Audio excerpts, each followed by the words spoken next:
Hello, this is a guy who likes fanfiction and is too lazy to read, so here is Avengers, Infinite Wars in audio form. Check the description for the links to the author.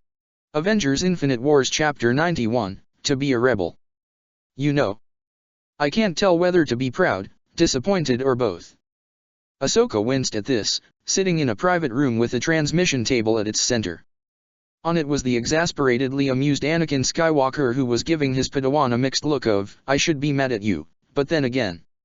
So, to reiterate, Anakin began pacing, holding up his hand as he readied himself to list his grievances against his Padawan.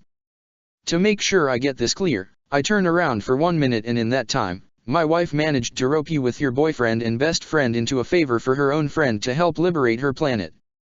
And not only that, you dragged Scott and Hope into it and somehow wrangled Domino Squad to do the same. That was actually Senator Cham's request. Ahsoka trailed off, seeing the look she got from her master. He let out a withering sigh, eyes gazing up at the ceiling on his end. Like his Padawan, Anakin was in a private room aboard his Venator, the Resolute. You couldn't have just called or sent a message or just something, snips. Not leaving it for me to find out from the Jedi Temple and then my wife calling to say, sorry for stealing your Padawan from under your nose, ... Aw, come on, Master, how many times have you gone against the Council or orders to do what you believe was best? This is a completely different circumstance.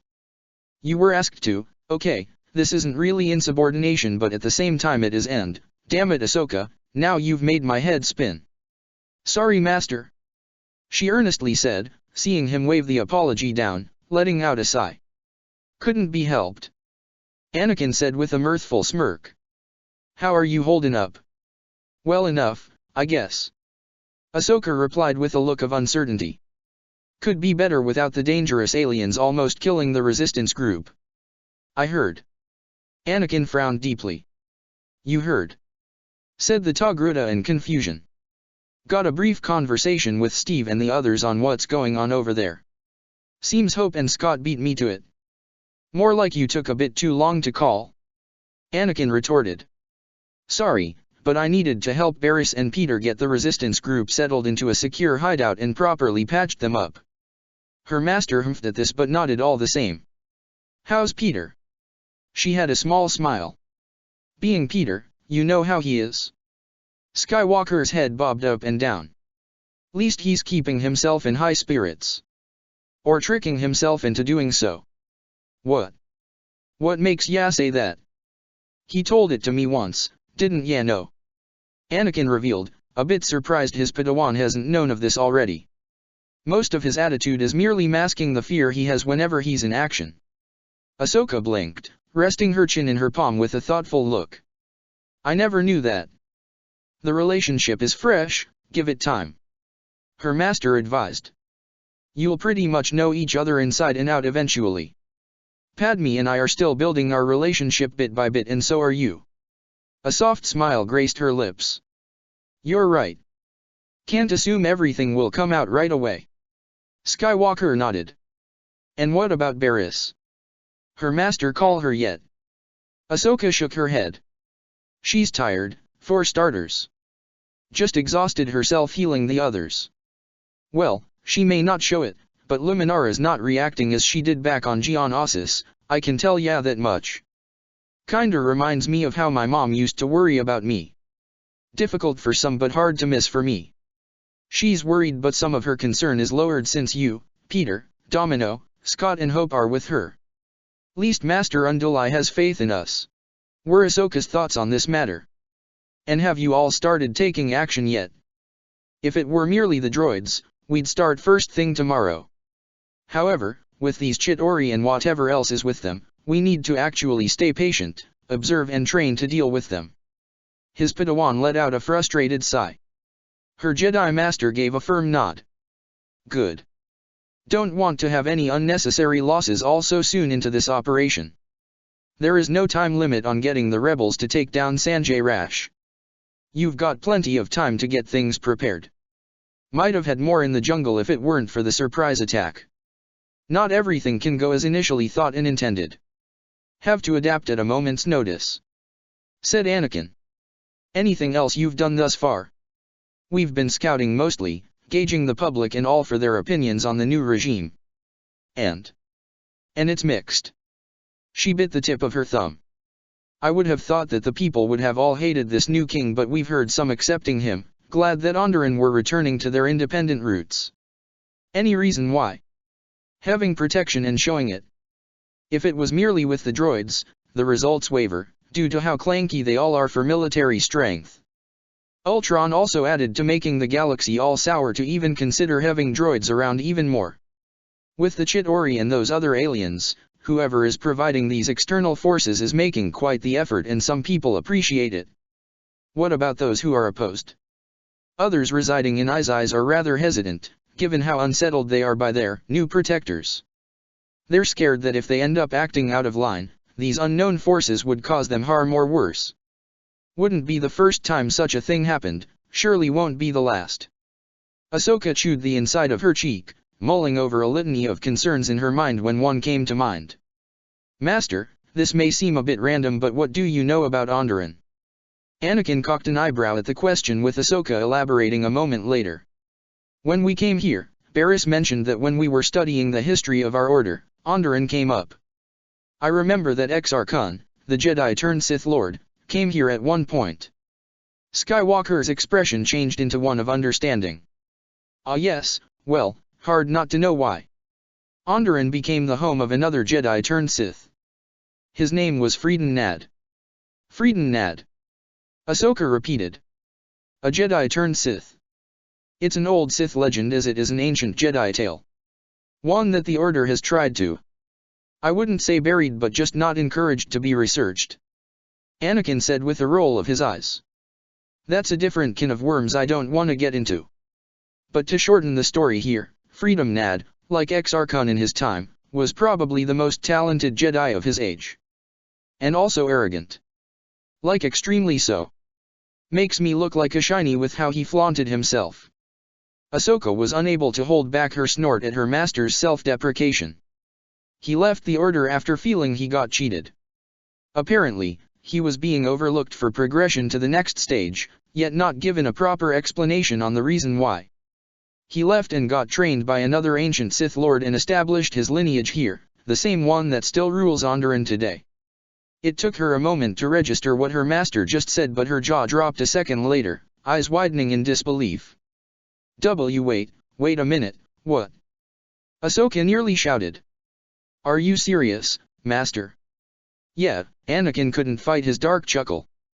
Hell of a situation you put yourself in, snips. That's not helpful, Sky Guy. The Togruta responded with a groan, throwing her head back and letting it fall on the couch she was sitting on.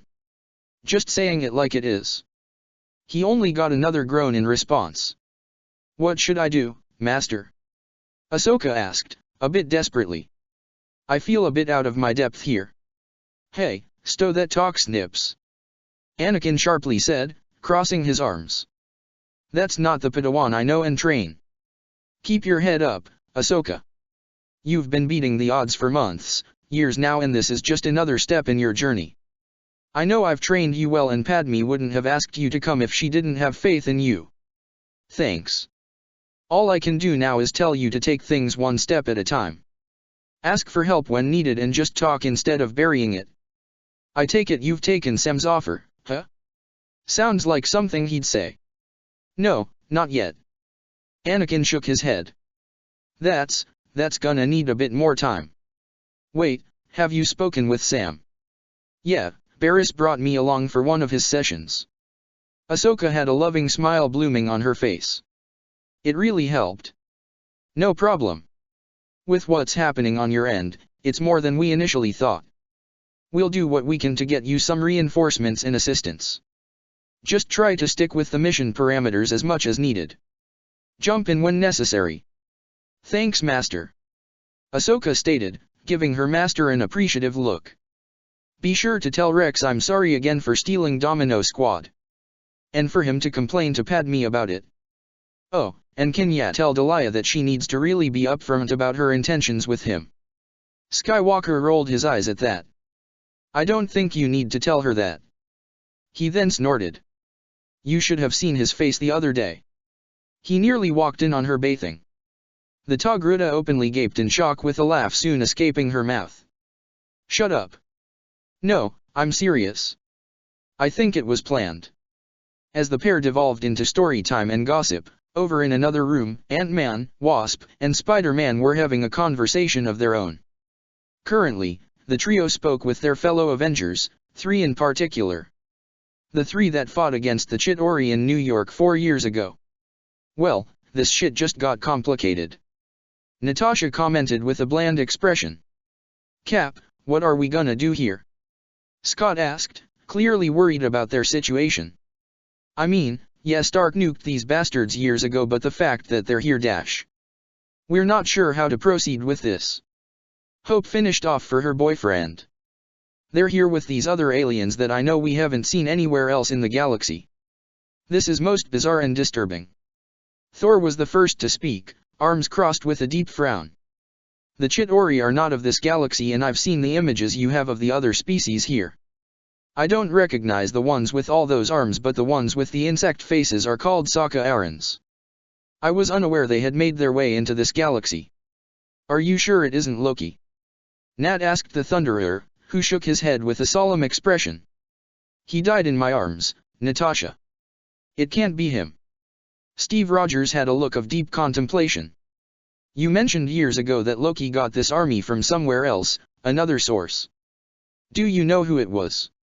I have been attempting to uncover this for some time now, but due to other circumstances in the 9 realms, my quest for such a thing had to be put on hold.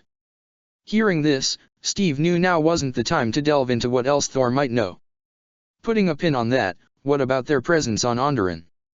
They're scaring everyone here, Cap. Peter responded. Most of the population is fearful of them being here. Others are oddly accepting them, due to circumstances. And have you guys gone into the palace? Romanoff inquired. They shook their heads at this. Scott and I were gonna scout it out today. Hope said. We've been primarily mapping out this city, looking for locations to hit in possible areas of dissension. Their leaders, Saw and Stila, told us that there are several neighborhoods that can be used to recruit more people. It's just we're not rebels. Peter finished for her. I can give it a try since, you know, Scott said, leaving his known backstory unspoken. Maybe rally the troops or something. Do what you can. Steve said. You guys are more than enough to take on the Chitauri and these Saka-Arans. They relied on their numbers to get to us and tire us out. Taking them out is easy enough, just keep them from grouping up on you. His teammates didn't respond, instead nodding along to this. What about training? Nat spoke up. These aren't battle droids. Can't use the same tactics against the Chitauri and Saka-Arans like you do on those walking tin cans. We've been helping Domino Squad make some new lessons to take these guys out. Hope stated. We've begun training them, but we can only do so much here until it's tested on the field. Don't do anything unnecessary. Steve scoffed at what he just said. Well, anything more unnecessary? Have there been any Leviathans? Thor abruptly asked, causing Peter to visibly shudder. Oh God, Thor, please don't tempt fate like that. Thor cringed slightly. Ah, apologies, young son of Parker. What's the plan for now? Nat asked. Well, like we said, some training to start us off. We're gonna scout out the palace today, and Stila figures some hit and runs should be done for now. At least try to start stoking support for the rebels. Hope listed off. Steve nodded in approval. Stay sharp and keep your eyes peeled for anything else. If the Chitauri are here, who knows who or what else could be waiting for you. Scene cut. Now that they were in the city, the real work begins. After getting a lay of the land, the plan for their operations to shape. To win this battle, they needed to win the hearts and minds of the people.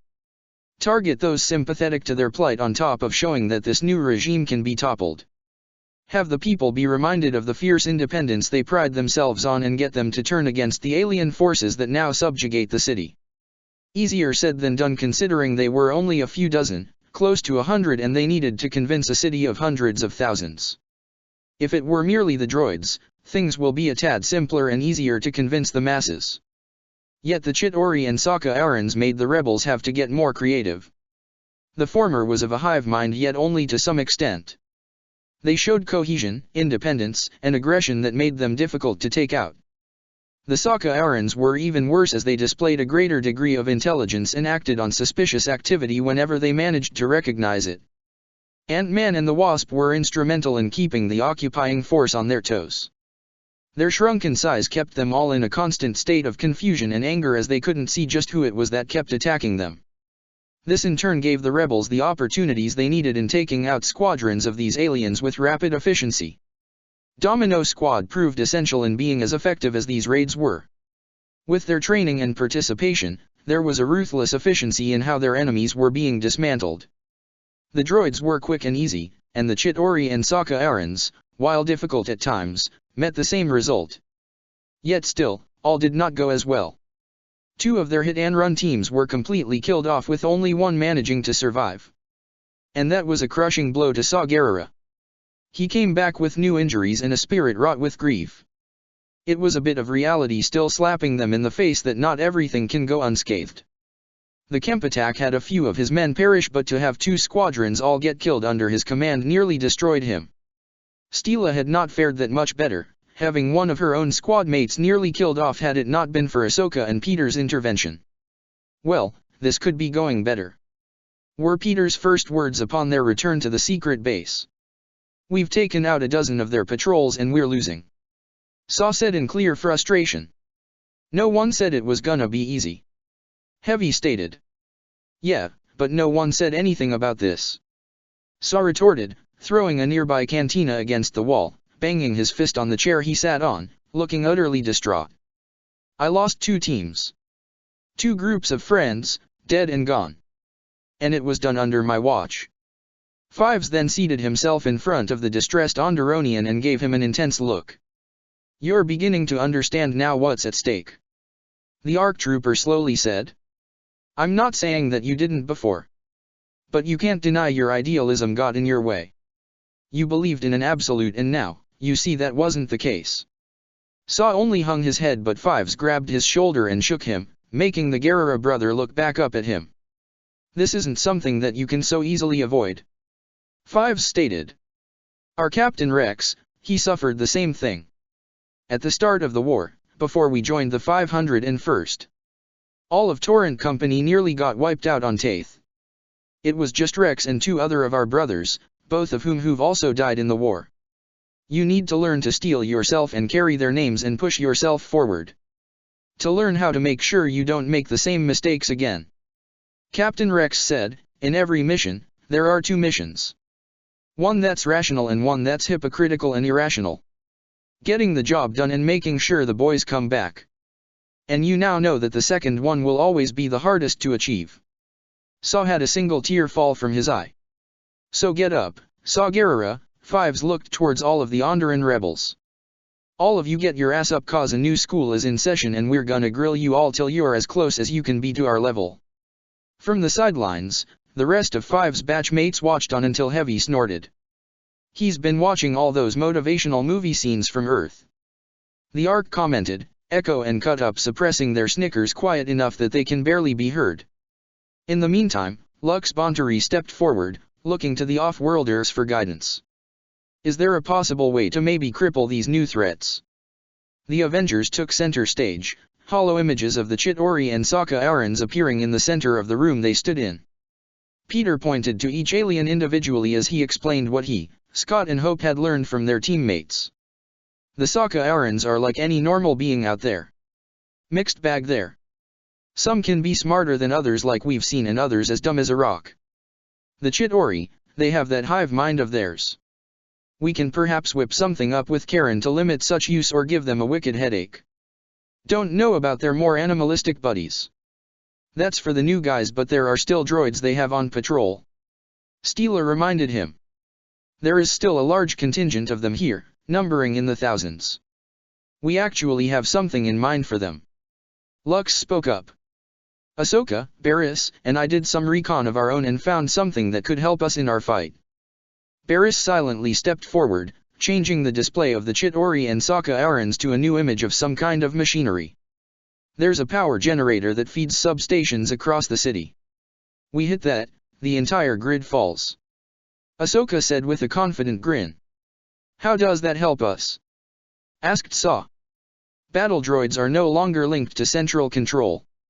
They operate individually. Yes, but they still need power to recharge. Barriss revealed. If we take out this facility, it will knock out the power grid, and then it will only be a matter of time until the droid army is brought to a standstill, literally. Echo looked over the generators in deep thought.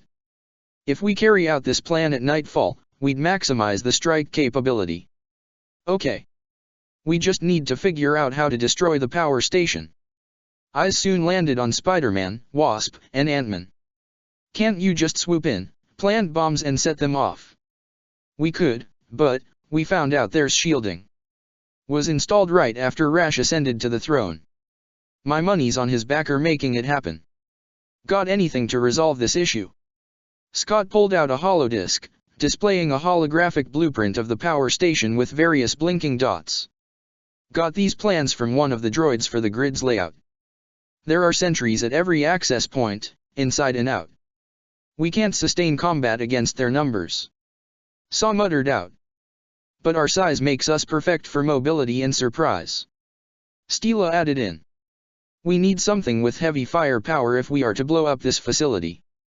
If we give them enough trouble, they'll call in for reinforcements. Lux surmised. Like a tank. Exactly. And more of their buddies. Sadly so. With the tank, we'll just need some people providing cover while we hijack it. And then we use their own weapon against them.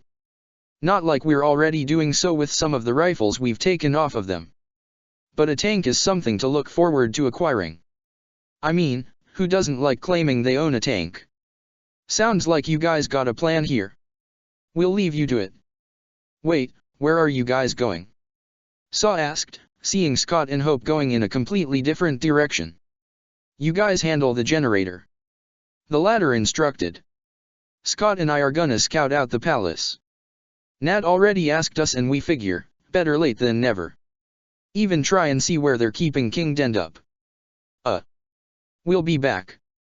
Scott assured, his helmet forming around him save for his faceplate. You guys are just gonna be training then hitting a power generator that'll cause a lot of noise. No big deal. We'll be in and out of that palace before ya know it. And then his faceplate slapped down over his face and he shrank, landing on a flying ant with Hope rolling her eyes at her boyfriend. Be careful you guys. She stressed. I don't need to tell you how it's not that simple anymore. Please return safely yourselves. Barriss stressed. I feel a dark air on this planet and it's worrying me. Please, as we've heard from our masters and allies, nothing unnecessary unless absolute. With a nod Wasp donned her helmet, shrunk down and took off after her boyfriend, leaving the rest in the base. So, what should we do first? Saw quietly asked. Training and planning. Was Ahsoka's immediate order. All of us need to start relearning how to fight, how to conduct our missions, all of it. Domino Squad will be drilling you guys. And we shall save the generator for another day. Barriss stated firmly. We had only just discovered but we have no idea of what defenses and countermeasures may be in place. Lux and I can stake it out for tonight then. Steela volunteered, Bonteri nodding in agreement. We'll report our findings and have us get circled out with another pair. Saw and I will be the next. Fives spoke up. For now, everyone get to the basement. Training begins now. I'd advise you to have your force healing on standby, Commander. Cut Up said good-naturedly to the Mirialan Padawan. She only gave him a small, amused smile. Try not to hurt them too much, Lieutenant. We need them in fighting shape. Naturally, Commander. Meanwhile, on the outskirts of Izais. Brother, why do you refuse to fight? Would it not be effective in beating back those who rise against us? Maul shook his head, not looking back at a press. This is not our fight to have, Savage. All this is, in the end, a means to an end. Maul stated educationally. Savage frowned at this in thought. You don't plan on continuing our occupation here. Once we find what we've come for, yes. We will focus our attention elsewhere while Onderon would merely be a passing thought. The taller brother was now curious as to why his sibling didn't put much strength into holding this planet. He was even utilizing the aliens that came from beyond the galaxy to aid in holding down the capital city. The two Zabraks were merely biding their time for the unforeseeable future. With the information Maul acquired from King Dendup, they were finally going to find the tomb of Frieden Nad. Rumors of its apparent demise were a gross exaggeration. Perhaps stemmed further from the Jedi Order. From what Maul recalled, the last time the place was used was during the tyranny of Darth Xion and Darth Nihilus. After that, it was briefly visited by Darth Bane, around the time when he began his rule of Two era. They were so close to their little goal, he could taste it. A number of things he wished could be there. Only way to be sure was to excavate the long-abandoned tomb. Originally, the tomb once occupied Frieden Nad's corpse, kept within a Mandalorian iron sarcophagus. It was later relocated under Izai's palace, courtesy of one of Nad's descendants, but was put back in its tomb after the Beast Wars, where Exarchon later came across it during his pursuit of knowledge, which eventually ended in his ascent into becoming a Sith Lord. Since then, rumors had been sketchy on its current whereabouts. Some believe it was destroyed, others that it had moved to Xun, whilst a few claimed that it was thrown deep into the wilderness of Onderon itself, where the savage beasts have reclaimed the tomb for themselves. In Maul's mind, that would be a sort of poetic irony that the beasts that once plagued Izai's and Frieden Nad's rule would eventually take his tomb in the end. The universe tended to have that type of humor. I imagine you have many questions, Savage. Don't hold them to yourself. Knowledge is another form of power that you must utilize. The taller Zabrak contemplated on this. You came here for this temple, though I have been wondering, who is this Frieden Nad? An old Sith legend, one the Jedi tend to brush aside because, like many Sith that have come before, Frieden Nad was a Sith of their own making. Maul released a mirthful taunting chuckle. The fools really, all of them. The Sith and the Jedi. Both as short-sighted as they are in the long term. Yes, the latter has stood for far longer than the former. They are no less idiotic and plainly foolish as they are with their actions. They, on numerous occasions in history, were the architects of their own worst nightmares coming to pass. And with Frieden Nad, a simple person, dreaming of joining the Jedi and standing beside them. He excelled in his training, was praised by the masters for being a quick learner for his age. When the time came for his ascension to knighthood, he was oddly overlooked, much to Nad's confusion. He sought out answers as to why this was so. The Jedi Master who he came to never gave him a straightforward answer, believing her means of explanation would be enough with alluding to the truth. The Sith would have been held back for years if she actually told Nad the details plainly instead of goading him further with philosophical talks. So what? He left the Order right then and there. Not until he killed the Jedi Master, out of frustration and answers. It was her actions alone that cemented his turn to the dark side. After this, he traveled the galaxy until he soon came across the spirit of the great Sith Lord, Naga Sato. Though he had long since discarded his attachments to the Sith, Maul still held great respect for the old Sith that came before him.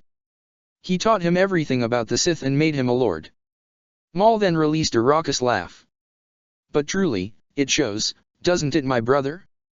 The Jedi are often the architects of the greatest evils that would eventually inflict their will upon the galaxy.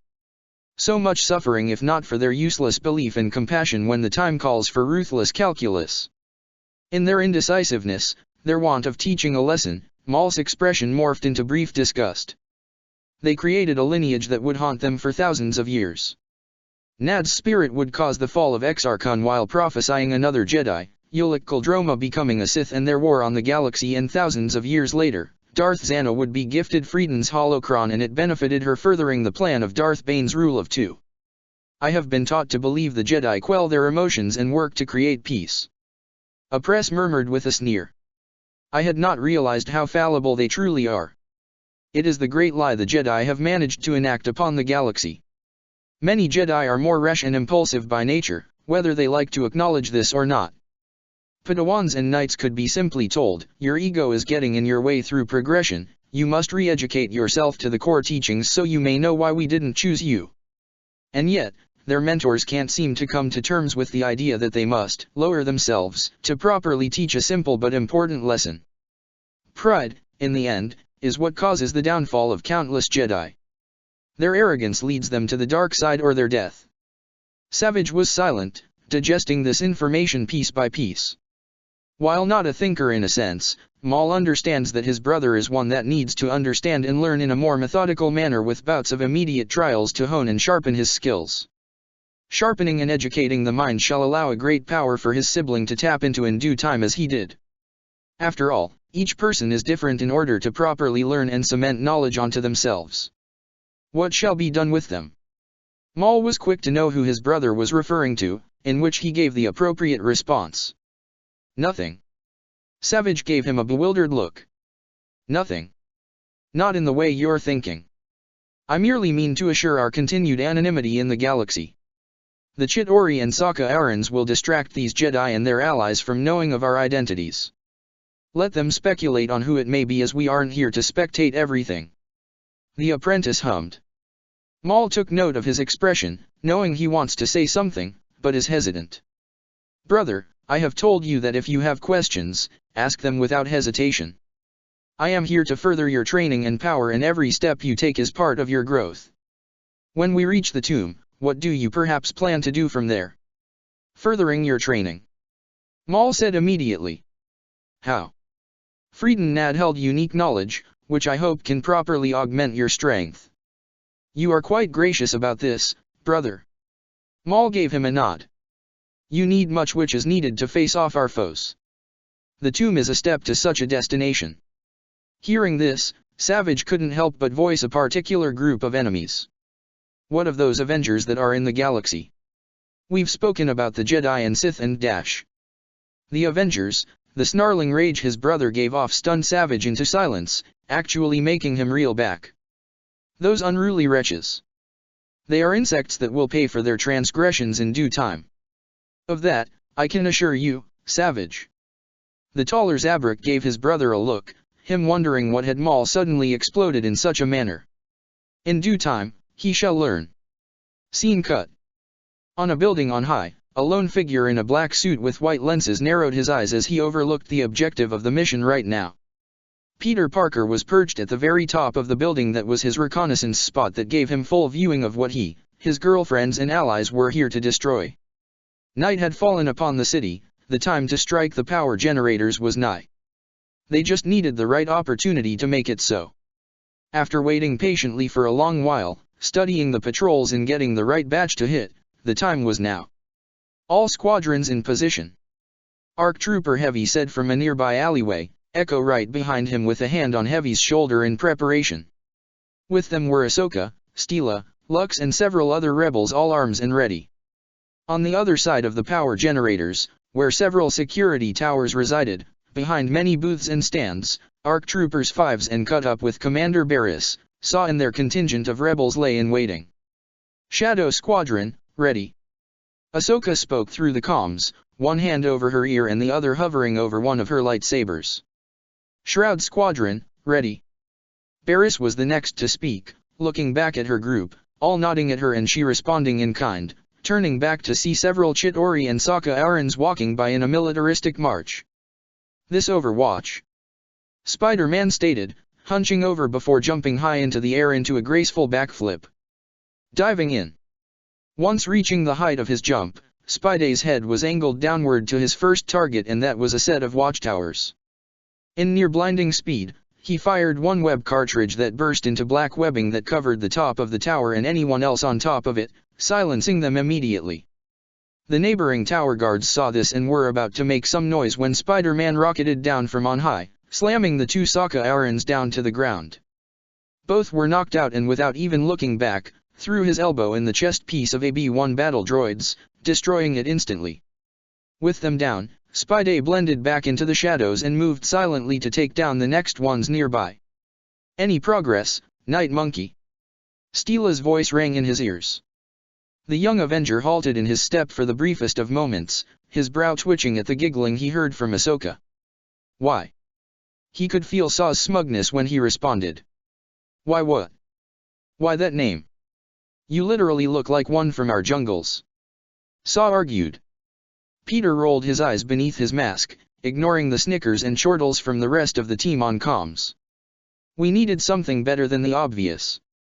You do realize Karen can keep out eavesdroppers. Spidey soon snatched a Chitauri and jammed his hand to the back of its skull. Karen quickly went to work to lock out the connection before it could radio in for assistance through their hive mind. Once done, Peter knocked out the enemy before diving towards the neighboring droids.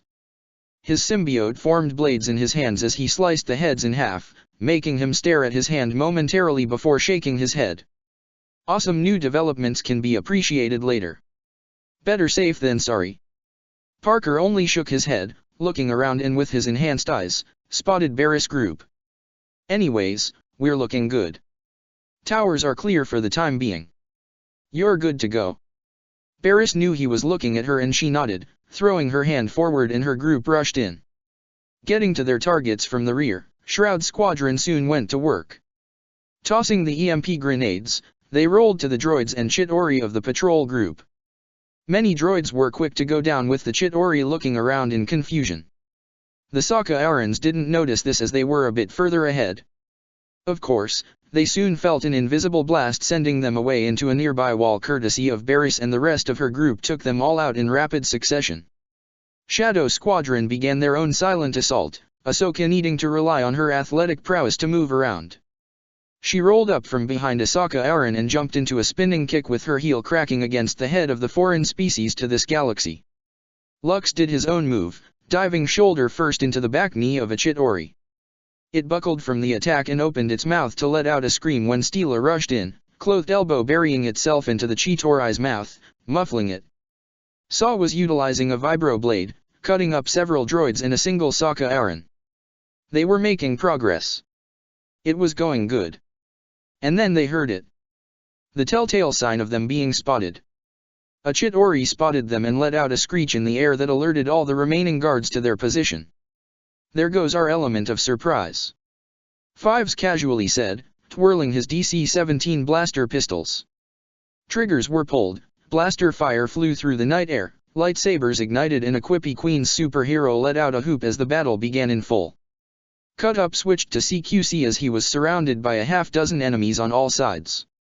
The ARC trooper pulled out his knife and stabbed the Sokka Aran in the neck. With it falling over dead, he procured the enemy's weapon as he rolled out of the way from getting assaulted. Coming up in recovery, Cut Up fired at several Chitauri behind him and delivered a spinning back fist to a droid that had its head popped clean off. Steela had moved back, finding a proper position of cover, switching to her sniper rifle and began picking off one enemy at a time. Lux ran alongside Saw, Fives, and Echo, the two ARC troopers leading their younger comrades, calling out shots and targets they viewed can be taken out by them. Conserve your firepower. Echo advised, a jumping knee to the chin of a Chitauri letting out a sickening crunch. Don't spray and pray. Pick your targets. Don't get overzealous. Fives tacked on, grabbing a Sokkaran's head and twisting its head, the audible sound of a neck snap being heard by the two young men. They winced at what they heard but steeled themselves all the same, following the words of their instructors to the letter. Telltale sounds of droidekas were growing nearby. Whirling around, Lux and saw a pair of the destroyer droids appearing and opened fire upon them before they could unfold. Some shots landed, but weren't enough to knock them off course. Once they quickly halted and became stationary, their shields flared to life with them starting to fire upon them and the squad. We won't last unless we take them out. We gotta get behind them. Using the buildings as cover, the pair ran as hard as they could to navigate around and get to the droideka's blind spots. It felt longer for them than it should. As this occurred, Ahsoka and Barris blocked the droideka fire as long as possible in order for one of their comrades to stop the recent arrivals. It wasn't long before the pair spotted Lux and Saw from a nearby alleyway with both of them tossing their droid poppers into the droideka barriers. One was successful in getting past the kinetic barrier, having the EMP go off and deactivating the destroyer droid. The other, however, wasn't successful as it bounced off. This got the one droideka to notice them. Nice job. Saw growled. You screwed me up. Responded Lux. The pair dove apart, avoiding the blaster fire. Saw dashed and rolled behind the deactivated droideka, having it take the fire raining on him. He tried to find a good point to get out, but he couldn't get the timing. Yet he was soon saved when he heard the sound of the EMP going off. Looking out from cover, saw Lux on the ground with his arm stretched out with the droid popper not far away from his hand with the now deactivated droid. Walking over, saw hoisted Lux back onto his feet. "Thanks. We're even now. Hopefully they'll call in a tank for backup," said Lux. "Or else we'll be doing this the hard way," muttered Saw. Looking over, they saw a lone droid had survived the assault. It turned around and took off, soon making a call. "Patrol 118 to Central. We've been ambushed by terrorists and need reinforcements." Once this was said, a blaster bolt struck the droid in the head as it fell over as scrap heap. Lowering her sniper rifle, Steela looked towards the others. "This seems weird," she commented. This got several looks from the others. "Weird, how?" "Just seems light. Too easy. Sorry I missed the party. Took out some folks coming up at the power station." Spider-Man landed next to her. "Mind explaining what you meant?" "Light as in, light on backup." Saw Gerrera was then heard through the comms. "But we scouted it like this. This is the smallest patrol team." "Then where is the response? Didn't you just take out the one that called for it?" Lux pointed out. "It got the message out, didn't it? So a response team is coming. Won't be immediate." Ahsoka said. "Come on people, we need to take out the generators, stat." "I'll go on ahead," Barriss said, twirling about in a deadly dance with her lightsaber. "Heavy, Echo, Saw, with me. Get the explosives ready."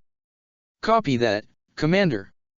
As Shroud Squad was leaving, Peter's senses flared. Before he could give out a warning, someone appeared on the scene, leaping down from one of the buildings. Cut Up immediately whipped his Sokka Aaron blaster to the new arrival when he felt his arm halt mid-swing. "What the hell?" he said aloud, thrown off by his limb freezing so easily by this hooded figure. The robed figure raised its head and the ARC trooper was met with the startling sight of red eyes that did not look natural. In fact, they appeared to be cybernetic, and that wasn't the only thing that appeared more machine than man. Within the 2-second Cut Up had, he identified that the being under the cloak as a male Twi'lek with pitch black skin, golden cybernetics that appeared as veins and a look of cold malice in his red eyes. That was all Cut Up managed to discern before getting a punch to the chest that dented his armor and sent him careening back into a booth. "Cut Up!" Fives shouted in horror, having seen this. "What was that?" Lux exclaimed in shock. The black-skinned Twi'lek removed his robe, revealing an odd set of what looked like metallic garments. A metal arm and leg, and even his lekka was encased in metal with cybernetics running up from the tips all the way to the rest of his head and down the rest of his body. "You are all fools." The Twi'lek spoke, his voice unusually warbled, as if it had been tampered with. "You know not of what you are fighting against or for what is to come. It will not be today, nor will it be tomorrow. But know the inevitably of Gurk." The Twi'lek was swiftly cut off by Spider-Man swinging around and planting his feet into the chest of the man, the impact sending him crashing into a building. "Jesus with the monologuing," Peter quipped, landing on the ground, one hand on the floor, the other raised above and behind him. "If you're gonna attack, attack, don't talk. Hang on, Cut Up, don't move too much." Spider-Man's head whipped back to C5s along with Lux and Ahsoka around the downed ARC trooper, helping out from the rubble he now lay in. Peter jumped over to them, quickly moving to help the trooper, hissing at the dented chest armor. "Hold on, Cut Up, this might hurt a little," the New Yorker said apologetically, and as quickly as he could, ripped the chest armor off the clone, hoping it was fast enough to not cause any more damage. That was custom made. Cut Up managed out, tensing up in pain. "Easy, brother," Fives stated, pulling out Bacta webbing and applying it over his batchmate's chest, relieved at the sound of Cut Up exhaling from the pain lessening. "Don't move too much. And speaking of movement." The sound of bricks and wood being thrown aside was heard by the group, all turning to see the black Twi'lek walk out from the building he was kicked into. Though he wasn't unscathed, that wasn't really the thing they focused on. No, it was more of the burning rage he held in his red eyes that landed upon Spider-Man. Strangely, the red eyes began to glow and then came wisps and then spider sense. Oh shit!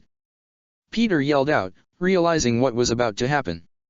Pulling out another web cartridge from his belt, the symbiote quickly injected some of its own boost into the webbing stored within before its host threw it on the ground. A large web dome soon surrounded Peter and the group he was trying to protect, just as literal beams that appeared to be burning were fired from the Twi'lek's eyes.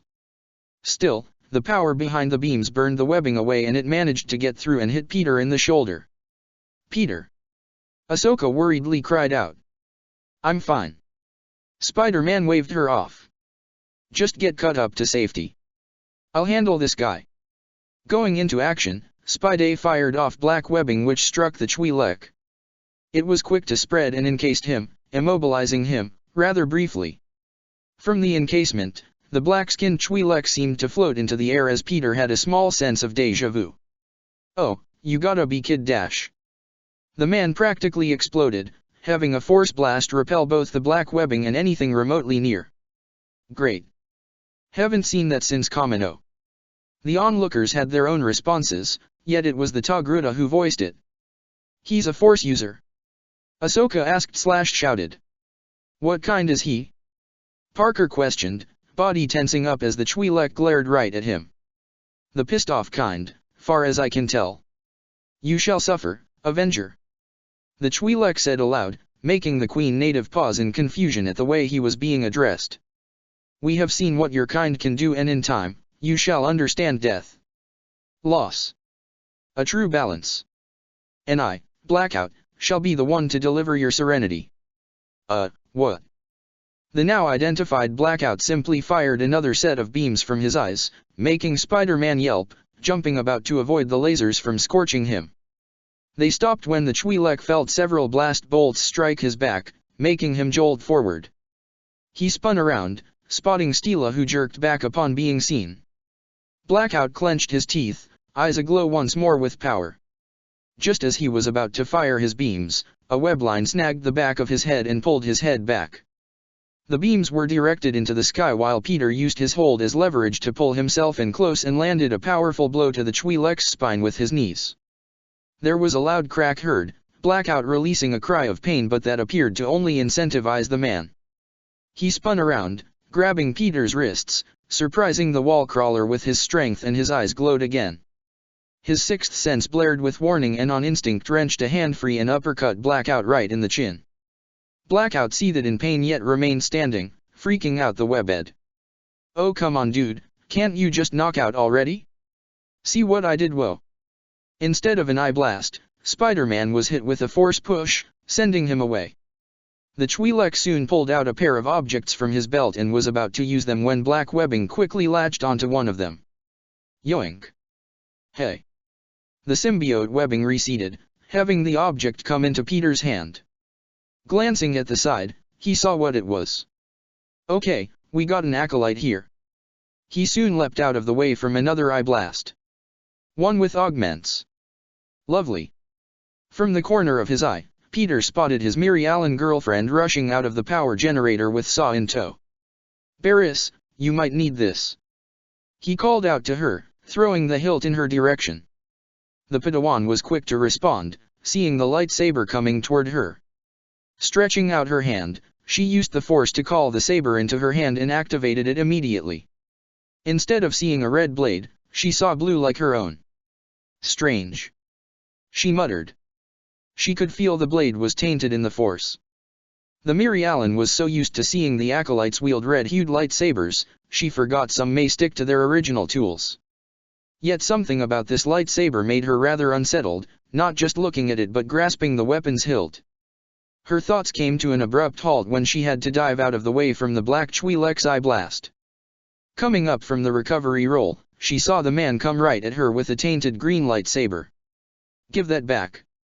Blackout roared, jumping into the sky with his green lightsaber held overhead.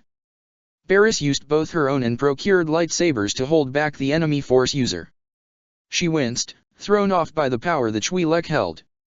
With the blades in an X formation, Barris could feel the strength behind the blow as she skidded back.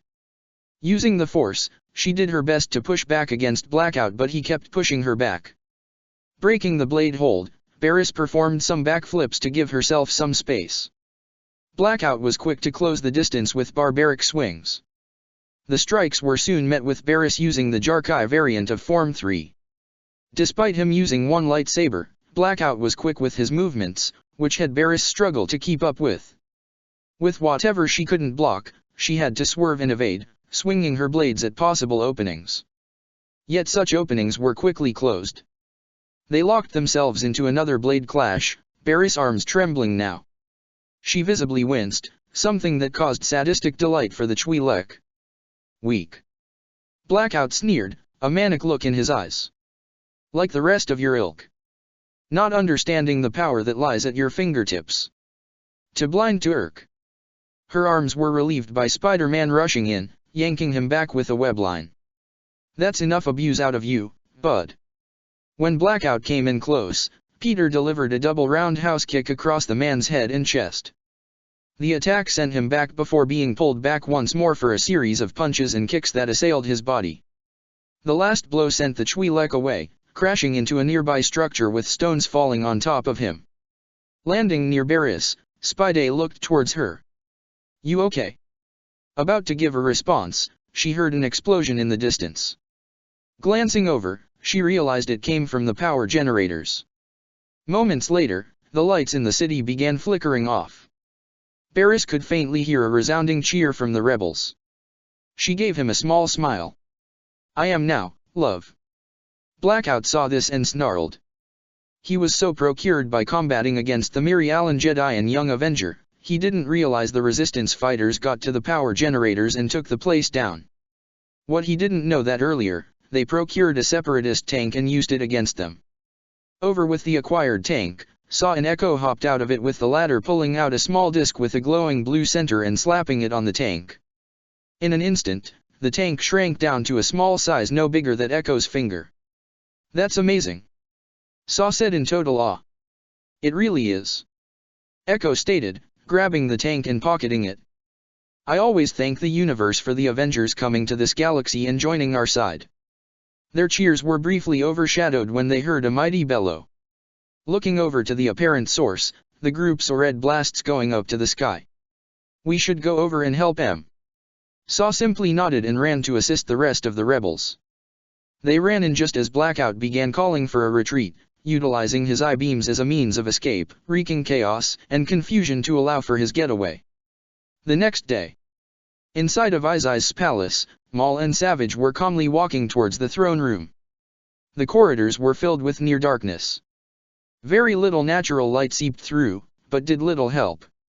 Only firelight was present to help light the way. They had just finished a training session, scorch marks, gashes, and cuts running all along Savage's armor, yet he stood tall, triumphant and strong. You're advancing well, my brother. Maul praised. Your growth is astounding to observe. In time, you shall rival even the greatest of Sith Lords from the past and afterwards, exceed them. Savage couldn't help but puff his chest out a bit more, holding his head higher. To hear such high praise from his brother was a definite ego boost, but one that he knew he had to temper. Strong as he was becoming as time went on under his brother's tutelage, Appress was well aware of the gap that still existed between himself and Maul. Every day, as his connection to the Force grew, so did his acute awareness of the power that his brother possessed. It was staggering, really. His brother had achieved a power that seemed unfathomable, but he was learning that such a belief was just a mindset. One that was a self-imposed limitation that needed to be broken, and Savage was feeling the fruits of his labors. If only the feeling remained. Maul! Came a shout from down the corridor, and the red-faced Zabrak didn't even react to the sight of Sanjay Rash stomping right towards him. Your Majesty, Maul greeted cordially, unbothered by the raging Onderan that stopped right in front of them. How may I dash? You said you would get these terrorists taken care of. Rash all but snarled, interrupting the Zabrak and jabbing a finger in his face. Now we have a city-wide blackout. Maul simply shook his head, completely calm and collected. A minor setback, I assure you. Nothing to worry about. Worry about? Sanjay Rash parroted. Without the power, the droids will eventually cease to function. Yes, the terrorists' actions may work for us, but it'll take time to get emergency power running throughout the capital. I'm already getting complaints left and right, which I'm being drowned in. If that wasn't enough, I heard the people were cheering for goodness sake. Throughout the night since the blackout, Rash has been getting brief reports of more and more droids being wrecked and taken down. Amongst all this, he could hear from the balcony cheering in the darkness with the various fires going throughout the city. Savage growled at the way this king was addressing his brother and was about to move forward had it not been the subtle hand flicker of Maul that prevented him from doing so. We have more than just droids, in case you forgot. Maul boredly said. Sanjay felt rage boiling over at the casualness of the former Sith Lord. Yes, but they were, surprisingly, being decimated. The Chitauri were having some problems, due to the power generators releasing a blast strong enough to briefly disconnect their hive mind. Before many could reconnect, a good majority were killed. The Sokka Arans, however, were the group with the least losses on the terrorist attacks. Because of last night, the terrorists quickly won much of the people's favor. Every trespass is an embarrassment. Maul remained calm, collected. His eyes boredly bore towards Sanjay Rash. Rather disappointing to hear. It seems that the rebels are a bit more organized than they were previously. The attack against the generators proves this. Then you should send better reinforcements. If I did, this world would be utterly decimated. Maul interrupted. I will not send more than what I have present here. If I were you, have the royal militia actually take part in the patrols rather than standing guard here at the palace. See that the people's military is actually watching over them instead of just protecting their king. Because of how I see it, just my forces being out there will not have the people stay on your side much longer before they start taking extreme measures. Leaving the seething king, Maul and Savage made their way to another place of the palace. A room they had taken for themselves draped with Sith architecture and furniture from Freedon Nad's era. Entering the chamber, the two Zabraks saw the kneeling Blackout. Blackout. Maul greeted, tone smooth and expectant. I take it you had something to do with what occurred last night. My lord, I have failed to stop them. It's quite all right. No harm done. Maul looked at the black Twi'lek and noticed one of his lightsabers was missing. Lost one of them, a pity. But my lord we are not here for an occupation, Zamaso. He reminded him. We're only here until we have found what we came for. Blackout silenced himself upon hearing his original name, lowering his head. Lord Ma Blackout was silenced when seeing Maul's hand raised. What is wrong, brother? Asks Savage. The red-skinned Zabrak glanced up, head tilting in a particular angle. We have uninvited guests. With the same raised hand, Maul quickly closed it. From the place he stared at, the spot exploded. Debris fell down from up high. If one could pay attention, they could hear the faint sounds of buzzing. Curious looks soon focused more on Maul. What was it? The voids I told you about, brother. Bringing his arm down, Maul's gaze still followed the retreating intruders. They weren't invisible, but just overlooked. If I were to wager, I say they were these size-shifting Avengers I've heard on the HoloNet. Slowly turning his head, Maul allowed the force to flow in and around him, allowing it to spread to encompass a wide area until he felt it. The movement of the voids. With a menacing grin in place, Maul raised his hand and concentrated, gathering a substantial amount of energy into his palm. Once the required amount was gathered, a repulse was sent throughout the entire palace, but the target was only 2 individuals. The wave reached the pair and they were thrown off guard, figuratively and literally, as they were sent careening out from the ventilation they were traveling in and promptly spat out from the palace. Ant-Man and Wasp grew to full size upon landing on the ground, completely bewildered as to what just happened to them. The hell was that? Scott asked in utter bafflement, sitting up and looking at the palace. Hope groaned, sitting up herself whilst her helmet retracted. We were pushed out of the palace. Wasp stated rather than questioned. How'd that happen? Lang asked, turning to his girlfriend who shook her head. I don't know. Hope frowned, recalling what they managed to hear moments ago. I heard a voice talk about voids. Voids in the Force. I think they were referring to us. Said Scott. Hard not to forget such a reminder. No, it's not that. Hope shook her head. He felt us, knew where we were and focused on us and sent us packing. The only person I know of who was able to pull this off is that psycho acolyte bitch that kidnapped you. Scott visibly shivered in horror. Wait, you don't mean Dash? It wasn't Shezo, honey, I can assure you of that. His girlfriend quickly cut him off. The voice was male, remember? Ant-Man paused, taking a moment to recollect his memories until nodding. Yeah, any idea who that was? Wasp simply shook her head. Heard a lot of voices since coming here and never heard anyone like that. That voice was smooth and I really don't like it. Scott wordlessly placed his arm around her shoulder and pulled her in for a small hug, one she smiled at in appreciation. Well, much as we could do here, this was kind of a bust. No, I don't think so. Hope crossed her arms in thought, eyeing the palace. That Sanjay guy we saw, he was too chaotic and frankly, a narcissistic asshole who makes me think that planning isn't his forte. But that voice that sent us out of there, I bet you that's the real power behind Rash. The way Stila, Saw and Lux described their former king, it really felt completely out of left field that he would be ousted and imprisoned for betraying the planet of Onderon. Their new king is just a power-hungry animal with someone pulling the strings from the shadows. At least we know where Dendup is locked up, and where he gets his walks. Scott remarked, his girlfriend nodding in agreement. We better get back to base. It's time to catch up with the others. How should we explain this one? Best we can. We gotta figure out who the real power behind the king is. Avengers Infinite Wars Chapter 92, All a Distraction. Inside the rebel base in the city of Izis, things were a tad busy in the early morning.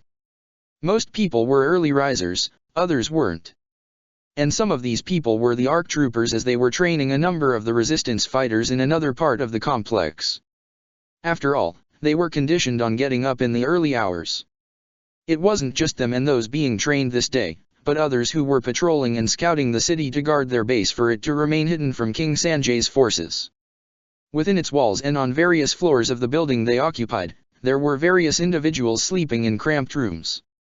A good number had to share the space. More room in the complex could have been available if it weren't for the fact much was already taken by the equipment or the large training room that was in constant use of rotation. There were workstations for those wanting to work on their weapons and gear. Some were already occupied, either for brief periods for brief tune UPS or for extensive inspections. At one such table, Stila Guerrero was working over some of her gear and upgrading her sniper rifle. With the pilfered Chitauri and Sokka Aran weapons, she thought to understand and integrate parts into her trusty rifle, making the scope better along with her ammunition. Well, the latter will take a far longer time to adjust from the type she had grown up using in the Galactic Standard. Thankfully, the three Avengers on hand appeared to be expert mechanics and had been dismantling their looted weaponry to have a better understanding of them. Honestly, it will take time for the resistance fighters to handle such technology, a luxury they don't have as their efforts might not be successful. Stila. The girl barely shifted to acknowledge Lux, pausing in her thoughts for a moment before resuming. She heard him sigh though she didn't expect him to place his hand on her shoulder and make her turn to him. You need to take a moment, Stila. Lux firmly said, placing his other hand on her other shoulder. You must. Ever since we took out the power generator, I have seen you sleep only once. Your brother is no better. The two of you need a moment of respite. I'll get it when I have freed my city. Stila stubbornly said, much to Lux's annoyance. If you intend to free it, don't die in the process. Turning around, Stila revealed the bags under her eyes. Her eyes were a tad red, not because of crying but from exhaustion. I am more than willing to die for my city. For our people. For what we're fighting for right now.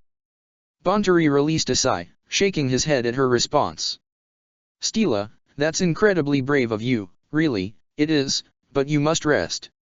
What if something were to happen to you during the next mission or even when we'd least expect it? I'll handle it when the time comes. You'll handle it by taking a moment's rest now. I can't as I have my duties to perform. After the successful raid at the power generator, the resistance fighters quickly voted Stila as their leader during their celebrations. She reluctantly accepted the position, despite her thinking someone else may be better for the position.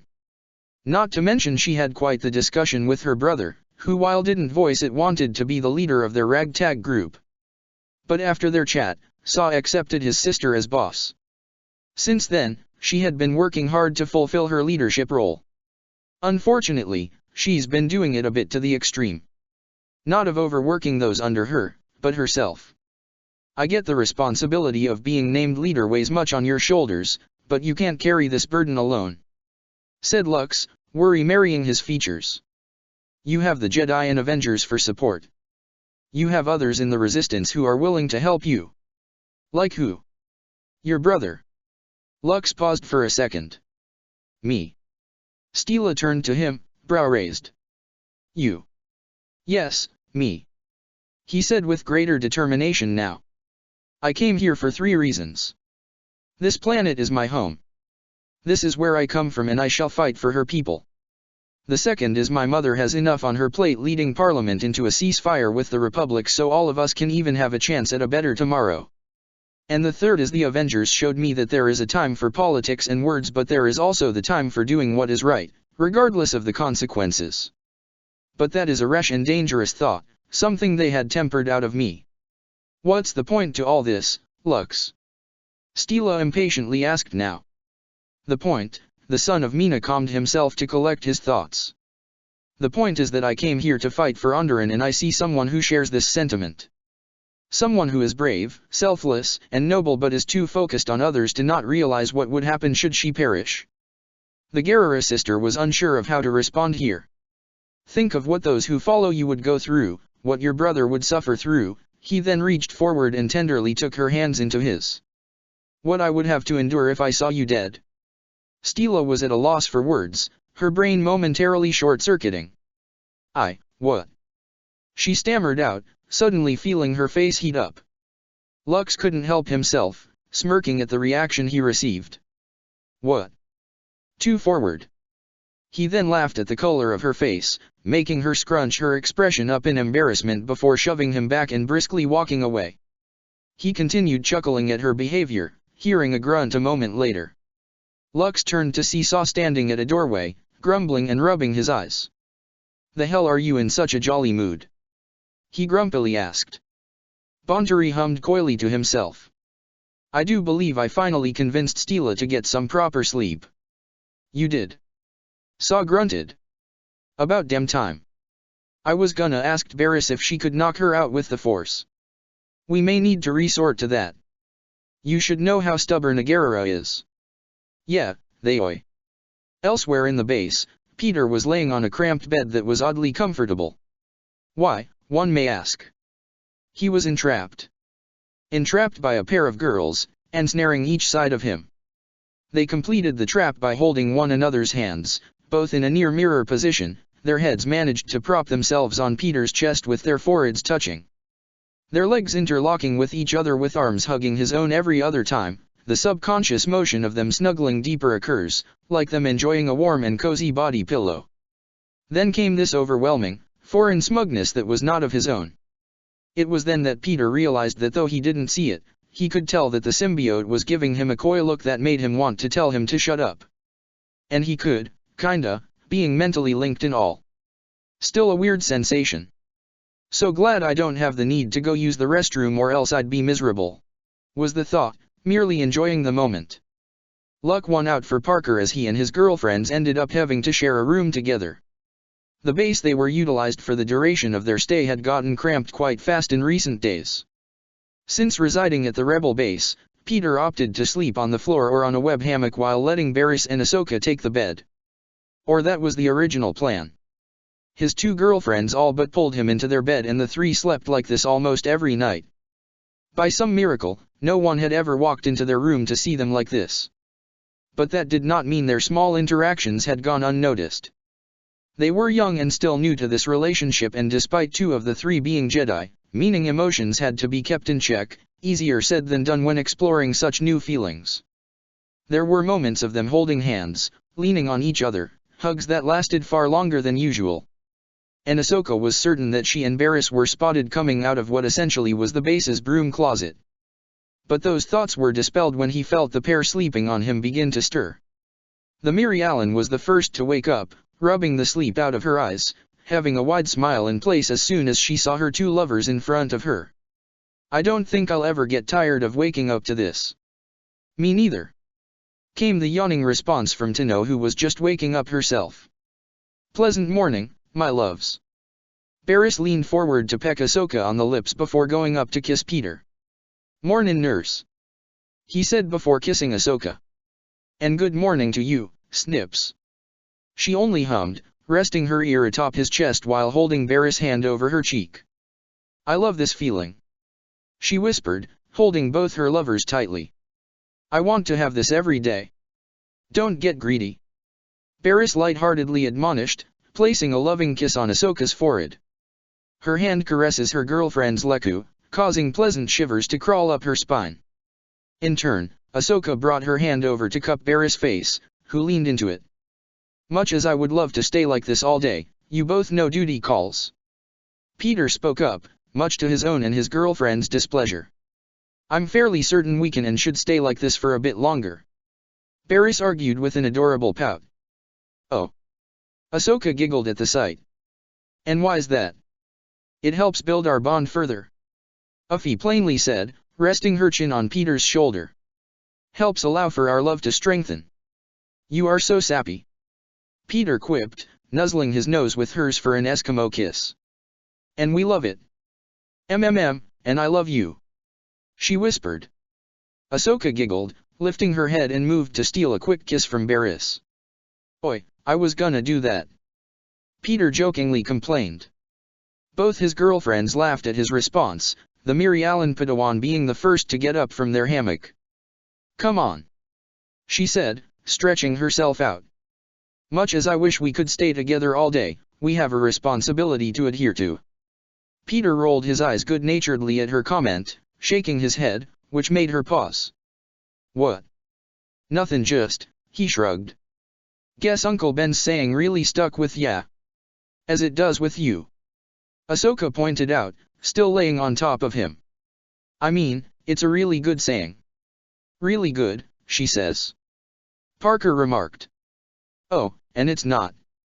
"You know what I mean," he shot back.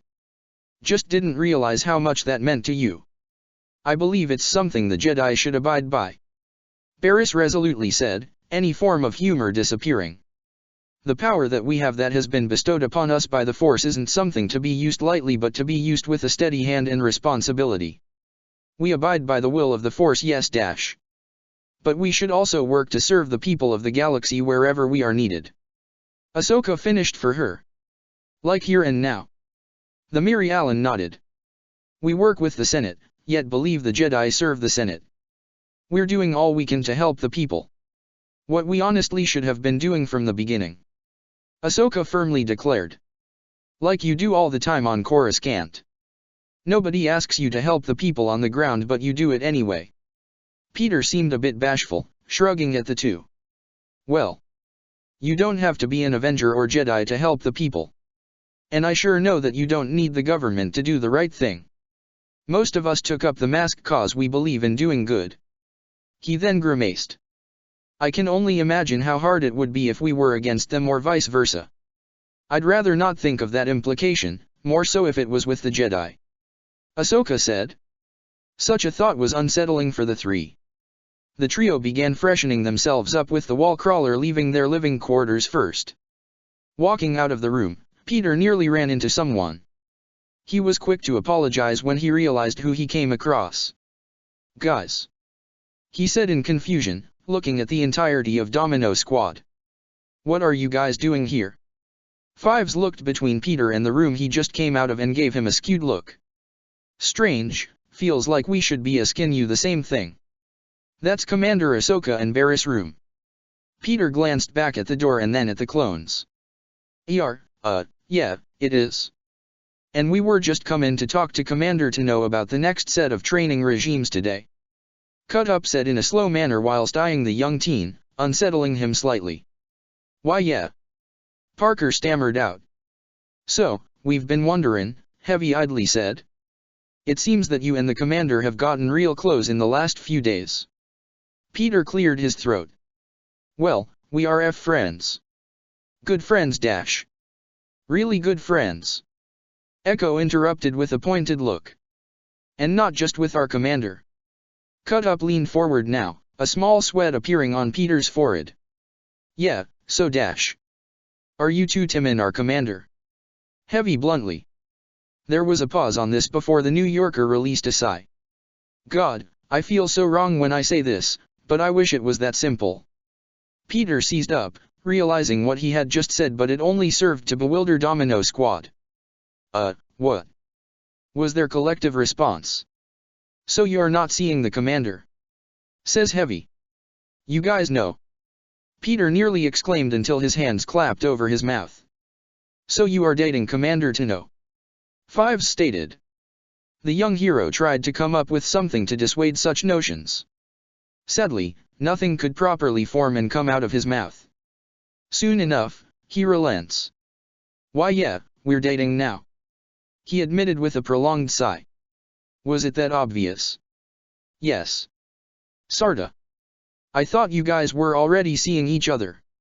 Wow. Just, wow. Flabbergasted somewhat sums up Peter's reaction to all this. Well, Fives shrugged. Nothing wrong with it. I mean, we think you're a good kid. What? Peter held up his hands in a T-shape. Time out, don't you guys know about the whole Jedi non-attachment thing? I'm pretty sure our general and commander aren't the ones to follow that sort of thing. Echo stated. Case in point. Spidey actually couldn't formulate a proper response to that for a few seconds. Okay, now I feel dirty. What's wrong with that? Fives asked with a shrug. Just so many, complicated things that would take forever to explain. Heck, I doubt I'd even get every one of them right. It was at this point did Echo mutter something which briefly crossed his mind. The commander has been real cozy with Commander Effie as well, now that I think about it. Whatever decompressing mood Peter was trying to get into caused him to suddenly seize up as this was mentioned. And it got a tad worse when someone approached from behind Peter, trying to leave the living quarters. What's going EEP? The clones soon saw Ahsoka leaving the same room, yet she scrambled back upon seeing them. Is something going on here? No. Nothing to worry about, Barriss. Looking further in, the ARC troopers saw the Miri Allen Padawan there. Her gaze soon focused on them, causing her to become rather timid and scurry away out of an odd bit of reflex. Seeing all this, some pieces in the minds of Domino Squad got rearranged. So, you're not, or are you, two-timing her? No, we're not, it's not like, it's complicated. Peter felt a bit exasperated in saying this. Nothing was really said from there. Only a look aimed at the young Avenger. We got our eye on you, Parker. Guys, seriously, Anakin's already on my case with Ahsoka dash. We're just messing with ya. Heavy assured with a laugh. We know we got nothing to worry about. But you are gonna have to explain what's the deal with Commander Barriss in all this. I'm honestly afraid to. For a bit of saving grace, Cut Up got a notification from Wasp. We got a transmission coming in. Cut Up spoke up. It's coming from Senator Syndulla. Let's see what he wants. Peter commented. They walked down the corridor, entering a room where Scott and Hope were already in, the latter waving them to join them. Come on guys, he's waiting for us. She said. At the holo table, the clones, Jedi and Avengers surrounded it as the holo image of Cham Syndulla appeared. Good day to you all. He greeted them with a small nod. Same with you, Senator. 5 respectfully. I hope things are alright on your neck of the galactic conflict. Wish it was. Came across several road hazards. Cham simply nodded again in understanding. I can imagine so. How are the resistance fighters? They are restless and growing in number. Ahsoka answered. After our last mission, we've gotten a swell of new recruits. We've had to find other places to have them stay since it's already cramped as is. One of the sacrifices you'll have to make for the time being.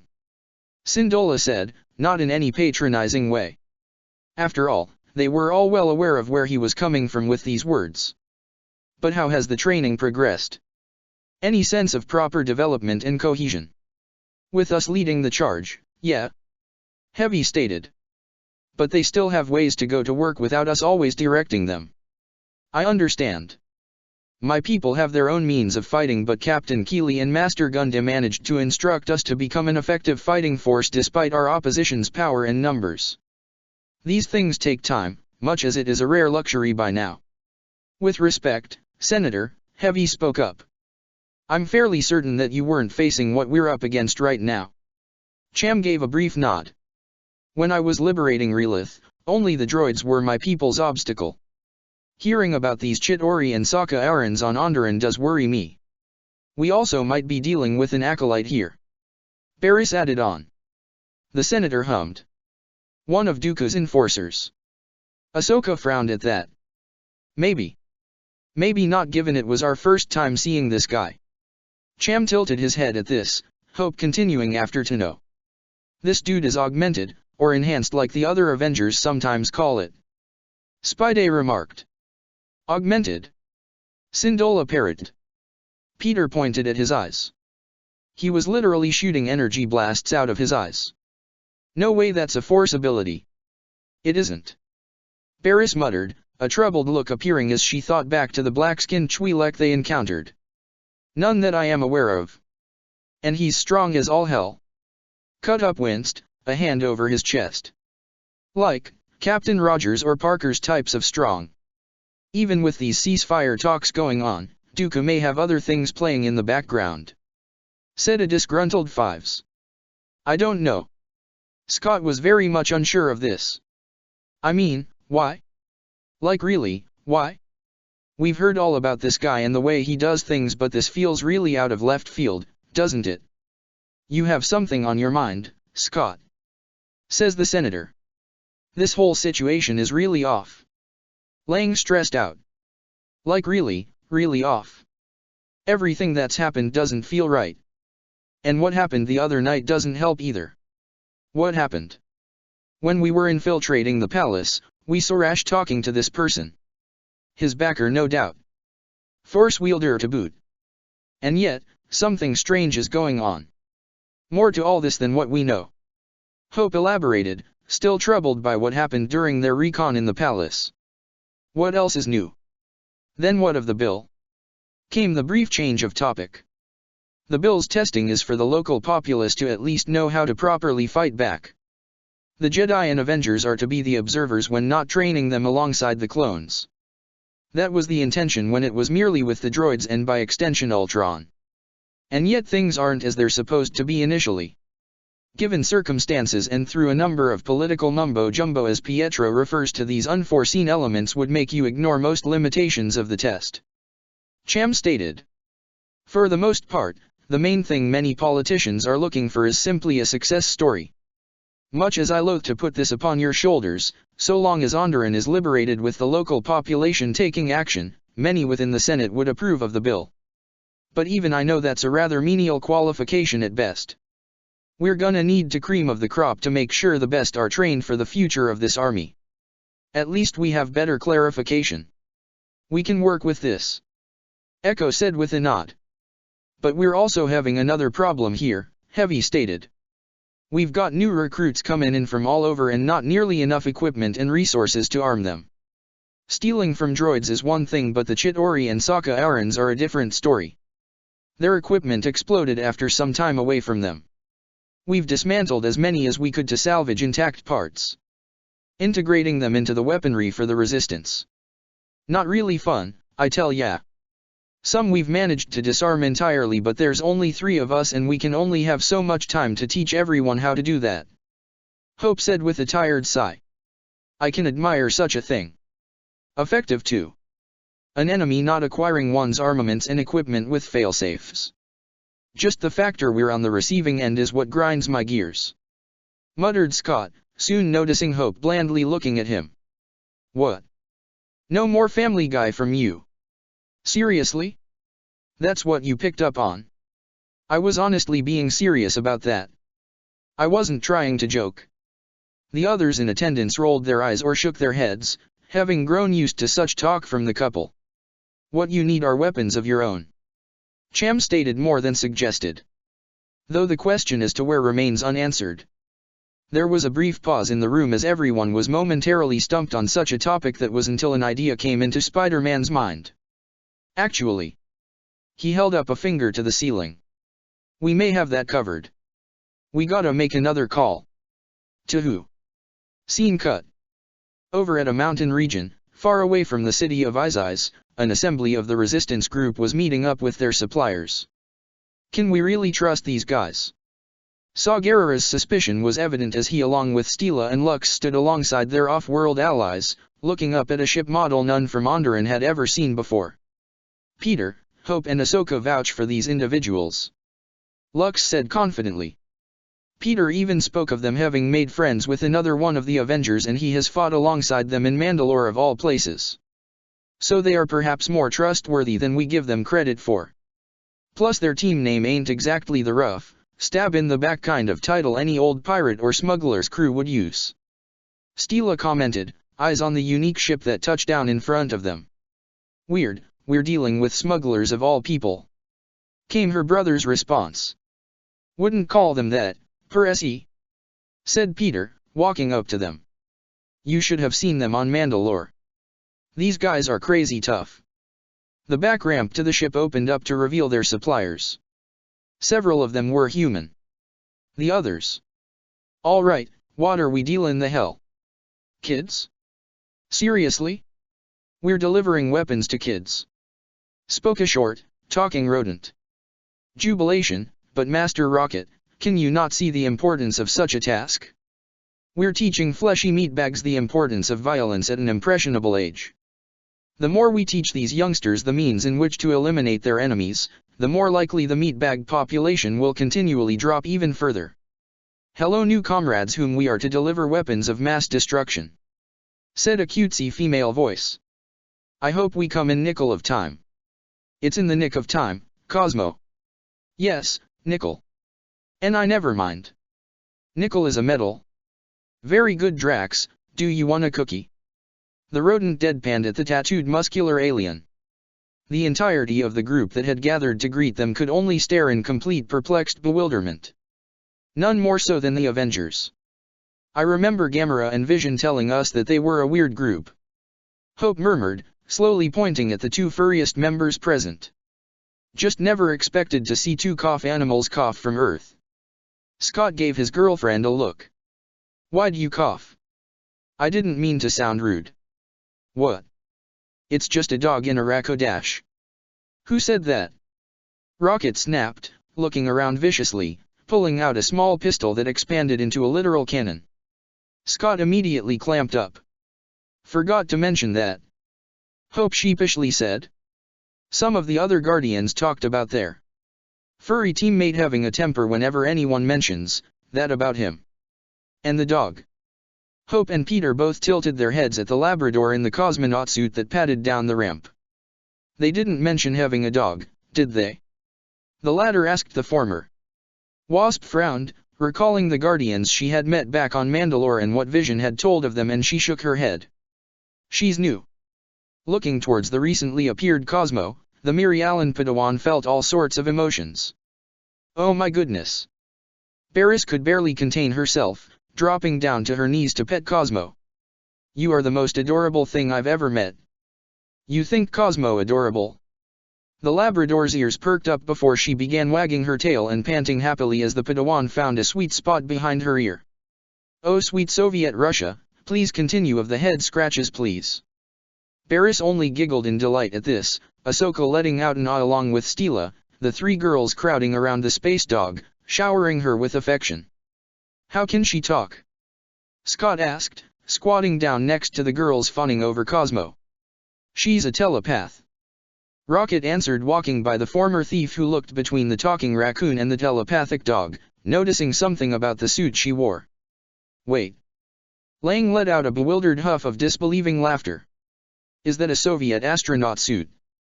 Cosmo's ears perked up again, jumping over to Ant-Man. You know of Mother Russia? She excitedly asked, tail wagging about. Before Scott can answer, the human in the maroon jacket called out to the dog. "Save it for later, Cosmo, come and help Drax out with the unloading." "Of course, Comrade Quill," Cosmo responded, barking quickly before bounding over to the Benator. Sitting, Cosmo used her psychic abilities to lift up and unload one crate at a time. Some of the Resistance fighters and Republic members thought the Labrador was force-sensitive, yet they'll never know that wasn't the case. "Whoa," Ahsoka remarked in awe. "Impressive, isn't it?" spoke a sage voice that made the two Padawans turn to a man with pearly white eyes and a walking stick. The pair both scrutinized the man, getting his with a wave of familiarity with him until the Togruta recognized him. "Chirrut, right." The blind Force user regarded Ahsoka and Barriss momentarily. "Ah yes, I do believe we last met almost a year ago now after Baze and I came to the Jedi Temple with Matthew." Ahsoka Tano and Barriss Afi, "Yes. We are." The latter confirmed with a small bow. "A pleasure to see you once more, Chirrut. And it is good to see you both as well," Mwe said with a small smile, tilting his head slightly, frowning in concentration. "The two of you, the Force surrounds you both in a far greater capacity than most I have come across." "Really? How so?" Chirrut focused on the pair, looking between Ahsoka and Barriss with a scrutinizing air. "Something unites you two. A bond forged." The girls shared a look and smiled. "But there is also something else." The blind warrior turned his head towards the orange-skinned Padawan. "You, young one, the Force. I have only come across something close to it when I met Vision. The stone he possesses. And now." He faced Barriss, who inclined back slightly. "Fascinating. My dear Padawan, do you perhaps feel something different about yourself?" She was thrown off by this query. "I'm not sure how to describe it." "Try. Attempt," he encouraged with a patient tone. "You have been taught in letting the Force flow freely through you. Let your emotions be your guide." As adverse a way of training she had received when she was just a youngling, Barriss knew that now, with where she is, to let her emotions flow through her. It made her feel scared, vulnerable and uncertain. Yet at the same time, powerful, confident, loved. "I feel a bit freer on my connection, lately," she awkwardly responded. "Beforehand, it's been constrictive. Like a coil. And now, I just..." Barriss turned to Ahsoka, who appeared to have a hint of concern. Not knowing if they could openly admit to such details.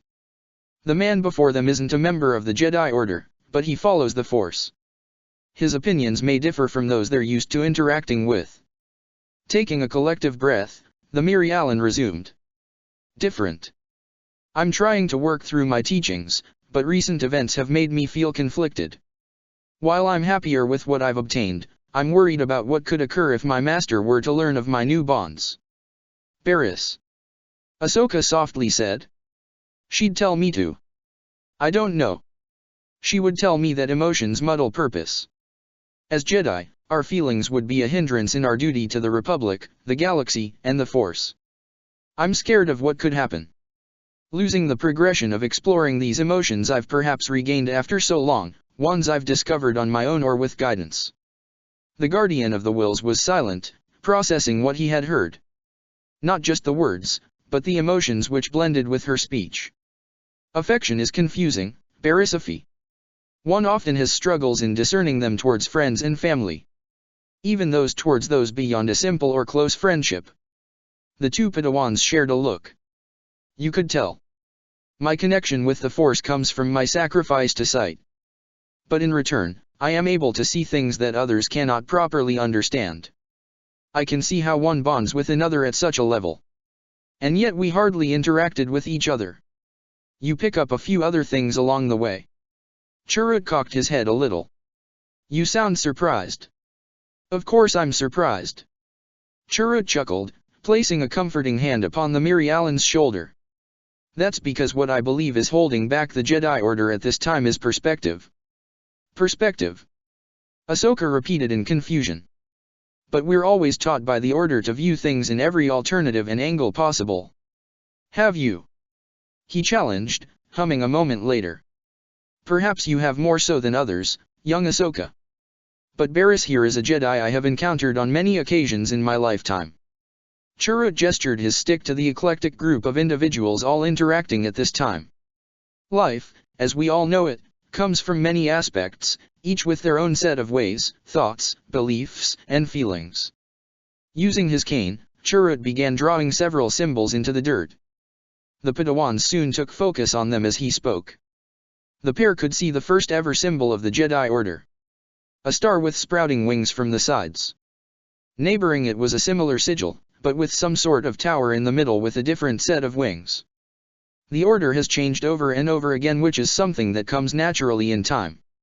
Council members over the past generations perceive several notions to be harmful, not realizing they're beneficial, casting away things that at one point made them the foremost power within the Force. Following these drawings was a different symbol of some sort of orb with sporadic mountain-like etchings surrounding it. Next to it was an octagonal image with arrows coming out from its center. The girls recognized this drawing as the once ancient emblem that signified the Sith. It's not just the Jedi, but the Sith as well.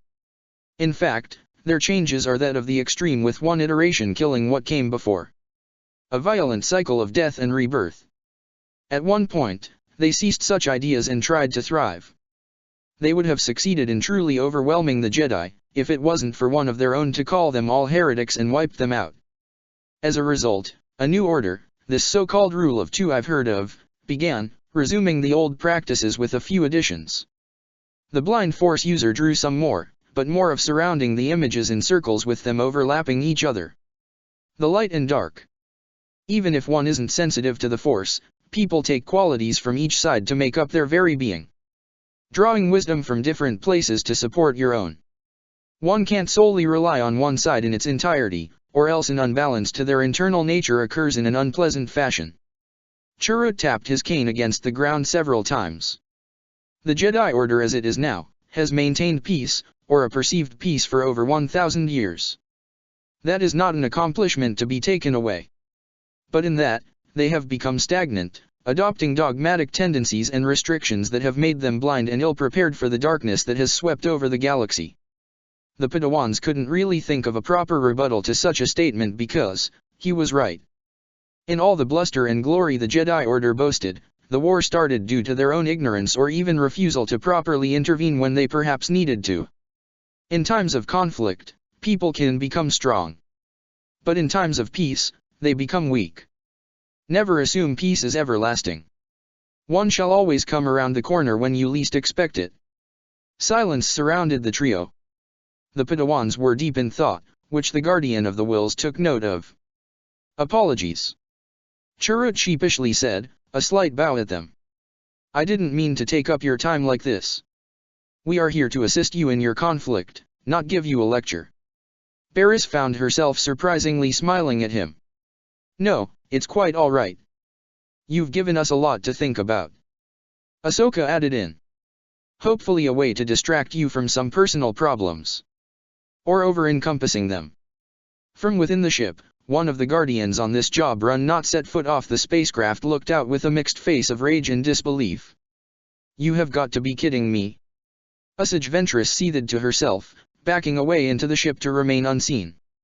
Of all the places to see faces from the past so suddenly, it just had to be Onderon for some stupid cosmic reason.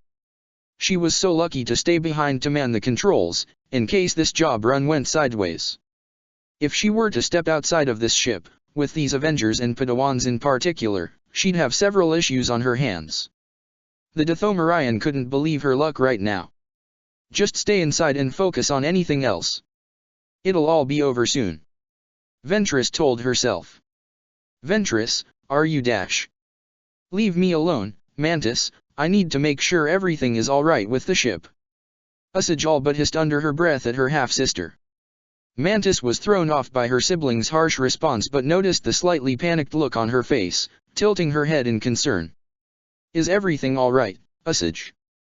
No, Mantis, it isn't. She retorted through gritted teeth. What's the matter then? I'd rather not talk about it.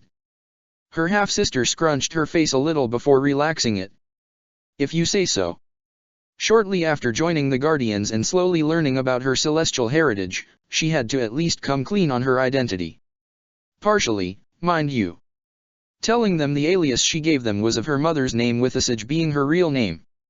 They accepted it and moved on, much to her confusion. The Dark Jedi expected them to pry into her history, more so with her relation to Quill and Mantis. All they said was her history was her own. She was free to bring it up if she wanted to, but they didn't really have the right to force it out for a whole number of reasons. It was a really strange feeling for her. She wasn't sure if they trusted her or not. Maybe they did. Maybe they don't, but the acceptance of her true name on top of them not asking anything in regards to her past. That was until the rodent spoke to her about that. We're all dealing with baggage here, Baldy. Bullshit and bad memories comes with the territory on this team. Get with the program. Much as she wanted to throttle Rocket for the way he spoke to her, and most everyone really, Ventress was quick to see what he meant.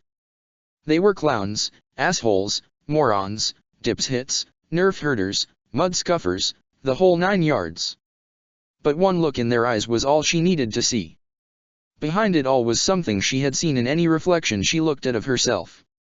Pain. Regret. Loss. Be it of a loved one, innocence or their existence. Maybe. Asajj shook her head, slinking further back into the ship, sitting down in a separate compartment that would leave her unseen. She really didn't need any of this right now. Sometimes, if the Force did indeed have a will of its own, it tended to be a massive jackass. Back outside the ship, 2 individuals of similarly sounding names and planet of origin stood face to face. Hey, Peter Quill, Star-Lord. Huh, so you're the other Peter Gamera talked about. The wall-crawling Avenger said with a small grin. Peter Parker, Spider-Man. Oh yeah, she mentioned something about another Peter running around out here. Quill greeted, matching the New Yorker's expression. Say, Parker looked over the shoulder of the leader of the Guardians and around at the others present. Where is Gamera? Not here, clearly.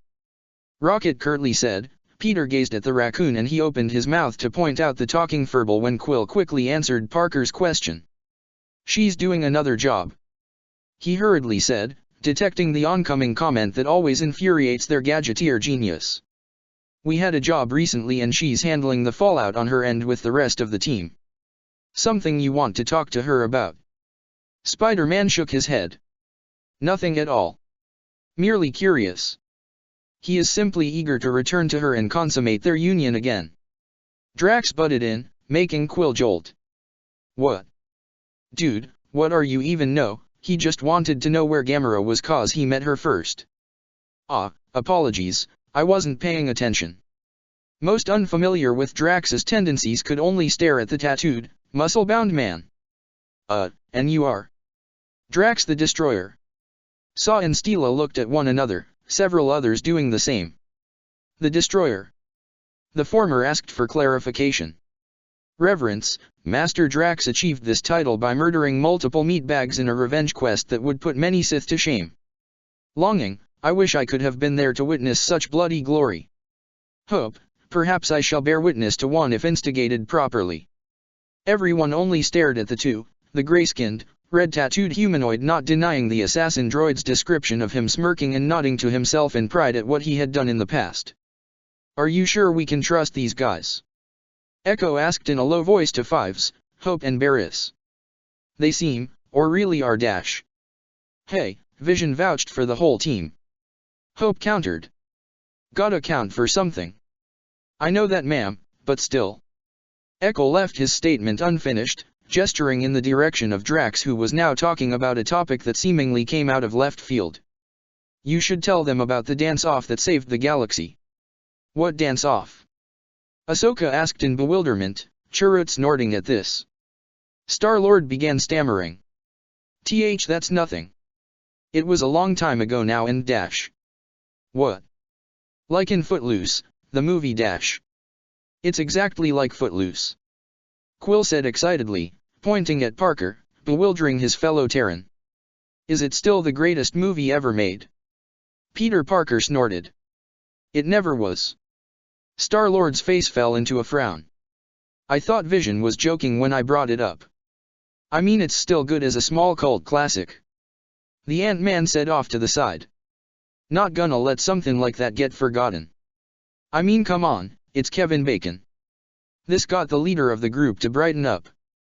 Seeing where this was eventually going, the Wasp gave her boyfriend a look. Scott, don't encourage him. But Hope, you do know that's the truth. Shaking his head, clearly not getting any of this reference at all, Lux Bonteri interrupted this odd conversation. Okay. All joking and sidetracking aside, what supplies do you have for us?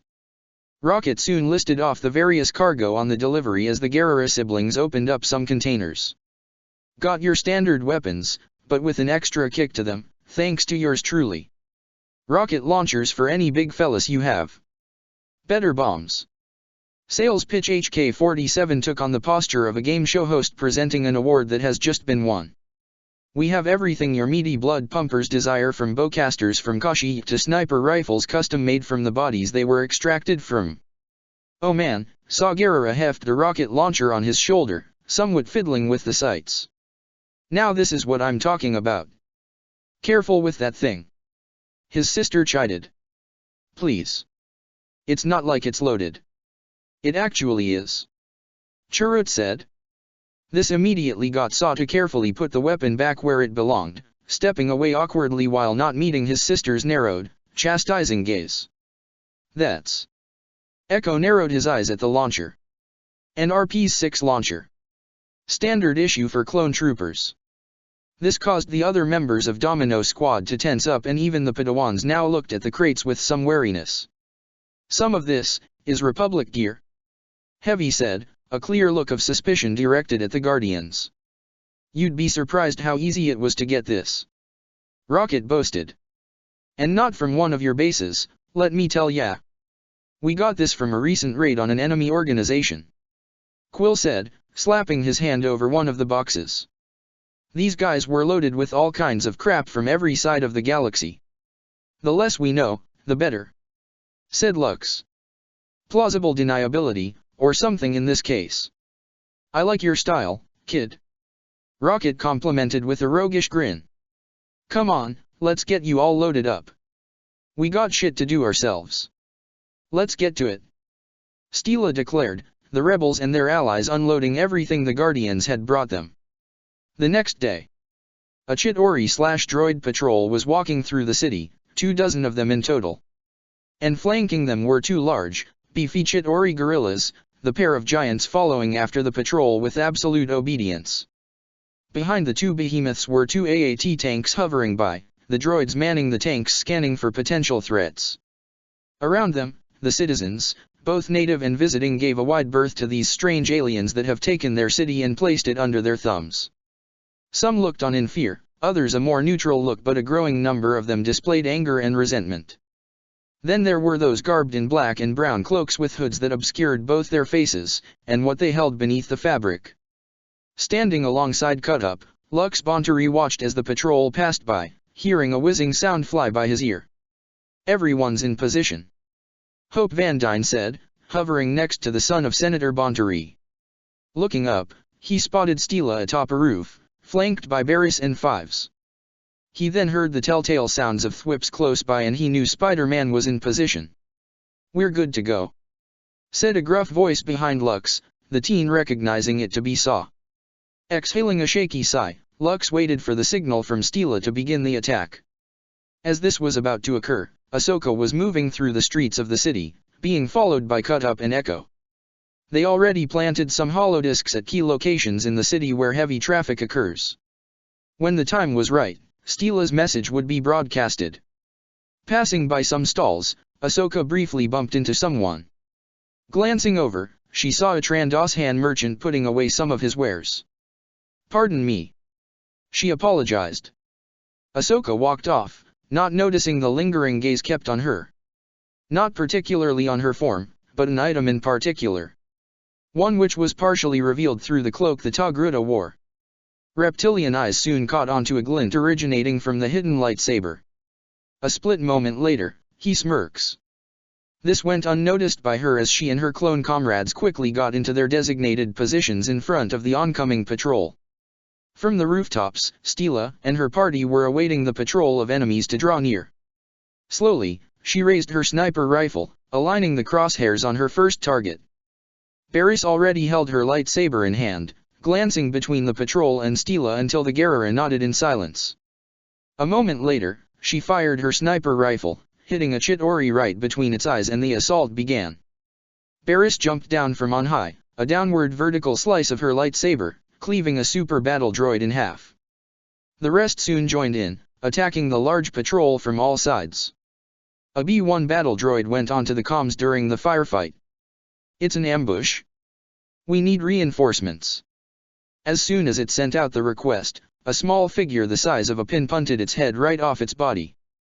The rest came in, practically swarming the patrol. Saw used one of his newest acquired rocket launchers, firing one directly into the face of a Chitauri guerrilla.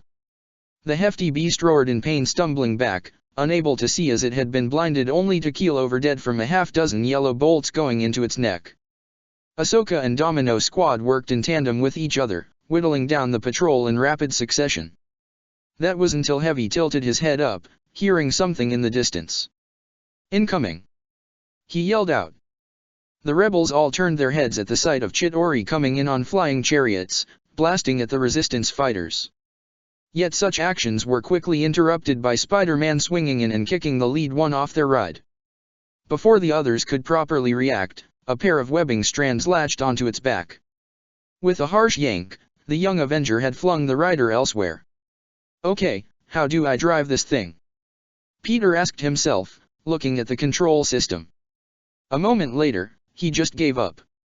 "Or I could get off before I crash." He did just that, leaping away, avoiding a collision between the vacant Chitauri chariot with a Chitauri guerrilla on the ground, resulting in a rather harsh blow. With the lead chariot now wrecked because of an Avenger, the rest scattered about, picking targets at random and firing at whoever was in their sights. "We gotta take those out," Saw said aloud, switching to a standard rifle, firing at them. Wasp was already flying after them, having taken Scott along with her. She managed to catch up to one, dropping her boyfriend down, who landed behind the driver and grew to full size. The shift in weight caused the back gunner to turn and see Ant-Man, rounding on him with his rifle raised. Scott immediately shrank back down, just as the gunner fired his weapon and struck the driver of the chariot in the neck, killing it. The chariot turned upside down, crashing right down upon a gorilla that roared in aggravation at this. It slammed its bulky arms on the ground, charging forward and smashing several rebels aside. "Ahsoka!" Barris called out to her, running right at the Chitauri gorilla. Her girlfriend immediately joined, already knowing what Uffy was going for, and the pair charged at the outer galactic species that ran right back at them. Once getting in close, both girls crossed paths just as the gorilla threw its arms up to smash them into the ground. Their movement disoriented the lumbering beast, and the Togruta Padawan zipped in close to its back leg, cutting it open with two quick slashes of her lightsabers. The beast roared in pain, faltering back. Before it could make a retaliation attack, Barris came over and sliced at the tendon area of one arm. This made it inoperable and hard for the Chitauri gorilla to work with. She then used a force push to make it stagger back if it actually could. All it did was cause the hulking creature to fall back, leaving it vulnerable to an attack on its head. With a swift movement, Barris plunged her lightsaber into its skull before deactivating it to move elsewhere for the fight.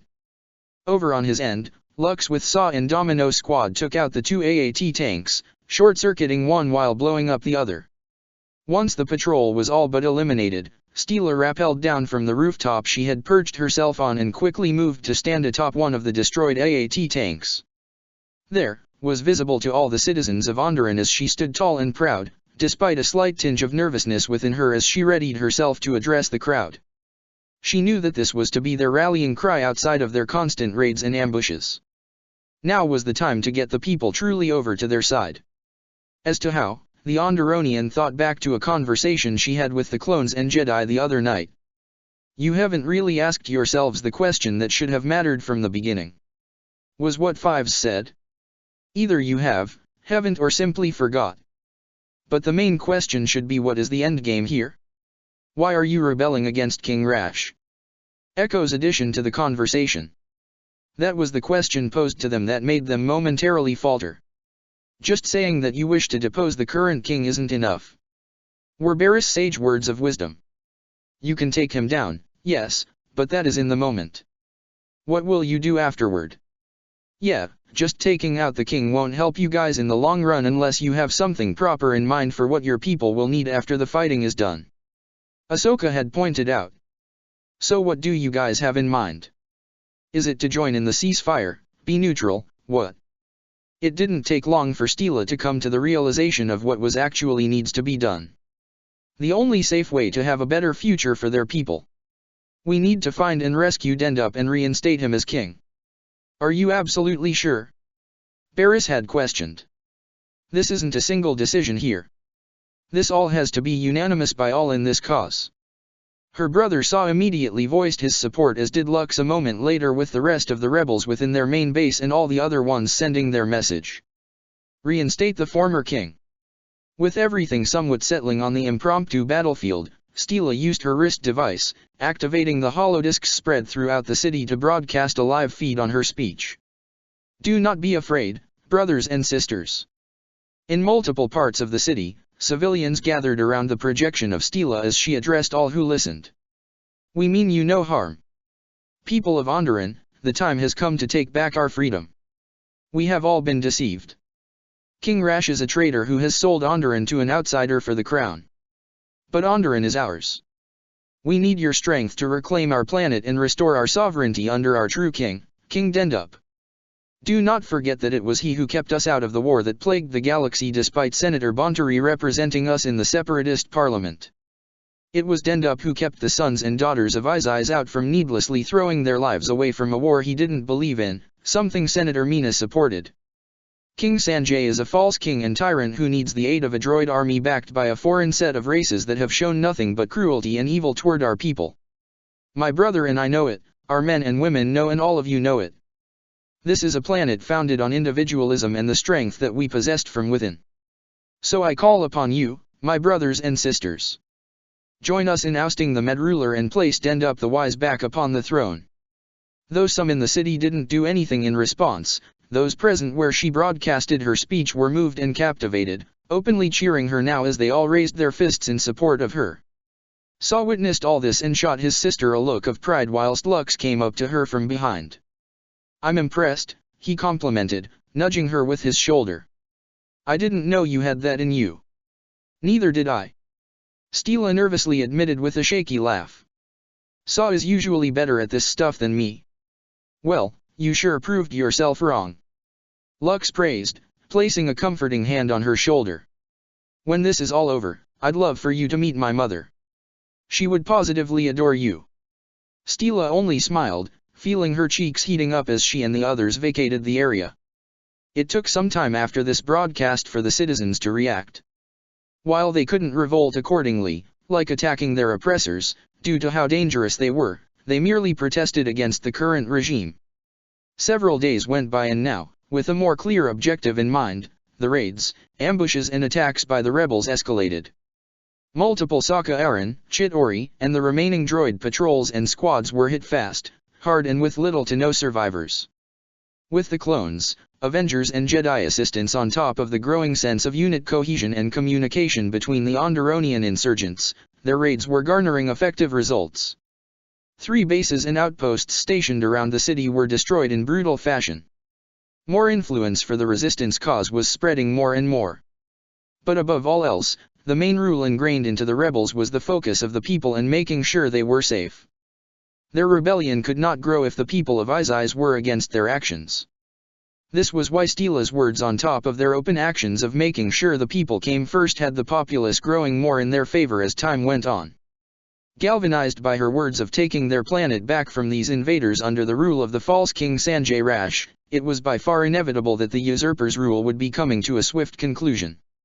Sooner or later, the people will indeed rise up.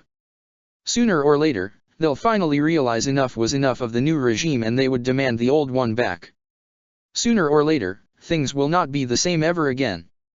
As for the king's response to all this, I have had it. Sanjay bellowed within the throne room of the palace, flinging his bowl of fruit at a nearby wall. I've had it with these terrorists. They're no longer a nuisance, but a threat to Onderon. All the fruit clattered to the floor upon smacking against the wall saves for one that was caught in midair before reaching it. The lone fruit floated over into the hand of Maul, who casually took it out of the air and bit a piece out of it. You know, this is a rather serious waste of good fruit, the former Sith Lord lightly admonished. When I had one, I never knew Onderon possessed such delicacies. Sanjay rounded on the Zabrak, looking positively deranged. Despite his look and his stomping up toward Maul, Savage Opress stood to the side and didn't lift a finger or react in any aggressive manner. He had come to quickly learn of this king's bluster and flaunting of power that isn't really his. This man could try all he wants in shouting, raving and getting in the face of his brother, but that will still change nothing in the end. He was merely all bark with no bite, after all. The venom in Rash's voice would have been palpable had he been able to elicit just a smidgen of fear in them. I don't understand, why are they still fighting? Maul looked at the king as if he were a child. Are you completely unaware that they recently achieved a great victory in destroying the power generator? Since then, they've been slowly growing in power and influence from your influential order. Sanjay had veins bulging on his forehead, looking almost possessed with rage. Then why have you done nothing about it? Are we not allies? Am I not the king? Answer me, Maul.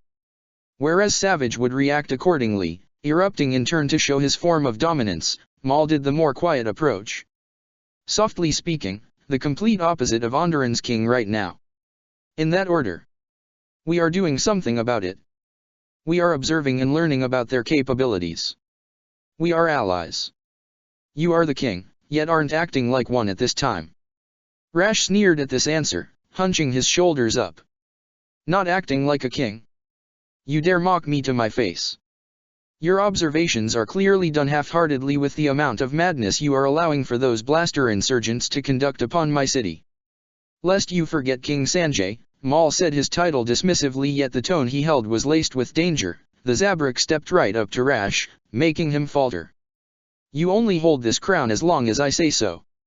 I'm supplying you with the additional forces since you don't wish to fully use the royal militia to enforce and proclaim your rule. Through them, I've provided extra security. Through my council, prior to the arrival of the rebels' allies, your grip on this city was absolute, and it was my army that sent them running into the jungle, not yours, and most certainly not the droids. My guidance that secured your city at this time, not yours. I have not been the one to make foolish decisions in harassing civilians and making random executions of anyone remotely suspicious in your eyes. I had told you, that sort of action only breeds dissent, not loyalty. Sanjay faltered but shook his head, forcibly regaining some of his gusto, puffing his chest out. I am the king of Onderon, am I not? That you are. Maul acquiesced. What have you exactly been doing since you took the throne? Rash now appeared to look as though he had been slapped in being asked such a question. I've been busy doing nothing. Maul cut him off. All you've done is sit there, strutting around the palace, eating your fruits and doing nothing while I've done everything to keep your rule stable. But still, what of the rebels and their allies? Rash said impetuously. I'm doing what I can to keep my end of the bargain while counseling the king on matters about which he doesn't really understand. I haven't been counseled. You are being counseled at this very moment. Maul drably said. I should be consulted on such things. Sanjay now sounded like a child. You would understand more if you used your time productively to properly know how to run your government. Maul shot back, now having checked out of the conversation. Now, if you'll excuse me, I must find a way to salvage Did I say we were done? Sanjay snapped, getting in Maul's path and actually having their chests bump into each other. It was then that Savage's eyes narrowed and he let out an audible growl while his brother's expression shifted into a cold one. Though the Onderon king felt a shiver go down his spine, miraculously, he managed to stand his ground despite the cold sweat he was now experiencing. The two brothers were exuding a dangerous aura that felt like a pressure that was now weighing down upon the newly crowned monarch, who felt his legs tremble. He tried to uphold a strong visage, but eventually, it became too much for the man. He released a shaky breath, almost stumbling back as he regained his bearings. Right, apparently, we are done. Soon after Rash says this, the weight in the room seemed lifted and was a bit warmer. Maul snorted at this, unimpressed with what he just saw, a sentiment Savage shared. Good. Now if you'll excuse us dash. Lord Maul. Their confrontation was interrupted by Blackout, the Twi'lek walking into the throne room, got right up to the Zabrak brothers and fell down to one knee. Yes, what is it? Maul inquired. We've found it. The Twi'lek declared. It wasn't long before the others in the chamber knew what Blackout was referring to. Then it's time we move. The red-skinned Force user proclaimed. Rash looked at Maul questionably, momentarily forgetting the near clash they were about to have. What now? Come, King Sanjay. The power that you seek for your absolute rule is now within grasp. He then turned to a Chitauri covered in high-class armor compared to the standard uniform of its species. Let madness reign. As preparations were made for their departure, there was a moment of utter calmness that befell the city. Something which unnerved the rebels within eyes after a string of chaotic but decisive victories over the occupational force of the false king. Atop a roof that had one of the bases of the insurgents stood Saw Gerrera, overlooking the city and the palace that was at its center. Next to him were Fives and Lux, the former watching over the city, same as Saw whilst the latter was polishing his rifle. What is going on here? Fives quietly whispered, something Bontari heard. The teen looked up from his weapon, glancing at the ARC trooper who slid his helmet on. Is everything all right, Fives? The trooper shook his head, walking forward slightly. Something's up. I can feel it. Saw looked over at Lux, seeing he had the same look of trepidation. What's wrong? Saw asked, moving to stand beside Fives who pulled out some scopes and held them up to his eyes. That's just it, Fives grunted. Nothing seems to be wrong. That's when the worst of it usually, wait dash. The clone seized up, focusing on the palace. More specifically, what was coming out of it. A few dozen chariots soon turned into almost 100 that came out of the palace and descended onto the city. Oh shit! Fives exclaimed him, Lux and Saw watching in horror as the Chitauri chariots rained fire upon the city. What the hell are they doing? Saw raged, seeing red at the sight of his city being mercilessly attacked like this. Call them all in. Fives yelled, the three of them grabbing their weapons and running to get out onto the streets. All hands to battle stations. Get out onto the streets now and start taking those chariots out. Get to your mounts and get to the skies stat. What's going on, Fives? Came the alarmed response from Ahsoka. The Chitauri, they're attacking the entire city. He informed her, running out of the base he had been occupying. I don't know why, but I don't care now. All that's important is the safety of the people and taking down the attackers now. They're attacking everywhere. Spider-Man chimed in, explosions and blaster fire being heard in the background. Chitauri, Sokka Arans, all of them. What the hell is happening right now? Ant-Man yelled, having suited up and growing to be taller than the buildings. His large size caused several chariots to crash into him, making him jolt about, yet he stood strong. With a grunt, Ant-Man swung his fist, punching a chariot out of the sky and into another chariot that flew by. Wasp was flying around her boyfriend, covering his blind spots. Ahsoka, Barriss, and Peter were fighting on their end while getting civilians to safety. The rebels were out in force, old and new, fighting viciously against the Chitauri/Sokka Aran army. What is going on?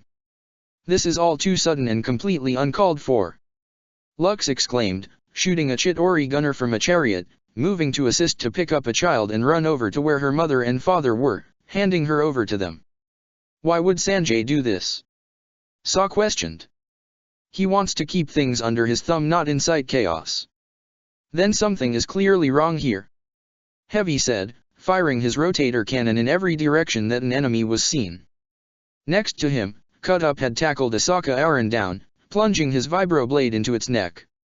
Over with the last member of Domino Squad, he was the one that was positioned closest to the palace. In being one closest to the building, in the midst of the battle, he caught something out of the corner of his eye. The hell? This query didn't go unnoticed by his batch brothers. Echo, what's up? Heavy asked. The ARC trooper took a moment to get into a position where he can more properly see just what it was that caught his eye. His response was soon given once Echo radioed everyone. "We need some eyes on the streets. Just saw people exiting the palace, but it's hard to tell what one of them was carrying." Echo utilized his rangefinder attachment on his helmet, zooming in on one of the figures. "I see Sanjay Rash. He's leaving the palace." "What?" came the synchronized response from all on comms. "What do you mean, you see Rash?" Saw aggressively asked, though he was nearly hit by a stray blaster bolt had it not been for Lux grabbing the back of his shirt and pulling him back. "That's just it, damn it!" Echo exclaimed, nearly being blown up by Asaka Aaron wielding a cannon. "I lost sight of them. Contact the outskirts." Stila ordered. "We need eyes on Sanjay now." The battle in the city raged on. Despite the surprise attack, a quick response was managed to be thrown together, but they were still unprepared for the most part. But at the same time, "What is this?" Ahsoka asked, deflecting blaster bolts from all sides, taking out enemies side by side with Barriss. "This feels like a distraction," Spider-Man said, landing right next to them.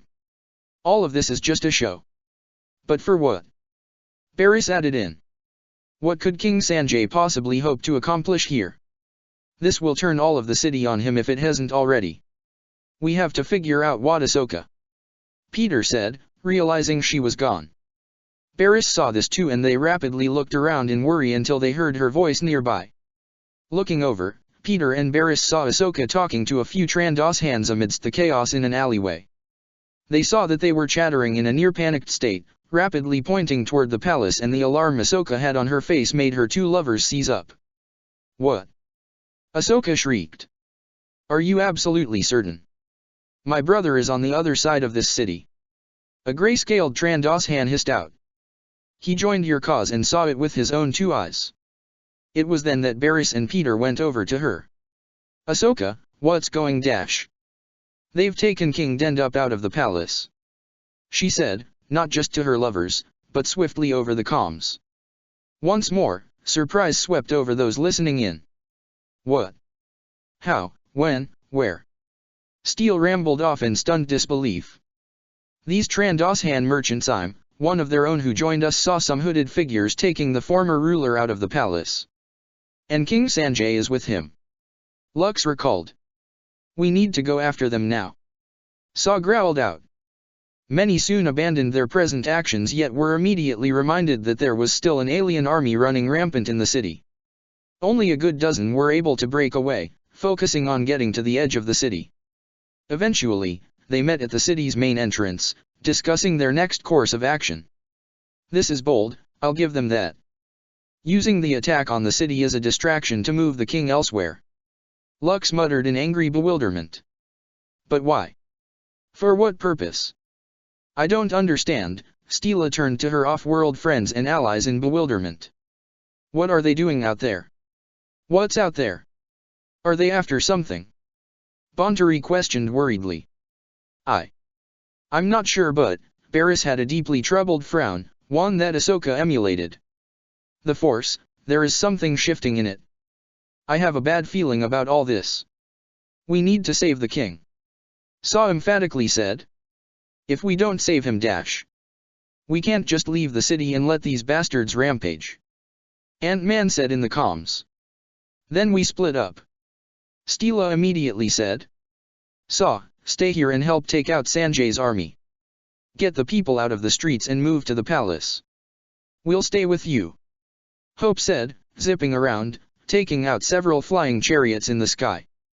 "A small squad should be enough," Lux chimed in. "Fast and nimble to catch up to wherever Dendup has been taken and hopefully take him back." With the quick assignment of members, they split up for their hastily given tasks.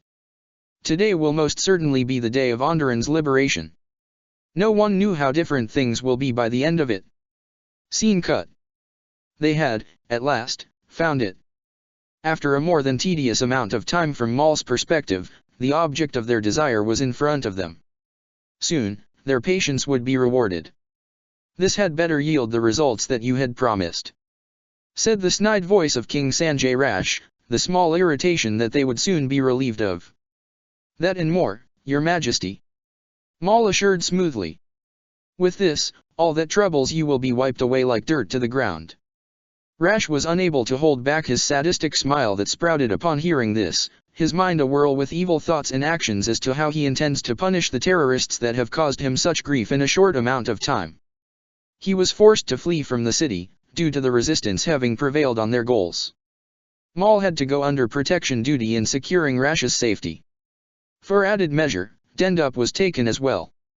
If he didn't get into the rebels' hands, then the control of Onderon won't be shifted all so easily. Several Chitauri were carrying the old man who didn't show any signs of stirring from being lugged around through the thick jungle. Presently, he was placed into a state of unconsciousness, courtesy of Maul using the force keeping him as such. The entryway to their destination was covered with all sorts of trees and other plant life, practically making the two stone doors invisible to most. "Blackout, if you would."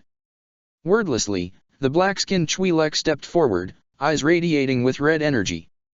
Blackout didn't fire randomly, instead concentrating on a set path with his beams that tore the plant life apart, multiple branches and vines falling or being burnt away. After a few seconds, the way had been cleared and the feeling was immediate. The group was washed over with the feeling of the dark side that permeated from the doors themselves. It was as if the jungle was keeping such a thing buried under its roots to make sure the tomb remained hidden and untouched. Savage actually took a moment to breathe in deeply, almost savoring the sensation of the dark side coming over him like this.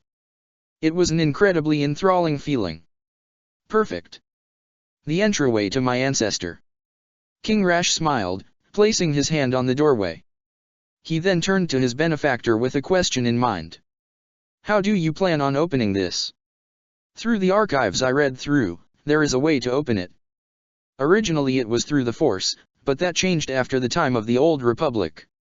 The seal became altered. Not only the Force can open this, but one of Onderon's royal family needs to be present and willingly offer their services to open the doorway." "Really?" "Yes, really."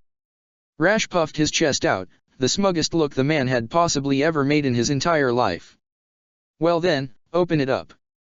I, King Sanjay Rash of Onderon, descendant of Lord Freeden Nad, command you with my blessing to open up his tomb." "Naturally." Maul then turned to his brother. "Savage." In an instant, the taller brother's arm snapped forward, grabbing Sanjay by the neck and hefting the man up.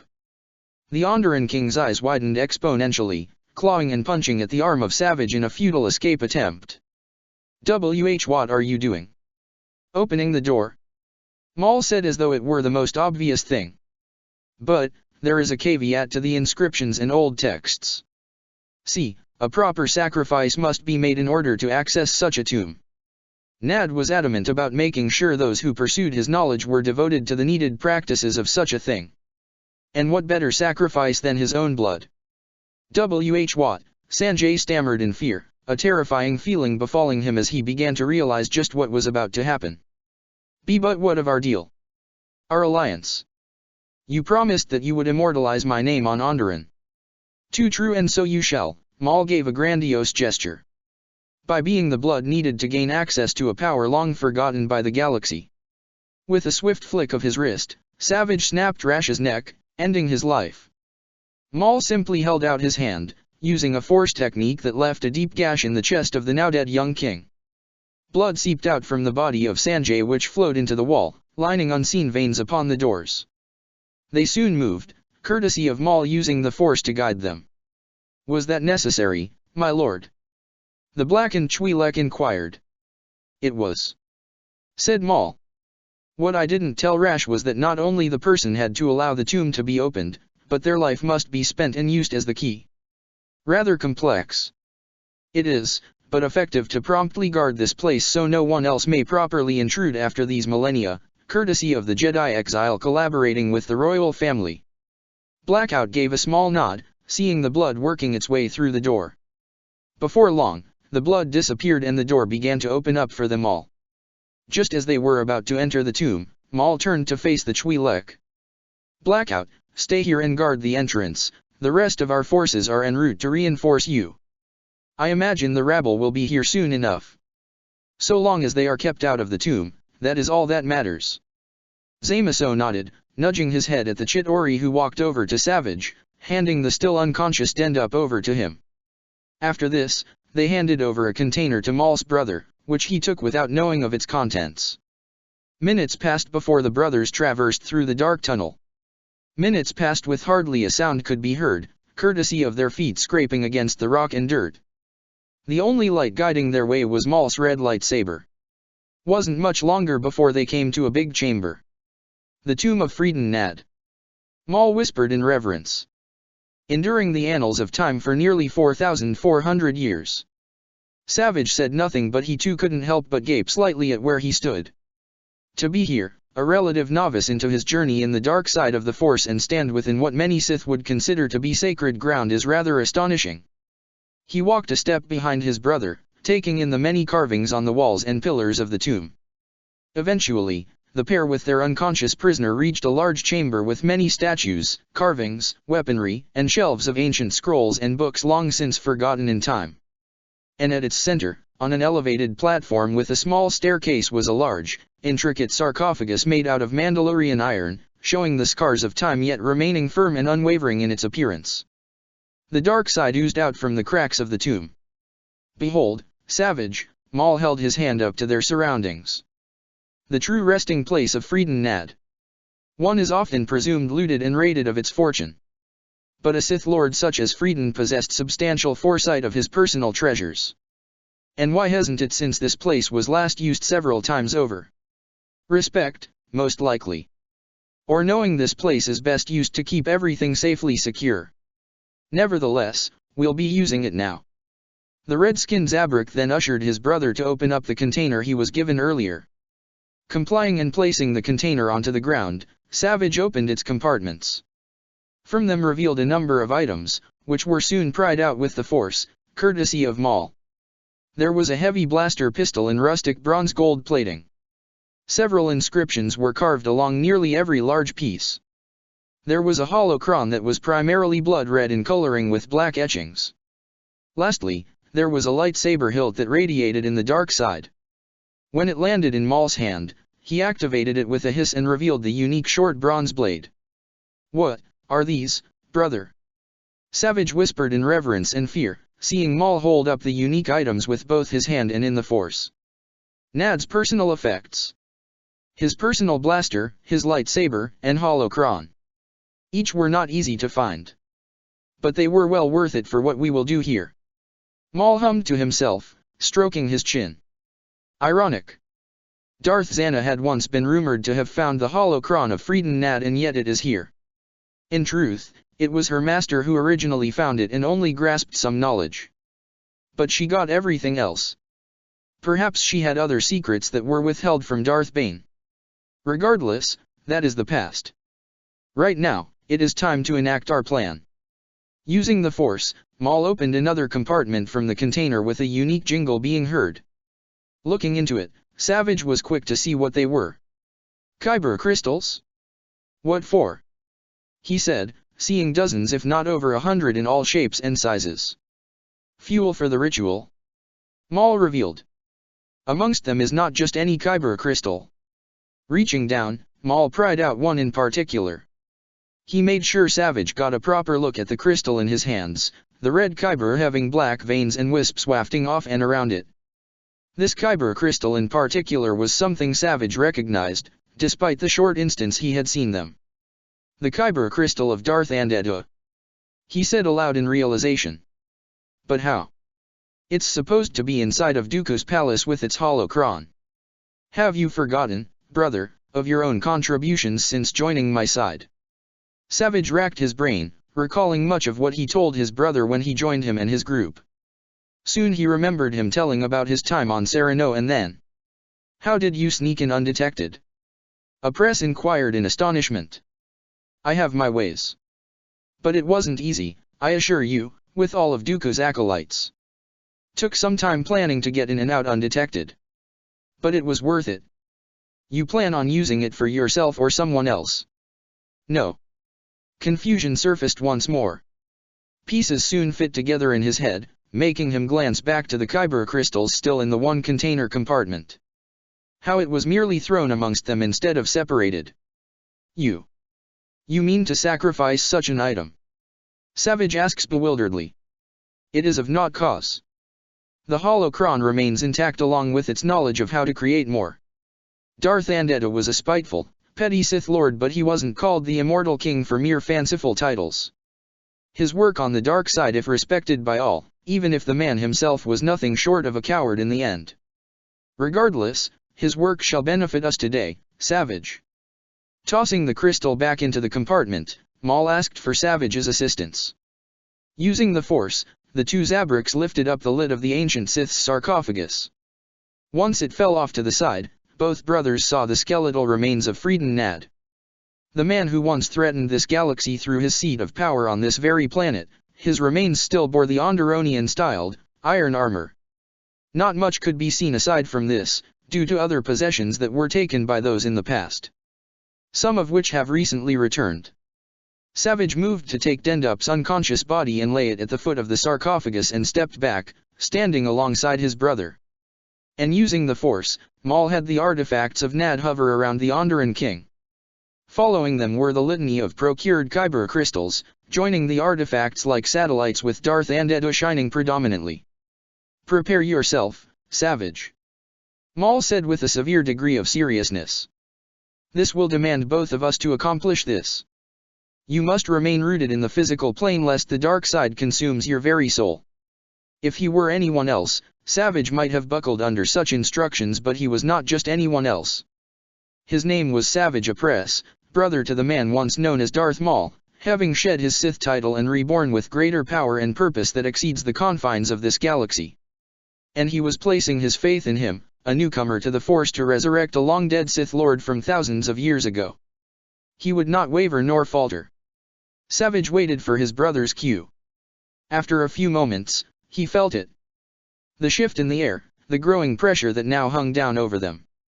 One by one, the exposed Kyber crystals began cracking. Each releasing their contained power. From each crystallized blast, a great weight filled the chamber. And a split moment later, the crystal remains began getting consumed by an untold void, yet the power remained. The Kyber crystal of Darth Andetta was the last, and it made things rather dense once its power joined the collective. The moment the final exposed crystal vanished, Dendup's eyes shot open, the aged king gasping in shock, which immediately morphed into agony and pain. The energy of the Kyber crystals, rather than entering the body of the former king through conventional means, instead the chaotic energy solidified into red tendrils and stabbed into Dendup. He began screeching his vocal cords out, writhing about as the tendrils dug themselves into his body, and he began contorting into angles no human body should endure. His screams soon became inhumane before his vocal cords no longer functioned. The two Zabrak brothers held on, sweat glistening on their skin and breaths becoming labored from the obstacle they were undergoing. All the while, their dark ritual did not go unnoticed, or rather, it didn't unfelt by those attuned to the Force. Across the galaxy, Force users from every walk of life felt a powerful surge within the Force itself, and its source came from the dark side. On Coruscant, many Jedi at their temple felt a massive chill run down their spines. A majority actually stopped what they were doing to see if they were all feeling the same thing, looking at each other in shock and terror. The council was equally as disturbed, a Korun Jedi Master sharing a disturbed glance with the Grand Master of the Order. Over at the Senate building, the current Lord in the Banite lineage of Sith was busy doing his duties as a Chancellor. Surprisingly, that changed when the dark shockwave came, all but freezing the secret Sith Lord in place, dropping what he held in his hands. Slowly, the hidden Darth's chair turned to the window behind him, and he stood up, mouth apart slightly as he realized what was happening. He didn't know what or where this was coming from, but he would find out soon enough. On the planet of Sereno, Dooku and many of his acolytes were undergoing training when the dark sensation washed over them. They were utterly surprised at what they felt. Some ended up blasting their comrades away by accident, due to them losing their focus. Dooku narrowed his eyes at the direction of where this came from, processing this feeling of unsettlement. On Dathomir, its residents were unsettled by the overwhelming feeling sweeping their world. It was similar to when Wanda awakened as the Scarlet Witch, but was more malicious in nature. Amongst them, Mother Talzin felt something else amongst the sweeping force. Signatures she hadn't felt in quite some time, one far more than the other. Savage. Maul, what have you done?" she whispered in abject dread. Situated within a spacecraft, Ventress and Quill conversed with Mantis about their paternal heritage when they halted their talk, them feeling dread sweeping over them. On a world steeped in the dark side, many followers felt the odd shift in the air. Many wondered what made this happen. Amongst them, a celestial being with piercing red eyes gave off a peculiar look of curiosity and intrigue. Within an isolated system, the planet of Atalon, a being of the Force within its center, narrowed his gaze, contemplating on what was to be done as the balance of the Force was shifting. Elsewhere, a green-haired celestial in her self-imposed prison looked up in utter shock and worry. Elsewhere in separate parts of the galaxy, those deeply touched by the Mind Stone felt the odd sensation, making them mixed in responses. Outside the tomb, not far from where it lay, two young Padawans gasped, a cold, horrid feeling washing over them. Their lover was no better as he felt the symbiote release a warble of fear from the sensation in the air, and his sixth sense screamed in his head. These aforementioned worlds and more containing those who were sensitive to the Force even on spacecrafts felt this ritual. The entire galaxy, though most remained unaware of what had just transpired, a cold air briefly wafted over all in the galaxy, even those on the desert and molten planets. The chamber began to settle down after what felt like hours. Both Zabraks felt like collapsing after their ordeal, but held on as they felt someone now appearing in the tomb. Someone who was strong in the Force, but wasn't here physically. Looking over to where the skeletal corpse lay, there was an entity hovering over it. He was large and imposing, due to his armor and figure. His exposed skin was a tad lanky, which matched his slack jaw. His eyes were blinding white spheres. This was the long-dead king of Onderon, the former Padawan of the Jedi Order turned Lord of the Sith. The spirit looked down at the body of Dendup before seemingly collapsing into it. Once more, Dendup's body convulsed and jerked about, only this time, there was a visible change. Like a marionette, the body moved oddly before it began shifting in an unsettling manner. The aged king, filled with the energy of the Kyber crystals, began transforming before the eyes of the Zabraks. First was the bones, having snaps and pops being heard. From there the body began to expand to adapt to some unknown fashion. Rips and tears followed, due to Dendup's clothing no longer fitting the new appearance, only parts of his pants remained as they now resembled a loincloth. In mere moments, the once wrinkled, bearded visage of Dendup was replaced with the hallowed haunting look of his great ancestor, the man who started the lineage of the Onderon kings. It took a few seconds, but Frieden's head twitched in a manner as if the last part of his spirit was integrating itself into his new body. Once that was done, there was an audible exhale of air from the newly transformed Dendup, or rather, the reborn Frieden Nad. His eyes opened, revealing white blanks for the two brothers to see. They were directed at the duo that stood there in silence. You have brought me back from chaos." The disembodied voice of the long-dead Sith Lord reverberated off the walls of his tomb. Most predominantly it came from the very man himself standing before the Zabraks. "Thousands of years of eternal damnation and you shall return to your place there in due time, unless of course you heed my words and don't play me for a fool," Maul said straight away, his eyes burning into Nad's blank ones. The newly resurrected Sith Lord eyed the two brothers before focusing on the one in charge with a skewed look. "What is it you want to know?" Frieden asked, white sunken eyes narrowing at the red-faced Zabrak who stepped in close, his presence overshadowing that of the old Sith Lord. "Why is it you have revived me? I doubt it's out of What do you know of the Soul Stone?" Maul interrupted. Frieden Nad reeled back, truly stunned by the question. How did this Zabrak know of such a thing? "I know." Nad spoke pensively and with caution. "Of several rumors and facts about what you speak. Why do you wish to know of such a thing?" All he got in response was a smile that seemed to unsettle the revived Sith spirit. Scene cut. Outside the tomb, Blackout stood at the ready, arms crossed and eyes already glowing with power. He could sense them coming. Even through the sudden surge of the dark side washing over the land. They were closing in on him. "Get ready." Blackout murmured to the Sokka Arans and Chit Ori around him, all raising their weapons in anticipation. He could hear movement from the jungle, closing in on his position. Without waiting for any surprises, Blackout unleashed his eye beams onto the jungle, the burning red beams through the wood and shrubs. Many trees fell, smoke emanating from their burnt bark. Though he initiated the first attack, the Twi'lek knew they were still alive. And lo and behold, a string of blaster bolts was sent his way. He ignited another lightsaber he still possessed, deflecting them with rapid succession as he saw the group that came after them into the jungle. It was that Spider Avenger with the Mirialan Padawan, and 2 of the 3 ringleaders of the rebels, the woman, and Mina Bontari's son along with 2 clone troopers. They came in 2 separate groups that converged together. Blackout was quick to fire another beam from his eyes, specifically at Spider-Man, who jumped over them and shot a webline right at him. Snagging his chest, Peter tugged on the line and pulled himself in like a rocket. Bracing himself, Blackout hissed in pain as Spider-Man struck with a powerful punch that sent him skidding back, undoubtedly either cracking or even breaking one of his ribs. That punch was one he certainly didn't hold back on. Despite his pain, Blackout actually grinned at this, cackling as he unleashed another beam that Spider-Man jumped away from. The Twi'lek didn't relent, pursuing the webhead with his line of sight, causing the New Yorker to constantly move about so as to not get caught in the attack. As the pair fought against one another, the others were taking on the Chitauri and Sokka Arans that were stationed with Blackout. In the midst of the battle, Steela looked ahead, eyes on the large open gates that led into a structure of some kind. "What is that?" she asked aloud. "It looks like an entrance to an underground chamber," Lux noted from his cover. "Do ya think that's where Kind Dendup was taken?" Fives inquired, popping out from behind a tree and taking out several Chitauri in rapid succession. "That's more than likely the case," Cut Up surmise. "But the question is, why?" "What do you think, Barris?" Lux asked with a grunt, narrowly avoiding a blaster bolt that bounced off his cover. The Mirialan Padawan had actually taken a moment to get to cover and realized 2 things.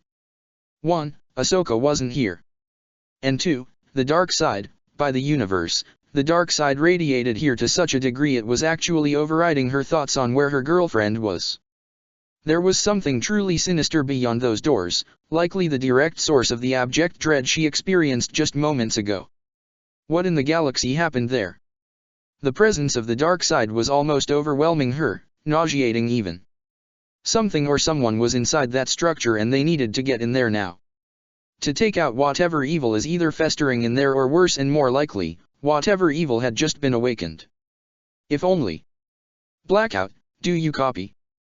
The Twi'lek managed to throw Spider-Man away in time to respond. "I hear you, my lord. Be ready for extraction." The black-skinned Twi'lek nodded, not questioning just how they would escape, simply awaiting whatever Maul had in store. Suddenly, everyone on the battlefield froze up as a wave of dark side energy expunged itself from the inside of the stone doors. "What?" Lux felt terror grip his heart. "What is that?" "The dark side," Barris answered in dread, holding her lightsaber aloft. "Get ready." Shooting out of the tomb of Frieden Nad, this blackened haze swept through the area. No one was prepared for such a thing. It blinded everyone's vision, everything became black in their eyes. There were shouts and yells of just what was happening, all waving around and trying to get this darkness from their perspectives when it vanished as quickly as it appeared. They were all left standing there in complete bewilderment. Steela, in the midst of it all, managed to find Lux and had latched onto him, Bontari holding her close. Fives and Cut Up stood close to one another, Barris at their back and Spider-Man was on his bum, seated right in front of the entrance of the tomb. "What in the hell was that?" Peter asked, rubbing his head, trying to make sense of what they just went through. "What just happened?" I don't know." Barris was shaking slightly, getting her bearings together as she recovered from that revolting feeling the dark side gave her. It almost overwhelmed her. Almost did everyone, really. "Where are they?" Cut Up abruptly spoke up, seeing all their enemies had vanished. "Where'd they all go?" "Likely used whatever that black mist was to get away," Peter surmised, getting back up to his feet and walking over to Barris. "Are you all right?" "I will be," she assured him, seeing him give her a concerned look. "I will be," Barris reiterated with a strained smile. "Trust me, Peter." Spider-Man released an acquiescent sigh when he finally realized something. "Wait, where's Ahsoka?" Remembering that she had thought of this earlier, Barris began looking around, turning to the others. That crossed my mind earlier, but there was a reverberation in the force that came from within there. She pointed to the tomb. The dark side, something happened in there and it had me distracted, unfortunately. Has anyone seen Ahsoka? Steela frowned. I guess we were so focused on getting to Dendup and Rash that. She shook her head. She's gotta be around here somewhere, right? Fives and Cut Up shared a look and immediately went for their comms. Commander, this is Fives, do you copy? Static. Commander, Cut Up now tried. What's your location? More static. A slow creeping dread began to seep into the group. Lux and Steela tried to reach out to her whilst the ARC troopers got into contact with their brothers back in Izais to see if they perhaps knew where Ahsoka was. The shocking response they got was the Chitauri and Sokka Arans that were still alive retreated in full. The city was theirs. But that didn't matter to the group outside the tomb of Nad at this time. Ahsoka, where are you? Peter was now trying to contact her, same as Barris. Ahsoka, do you copy? The Miri Allen quietly asked, feeling a knot forming in her gut. Ahsoka, stop playing around, this isn't funny. Spider-Man stammered out. Ahsoka. Barris' heart suddenly clenched up and next to her, Peter felt a horrid feeling well up from within as the two became awash with an overbearing pressure of pure dread. Snips/love? They asked, nearly in sync. Not even waiting for another response, Spider-Man took off into the jungle, yelling at the top of his lungs. Ahsoka. The group heard his voice even with him already gaining a considerable distance away from them. Ahsoka. They heard him bellow at the top of his lungs, causing many creatures within the forest to flee from him. Steela and Lux held looks of disbelief and panic, the ARC troopers now running into the forest themselves, calling out for their commander. Barris could only allow dread to fully embrace her. She subconsciously reached out to the force bond that she has with Ahsoka and felt a numbing feeling wash over her. The Padawan fell to her knees, a tear falling from her eye. Ahsoka. She whispered in horror. Avengers Infinite Wars Chapter 93, Padawan Lost. On the planet of Onderon, madness reigned over its capital city. The Chitauri and Sokka Arans blindly attack anyone and anything, upon orders of Lord Maul. The reason was simple, a distraction big enough to smuggle out both the former and present kings of this world. And it worked with everyone fighting for their lives, too focused on the attackers than Maul and his little team on the smuggling operation. They were successful, but their actions hadn't gone unnoticed. Elsewhere, a band of resistance fighters were searching for King Dendup. They weren't alone as the two Jedi Padawans, ARC troopers, and a young Avenger were with them. Much was needed, due to how dense the jungle was. They were desperate to get to the king as the Battle of Onderon may hinge on this moment. Ahsoka Tano ran through the jungle with several other rebels, one of which was a Trandoshan, the one who reportedly saw Dendup being taken out here. In the midst of it all, several Chitauri chariots had spotted her group and pursued after them, firing rapidly into the jungle to disorient or take out the group. During that instance, Ahsoka was separated from the others, having had to dodge a number of explosions. She sought to find her way back to them, especially when hearing commotion some distance away. It was then did Ahsoka feel it. The wave of the dark side. It was overwhelming, but nothing in comparison to what she felt while being in the sun's presence.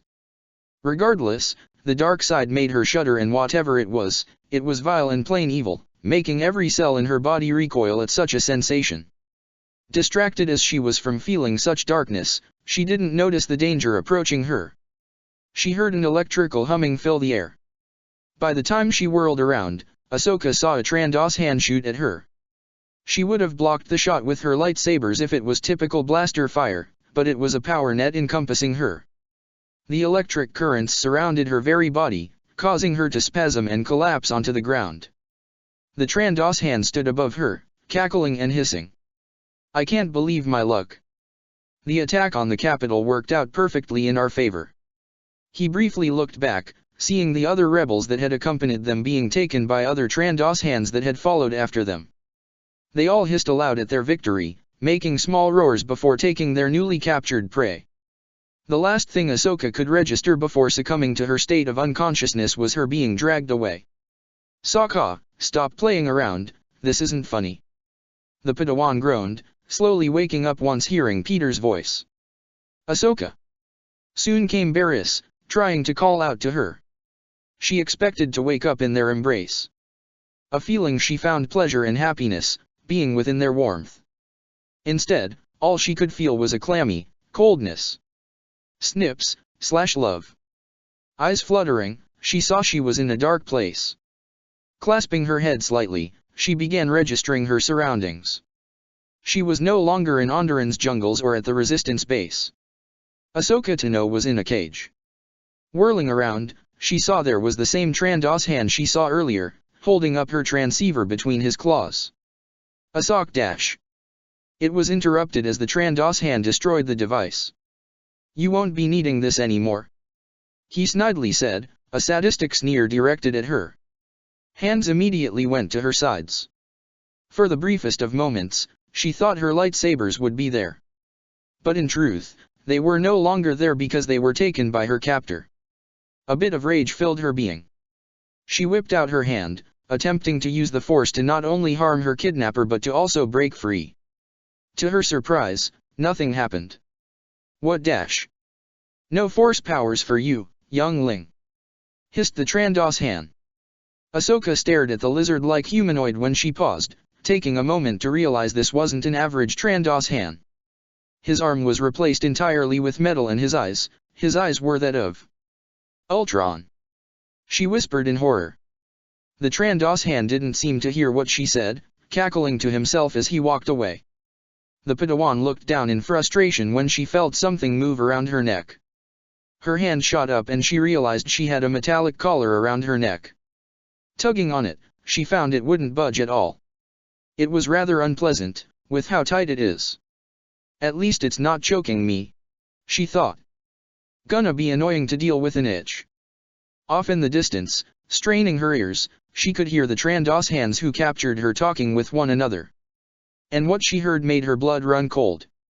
Have the acquired amount. 4 Padawans for Ultron and 1 to keep for ourselves for our hunt. Yes, the Togruta will make a valuable prize once she dies at our claws. Still a shame we can't keep those lightsabers. Such valuable prizes. Ahsoka sat back, breathing heavily now in abject terror. There was a part of her that prayed that she was the Togruta that they were referring to, but at the same time, these Trandos hands were working for Ultron. A sickening feeling welled up in her gut, recalling Jedi and clones having been taken and kidnapped by Ultron drones. And with what Barriss had told her, they were being experimented on and transformed into new variations of Ultron drones. And now, 4 Padawans like herself were about to be sent off to that genocidal AI and be changed into his puppets. And there could be clones and Force knows who else they've captured with her to be delivered to Ultron. She needed to get out of here and find them and free them. She tried to focus and sense through the Force, hoping she could feel who else was on this ship or facility. Unfortunately, she couldn't sense anything beyond herself. Blinking, she tried again only to be met with the same outcome. What was going on right now? Her mind was erratic from the worries. She couldn't think properly as a result. And she needed her mind clear in order to figure out a possible way out. Needing to calm herself down, Ahsoka went into a meditative position. It felt like hours for her while in the meditative trance. The storm of emotions within her settled down. A means of doing so was through the discipline taught to her over the years. But soon it was replaced by thinking about what made her happy. In her mind's eye, she imagined Peter and Barriss. Her heart ached for them. As much as their visages made her happy, she was also saddened by not being near their presence. And Force knows the worry they must be going through at this very moment. Shaking her head, she refocused on her meditation when she felt something unusual. Though her connection to the Force was suppressed, Ahsoka sensed something within her. She tilted her head at this and wondered just what this was. It was a contradictory feeling. This odd sensation felt both foreign and yet familiar. From what she could inspect, it was an ember, flickering in the darkness. It felt strong but was having a hard time getting bigger. As she sought to investigate further, creaking and clanking sounds filled the air. Next thing she registered was falling. Adjusting herself for a landing strategy, she was able to land on a sandy beach and performed a recovery roll. It would have been easier for her if she used the force. There were others with her. By the looks of them, they were civilians and workers of some kind. Hard to tell, given the nighttime environment they were presently in.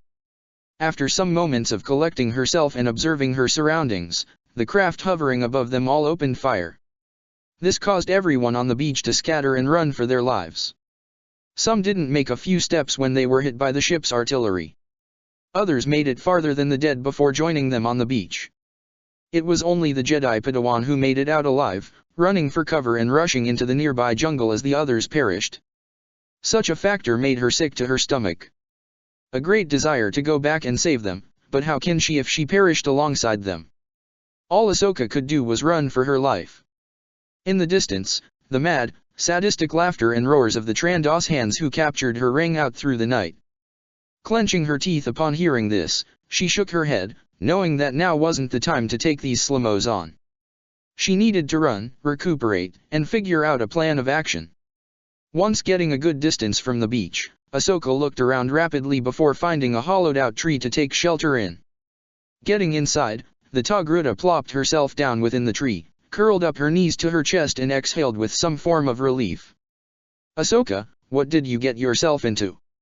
She asks herself. And how will you get out of dash? She faintly heard something from nearby, apparently dropping down from a higher area. Instinctively, she whirled around and was about to attack when she halted her movements.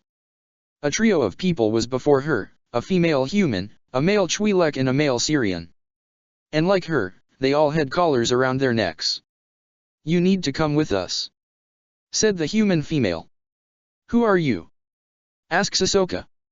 We're Jedi Padawans, like you. The Twi'lek answered. Now come on, it isn't safe here. Seeing as she had no choice in the matter, Tano followed after them. Scene cut. Onderon found itself in an unusual state. King Rash was found dead at the entrance to what was the now identified lost tomb of Freeden Nad. His Chitauri and Sokka Aran forces have gotten up and left Onderon and its system entirely. One could consider this a success. But it's a bittersweet one, given the factor that King Dendup is missing. Some believed the one report Ahsoka Tano received was misleading, due to an incorrect eyewitness report during the chaos. They tried to find the Trandos Han who gave it but could not find him in the capital. Others believed Dendup wasn't taken out of the palace and was kept somewhere within its walls. Such a search was met with failure. People guessed through the attack, Dendup was indeed taken out of the palace, but in a way one wouldn't assume. Whatever the case may be, Onderon was liberated from a tyrannical rule. But without King Dendup there to lead its people and government, something had to be done until his return, or the confirmation of his death. So now, they had to pick up the pieces and try to figure out their next step. At this time, Mina Bontari had to work overtime in playing damage control. Without Dendup's presence on Onderon, she had to step up and be the full leader of the planet she represents. It wasn't going to be an easy task, but what choice did she have until she could properly form an Onderonian council to fill such roles? Thankfully, her son Lux was doing his part along with Saw and Stila being thrust into such a position of leadership. On top of that, the Supreme General of Onderon, Tandon, was quick to assist them all after having been freed from prison. He was placed there by Rash due to his vehement opposition to the occupation of a foreign army on the people of Onderon. With him previously imprisoned, the royal militia was less than compliant to move and act outside of the palace.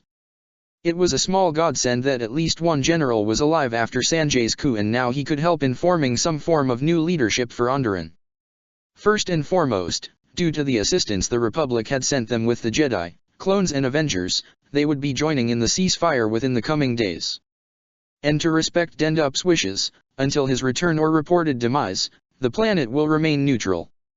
Second, news of ARC troopers assisting separatist-aligned planets in training and becoming efficient soldiers began to spread across both sides of the war. It not only bolstered support for the oncoming defense bill by Syndulla, but on top of that, an underlying, unspoken sentiment and belief that maybe, just maybe, peace can come from this ceasefire after what had occurred on Onderon.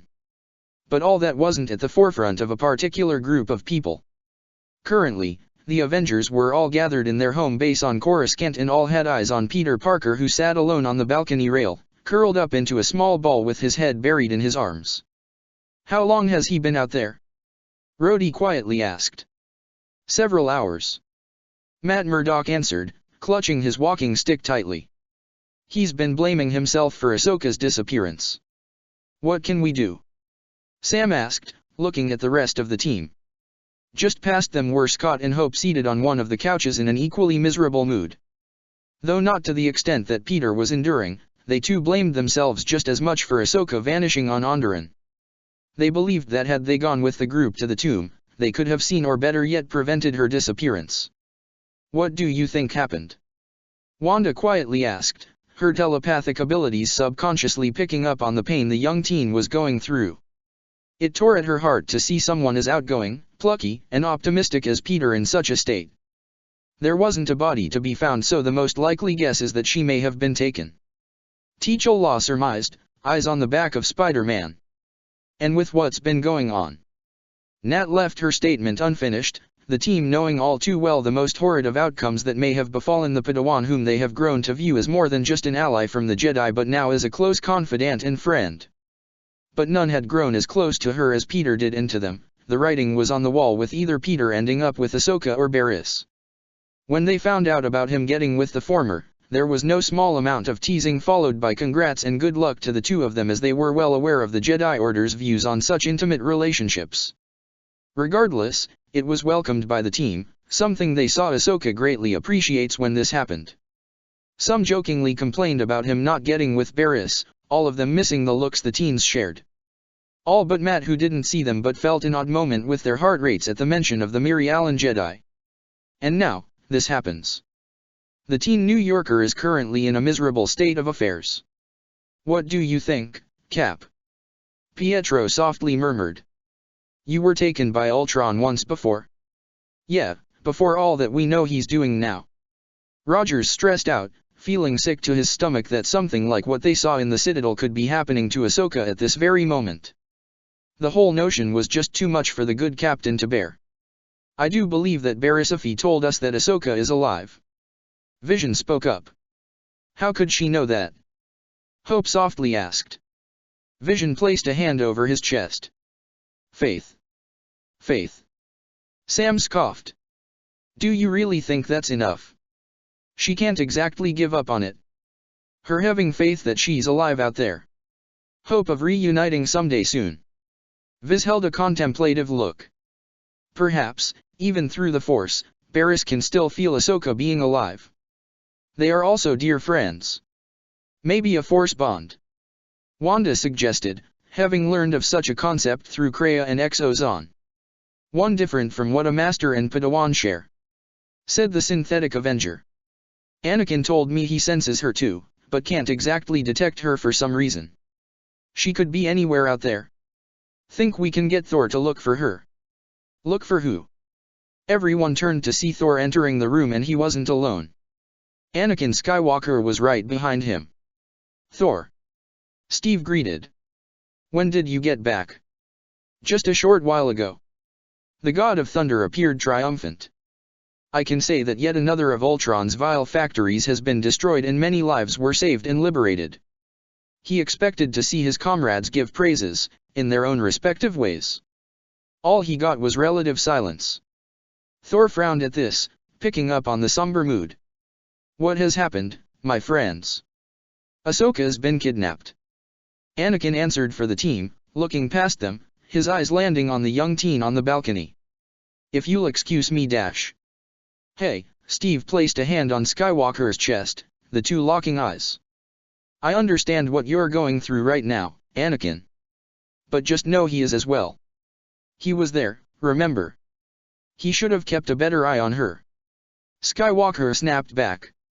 The look Cap gave the Jedi would have made most men falter, but Anakin's emotions were overriding his judgment. "Oi." Now it was Sam who walked forward, pushing the two apart. "The last thing we need right now is to be at each other's throats. Do you really think this is the time for some petty bullshit like this? Peter's already beating himself up on this." Pietro tacked on. Don't think that what you're suffering under is exclusive to you. Nat said with an expectant look directed at the Jedi Knight. He's in the same state you would be if Padme was the one who was taken. That was like a cold shower being dunked on the Jedi as he turned back to the teen who had yet to move from where he was. All right, Anakin held his hands up in a placating manner.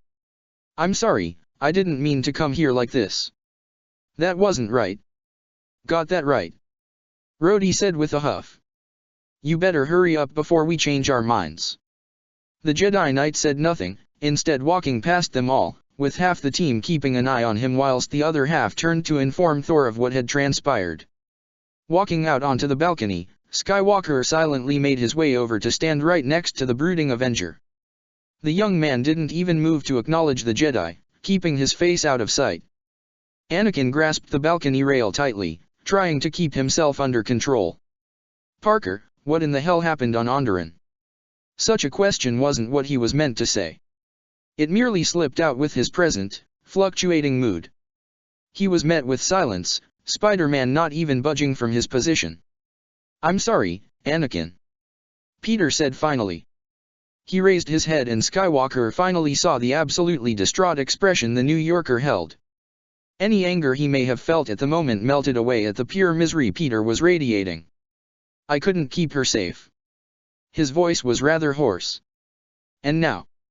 Peter's head was lowered back into his arms and Anakin could only feel empathy and sympathy for the young hero. Who was he to judge someone like Spider-Man for what happened? They could play the whole blame game all they want and it would accomplish absolutely nothing. Ahsoka would still be missing or worse and they would simply be pointing fingers at each other in the end. Reaching forward, Anakin placed a hand on Peter's back and shook his head. And I'm also sorry, Peter. He quietly said. I came here all angry and ready to let you have it. I was selfish, extremely so to think that I was the only one who cared about what happened to her. I never should have felt that. I know how much you care for her. I love her. Peter bluntly said.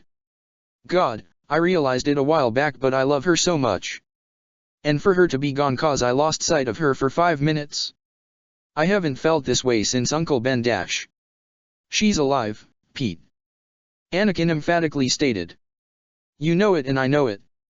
Even if she was taken, no way in hell would someone like Ahsoka be taken out so easily. She'd leave with a spectacle. Despite himself, Parker snorted at this, knowing how much of a firecracker Ahsoka could be.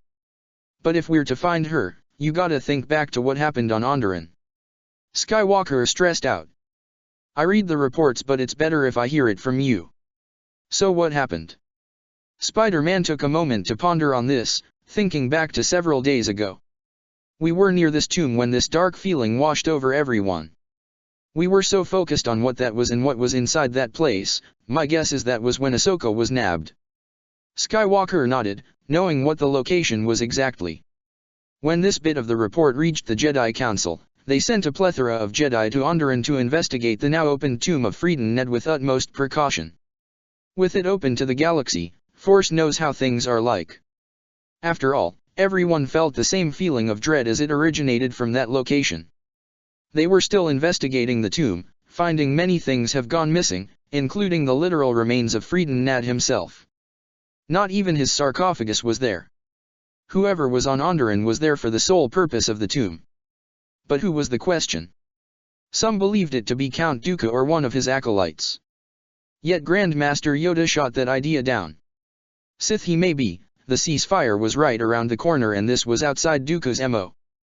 Plus, with the addition of the Chitauri and Sokka Arons being the occupying force, it couldn't have been Dooku. Hope and Scott assume it's Sanjay Rash's backer, which is the most likely idea. They just need to figure out who it was. More stress added to the table. How are the boys? Asks Peter, getting Skywalker to focus back from his thoughts. Furious, pissed off, ready to fuck shit up, Anakin grunted with an upward twitch of his lip. Hard Case's words, not mine. Rex, Domino, Jesse, all of them are reaching out or just going out on patrols themselves to see if there's any way of finding her. Cut Up is really driving himself up the wall. All of Domino is, really. Peter was silent, processing all of this. He still felt bad, seeing how the others of the 501st were reacting. Before Anakin could resume speaking, Peter interrupted him. "You think I'm bad, you should see Barriss." This got Skywalker's attention. "What do you mean?" At the Jedi Temple, Barriss was in her quarters. Huddled against the corner of her room, her eyes were red from crying for so long. Her tears are long since dried and she couldn't shed any more. Exhaustion waned over her, making her want to sleep it off. Yet she just couldn't rest easily. With Ahsoka's disappearance, her mind was a whirlwind. Her assuming the worst happening to her love. Death was one. Another was a fate worse than that. She imagines Ahsoka no longer herself, being a synthetic monstrosity, courtesy of Ultron's machinations. Such a thought made her grab her pillow and cover her head with it. She prayed to whoever would listen to her that her love would be safe. The Force, gods, anything that Ahsoka would come back to her and Peter alive and well. Barriss knew her girlfriend was alive. Their bond through the Force had strengthened a great deal since opening themselves up to the feelings they held for each other and for Peter. It is with that bond that she felt the tether in her heart to Ahsoka's that confirmed to her that she lives. Despite her best wielding much hope and faith in Ahsoka's safety, such feelings were being submerged by her grief and anxiety. She wanted to be with Peter right now, them holding on to each other to feel better to some degree. But given present circumstances and placement, they had to be away from each other in order to not rouse suspicions. Such a thing made things worse for her, and she can believe Peter is in a similar boat. Barriss. The Mirialan Padawan didn't need to look up to see Master Luminara was now in her room. She had sensed her coming into her room not long ago but didn't bother to acknowledge her at all due to her still focused on her grieving. Kneeling down, Luminara looked at her Padawan, who wouldn't meet her gaze. "Barriss, please talk to me." "Master, I don't dash." The young Padawan was silenced with a warm embrace that Luminara pulled her into, placing a hand behind her Padawan's head and gently pushing it to rest beneath her chin. "Shh, my young Padawan." Unduli quietly murmured. "I can't say I fully understand what it is you're enduring, but know this. You are not alone. I know how worried you are for your friend. But you must trust in her abilities and in the Force. You told me that she still lives, yes?" Barriss silently nodded against her master. "Then you must believe she'll be all right. She was trained for this. You know who her master is and how much of an indomitable will he has. Something I'm sure he has passed down to his own Padawan." On that, Barriss wholeheartedly agreed. She had seen how fierce and passionate Anakin Skywalker is, and it was easy to see where her lover gained such traits from. It honestly made her more attractive than she already was. With her worries overwhelming her, she had forgotten such details. "She will return, Barriss," Luminara assured, pulling away and resting her hands on her shoulder. "If not, she will be found. If you hold strong to that belief, hold strong to your faith in her and in the Force, Ahsoka Tano will come back." Silent once more, Barriss digested the words. After some time, the Padawan broke away from her master's embrace and stood up. "Master, I'll be back." "Where are you going, my dear?" I need to speak with Peter." "Please." Luminara said nothing, only nodding as her Padawan left. Scene cut. Back at the unknown jungle planet, Ahsoka followed after the three Padawans in the cover of darkness. They hadn't said anything to her since they found her, only the occasional order to crouch down and get to cover from anything that sounded remotely Trandoshan or other. The other being Ultron drones that flew by them from above. That was certainly a terrifying sight to be sure, and not one Ahsoka had expected to see on this planet. "We're almost there," the human female quietly said. "Come on." The group of Padawans resumed their trek through the dense jungle before scaling up a thick vine that went upwards to a tall vine tree with a hollow interior. Within the interior, Ahsoka could see a flickering light with smoke wafting out with the smell of something cooking. "Looks like our friends are back with dinner," the Syrian commented as they drew closer to the entrance. Ahsoka didn't want to say it out loud, but she had developed an appetite since her kidnapping. Entering the large interior of the vine tree, Ahsoka first saw a small fire with sticks of animals being roasted. And next to the fire was a female Zabrak that made the Togruta stop dead in her tracks. Though it had been some time since that battle, For Ahsoka, it was easy to recognize just who it was that she was looking at. Cass. She whispered in disbelief. Hearing her name from a voice that didn't belong to the other Padawans, the Zabrak lifted her head in confusion. Looking over to the source, her eyes widened in disbelief. Ahsoka. She quietly said, unsure of whether or not this was a dream. Not a moment or two later, the two Padawans soon acknowledged the other. Cass/Ahsoka. The two Padawans rushed over to one another and jumped into a tight hug. By the Force, I can't believe it's you. Cass Todd tearfully said, leaning her head against Ahsoka's. You're telling me? Ahsoka pulled away from her, a beaming smile in place. At least I ran into a familiar face despite what happened. I can't believe it. You can say that again. Cass shakily said, her arms still linked with Ahsoka's. Force above, it's so good to see you, my friend, even with where we are. The Togruta Padawan could only laugh in agreement, hugging Cass once more. So you two know each other? The young Twi'lek stated. We met one another on Jabi'im and fought together there. Todd answered, making the other Padawans shift about. Jabi'im. The Syrian murmured. We heard that was a disaster for the Republic and the Separatists. It wasn't pretty, that's for sure. The first planet Ultron conquered. Ahsoka recounted. I must have forgotten my manners in all this. The female human spoke up. I'm Khalifa. This is Jinx and he is Omer. Ahsoka Tano. The Togruta properly introduced herself. How did you guys wind up here? We were each taken in the middle of a battle or when we were training. The Twi'lek Jinx revealed with a downtrodden expression. Either our masters were killed or separated from us prior to us being dumped here. And you? Omer the Syrian inquired. Liberating Onderon from its tyrannical ruler. Ahsoka answered. Or. I don't even know anymore. Was taken at the dead end of it after its capital was being sacked. Ahsoka then heard a small grunt and turned to see someone else was in the hideout and he stood out amongst the Padawans. It was a full-grown man that was seated next to the fire and he was intently observing her. The man was tall and fit.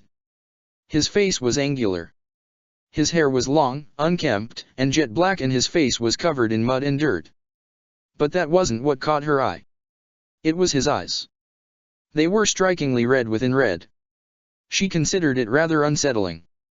Strange, why did they look familiar? Who's he?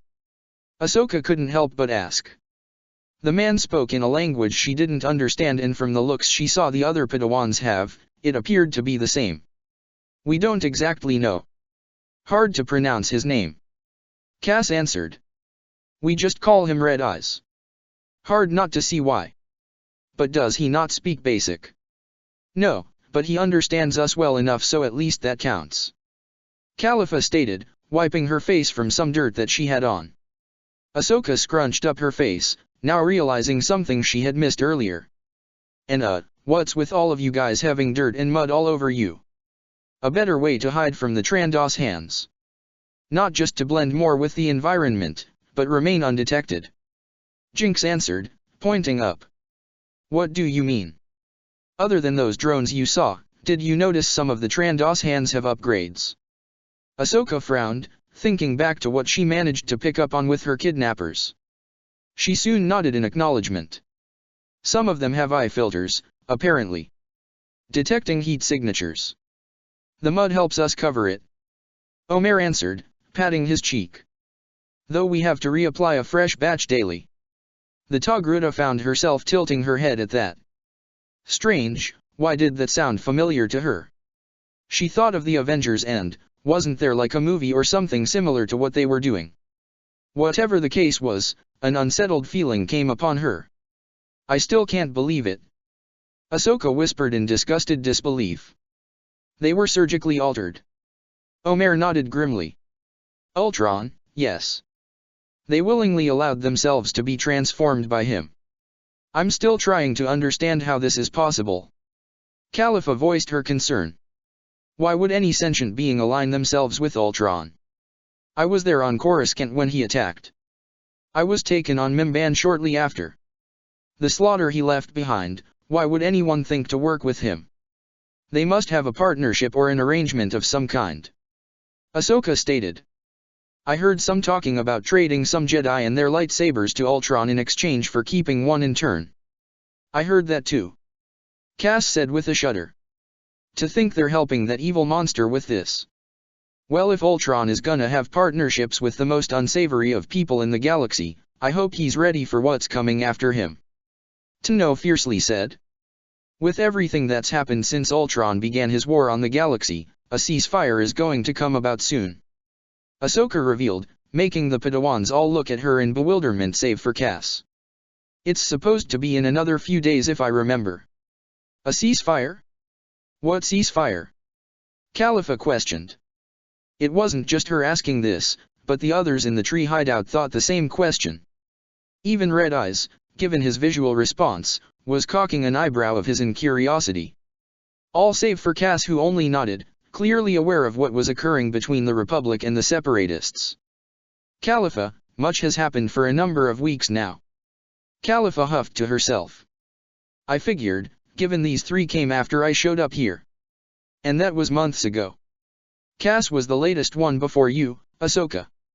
Jinx revealed. Her and Red Eyes here. Other Padawans who came here afterward didn't have long to make it. Speaking of Cass, a lot has happened since we last saw you. I didn't think you survived. You just vanished on us. Mac and I were on a different transport. She revealed. Did the others dash? Only Aubrey. Ahsoka looked down, her heart clenching at the fate of her fellow Padawans from Jabiim. We too thought she perished. She was the lucky one, as Ultron did, things to the others. But even she didn't return to Coruscant unscathed. I've been hearing rumors for a while before my capture here. It's true, isn't it? Barriss saw it with her own eyes. By the Force. It wasn't just Padawans the Trandos hands captured. Jinx shut his eyes, fists tightly clenched. Our masters were killed by them, and after what you told us, their bodies were likely given over to Ultron. And to make it worse, any random people they come across. Makes sense with who I was dumped here with. They didn't make a few steps after being unloaded. Red Eyes fits in such a category, but he survived. If it wasn't for him, we'd probably be dead a whole lot sooner. So we owe a lot to him. He's really made strides in keeping us alive. Omer said with deep gratitude directed toward Red Eyes. Said individual was merely tending to the fire, checking on the food to see if they were ready to partake. As this occurred, Ahsoka cocked her head slightly when seeing some blasters and rifles piled in the corner. Can't help but notice you have a bunch of these weapons here. Wish we could use them, but the Trandos hands configured them to only work for them. Jinx grumbled frustratedly. Great, this again. Muttered the Togruta. Again. Omer parroted. At Onderon, my friends and I were dealing with these aliens apparently not native to this galaxy. She said, not noticing Red Eyes halt his actions and focus his attention more on the Togruta. These things called Chitauri and Sokka Arans, they have technology that's hard to work with. But we were able to work around them once we dismantled and reconfigured them through our digital buddies. Could you perhaps be able to dash? I could try, but don't expect any success. Ahsoka admitted, picking up one of the rifles and inspecting it on all sides. With her bits of training under Peter, Hope and Scott during their time on Onderon, she had some grasp in properly making headways. Even then, it's a whole different field to work with. Not to mention not having the proper tools to make it happen. If that's possible, then you could do a thing about these collars. Said Cass. Speaking of these collars, Ahsoka asked, pointing to the one around her neck. What about them? What are they? Careful, Jinx warned, gently taking her hand and pushing it away from the collar. Last Padawan that tried fiddling with it too much had their head blown off. Well, that's horrible. Were Ahsoka's thoughts upon hearing this while Khalifa explained what these collars are supposed to be. We have no idea how it's possible, but they've limited our use in the Force. We can't use it at all. She said, a somber expression on her face. Tenno frowned at this, looking down at the collar around her neck and wondering just how it was these things worked. Isalamiri. Red Eyes abruptly said. What? Ahsoka perked her head, thrown off by his words. One of the few things Red Eyes can say in basic. Cass elaborated. It's this lizard I've heard about. They are considered a myth in the Order. They have a unique trait about naturally repelling the Force, somehow. Ahsoka placed a hand over her collar, frowning in thought. Wait, are these collars based on the Asalamiri? Or they could have been used to make the collars? Omer surmised. Who's to say really? All we can say is we can't use the Force until we get these collars off. And the keys and codes are with the Trandos hands. Khalifa said grimly. Lovely. Ahsoka drawled out. Why didn't I expect any different? Cass was unable to help herself, laughing wryly at her comments. It is the situation we have found ourselves in. More like forced in. Tano muttered, blinking at the cooked animal that Red Eyes offered to her. Oh, thank you. He quietly nodded, going over to give out the rest to the Padawans before taking the last one for himself. Best get yourself fed, Ahsoka Tano. Jinx advised, taking a bite of his meal. You'll need your strength for tomorrow. She simply nodded in agreement, seating herself by the fire next to Cass. Since you mentioned it, what can you tell us of this ceasefire? Khalifa spoke up. Once situated, Ahsoka told the others everything she knows about what was about to happen and the circumstances behind it all. Scene cut. On Coruscant, a lot is underway. Security in every section had been heightened. Many reporters and journalists readied themselves for the gathering of politicians in the upcoming meeting. And the Avengers had the surprise of being requested to be a part of this ceasefire. While they were about to outright refuse such a thing, Grand Master Yoda simply said this. Of all in the galaxy, the enemy you know, Ultron is. From your world, he comes, and from your own duty, be there you must. Knowledge to defeat this foe begins with you. On hearing that, they couldn't really refuse such a thing.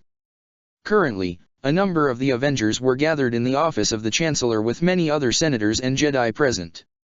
Palpatine had called them all together to determine which of them shall represent their faction in the upcoming ceasefire. While there are thousands of senators that all have a stake in this, the Naboo Chancellor understood that only the best, most diplomatic, and personable from all sides must be represented for the meeting to come for the best outcome. From the Republic Senate, Senators Padme Amidala, Bail Organa, Mon Mothma, Rochuchi, Mas Amedda, Onakondafar, and a dozen others of the best and brightest of the Senate. As for the Jedi, Grand Master Yoda, and at least half the council had already been selected, but for Palpatine, that wasn't enough. For another Jedi, I would like to elect Jedi Knight Anakin Dash. I recommend someone else. Kenobi cut him off. Palpatine was startled by the abruptness of his nomination. His Padawan has been recently kidnapped, Chancellor. Obi-Wan revealed, making the elder politician's expression fall. He is not in the right mindset to focus on such matters. Oh dear. The secret Sith Lord muttered, shaking his head. The poor lad. And Force help his young student. She is a fierce and willful Jedi. One that the galaxy needs now more than ever. Please offer my condolences and faith that he will find her. This bit of news was unfortunate to hear. Not that the secret Sith Lord really cares. The factor actually annoyed him, causing lesser time for him to be with his desired apprentice. We will be enough for now, Chancellor. Mace Windu assured stoically, Sidious only relenting and nodding. We shall put all our trust in your wisdom, Master Windu. The Chancellor said before turning to the other party present. And Captain Rogers, I assume that those present here shall represent your team, no? With Captain America were Widow, Panther, Daredevil and Wanda. Not everyone, I'm afraid.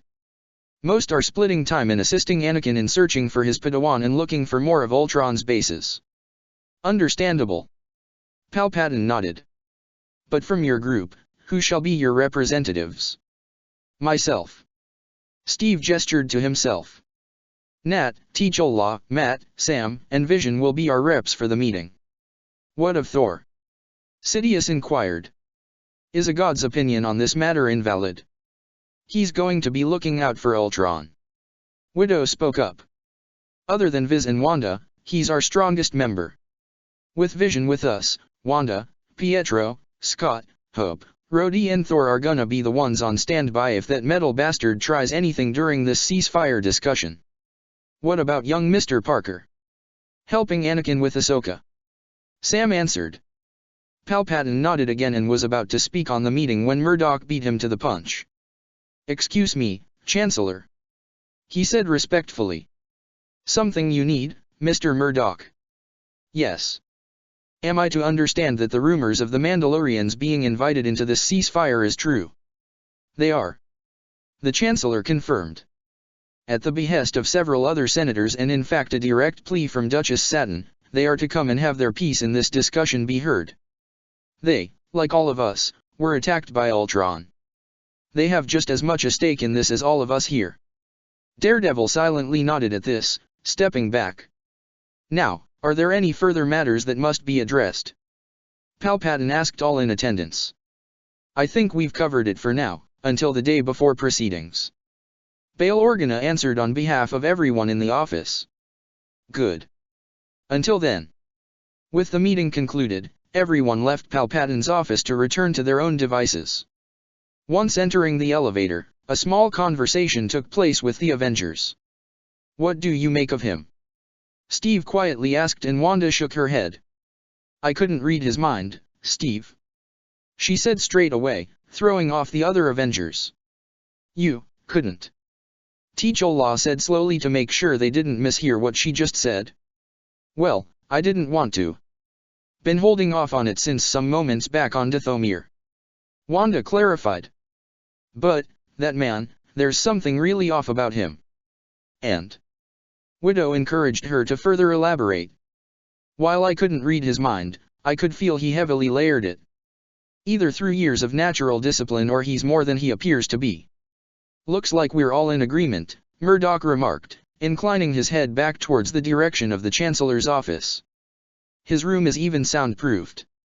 I take it you've all been suspicious about him for a while now. Wanda surmised, seeing the rest of her teammates all nod. We know there's more to him than he lets on. Steve answered. After Hydra and S.H.I.E.L.D. Yeah, I can imagine. Was all Wanda said, knowing the story all too well. So what are we to do with him? Until we find something more clear against him, for now, we can't do anything. Matt stated. And much as I loathe to say this out loud, he is still necessary to remain in power while we're still dealing with Ultron. We'll deal with him in due time. Do you think he's a threat? Maximoff asked and she heard Natasha cough. We don't think he's a threat, we know he is. Widow firmly said. Guys like him are ones I've seen all too often back on Earth. We take him out now, we'll look like a couple of crazy power-hungry outsiders. That guy needs to be brought down on his own mistakes. The Avengers in the elevator all nodded silently in agreement. All the while, at the Jedi Temple, Anakin was observing the galactic map alongside Peter, Captain Rex, and Domino Squad. They were working tirelessly on finding possible locations as to where Ahsoka was taken to. Barriss was there earlier, but she was pulled away by Luminara in order to do training, a means of taking her mind off of the search. Still nothing. We've tried for these sectors here and here. Fives said, pointing to several areas in the midrim. With Karen and Tap's help, we've been able to amplify radio frequencies, but that only works best when we're within the system. And we can't do it for so long. Echo said. Even though they are built to resist Ultron's influence, that doesn't stop him from detecting our radio frequencies. Can be bringing him straight to us. I called in some favors from Cody and Bly. Rex spoke up. They're doing small sweeps of their own whenever they can. They've each done it twice but no luck thus far. Both Peter and Anakin hung their heads upon hearing this. Hard at work, I see. Said the baritone, warbled voice of Jedi Master Plo Koon, walking down the steps into the chamber.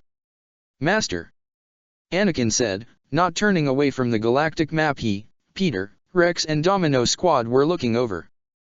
The Keldor Jedi nodded at the clones, walking back over to stand in between Peter and Anakin, his eyes on the holo map. You all seem to be tired. Plo noted. We're fine, General. Rex respectfully asserted, Domino Squad all murmuring in agreement. So you say, but one cannot look for someone one an addled mind. We'll rest when we find her," Peter declared, the others sharing in his sentiment. The Jedi Master regarded them all silently until speaking up once more. "What is Ahsoka's strength?" The clones and Avenger looked at PLO in confusion, but it appears that Anakin knew what he was asking specifically. "She is fearless, strong-willed, loyal, and indomitable." The Keldor Jedi nodded. "All worthy traits. But they can also be weaknesses." PLO Kun walked forward. "But a more important question for you, Skywalker. Is she a worthy apprentice?" Anakin looked at the council member with a fierce gaze. "No one has her kind of determination. Except you," PLO pointed out. "Something she inherited from you. We'll find her," Anakin adamantly stated. "This may not be within your power," the Keldor countered, making the clones all look at him in slight annoyance and causing their general to round on him. "Whatever you're trying to say, Master PLO, just say it," Anakin barked out. PLO simply shook his head, placing a hand on his shoulder. "Anakin, remember that it was I who found little Sokka and brought her into the Order. I saw it then and I see it now. The will she has as a Jedi is second to none. And since becoming your apprentice, the potential I saw in her began to blossom in full. If you have trained her well, she shall take care of herself and find a way back to you." While they didn't voice it, Anakin, Peter and the clones knew PLO Kun was right. "Go and get some rest, gentlemen," the Jedi Master advised. "I know little Sokka would want you all at the very least be getting the rest you need instead of worrying about her. Trying as that may be." Though they wanted to deny this, Anakin hung his head again, shaking it before nodding. "Yeah, come on boys. Let's take 5 and then try again later." "Are you sure, General?" Cut Up anxiously asked. "PLO is right," Skywalker affirmed. "Her training has yet to be completed, but with what I've already taught her and everything she's been through, I know she can handle herself until we find her." Though they wanted to continue in their search, they knew he was right. The holotable switched off and they all left the war room. Going separately from the others, Peter was trying to figure out whether he should go to the temple's library or hangar bay. With the library, some studying could help. Or the hangar bay to help fix up some machinery.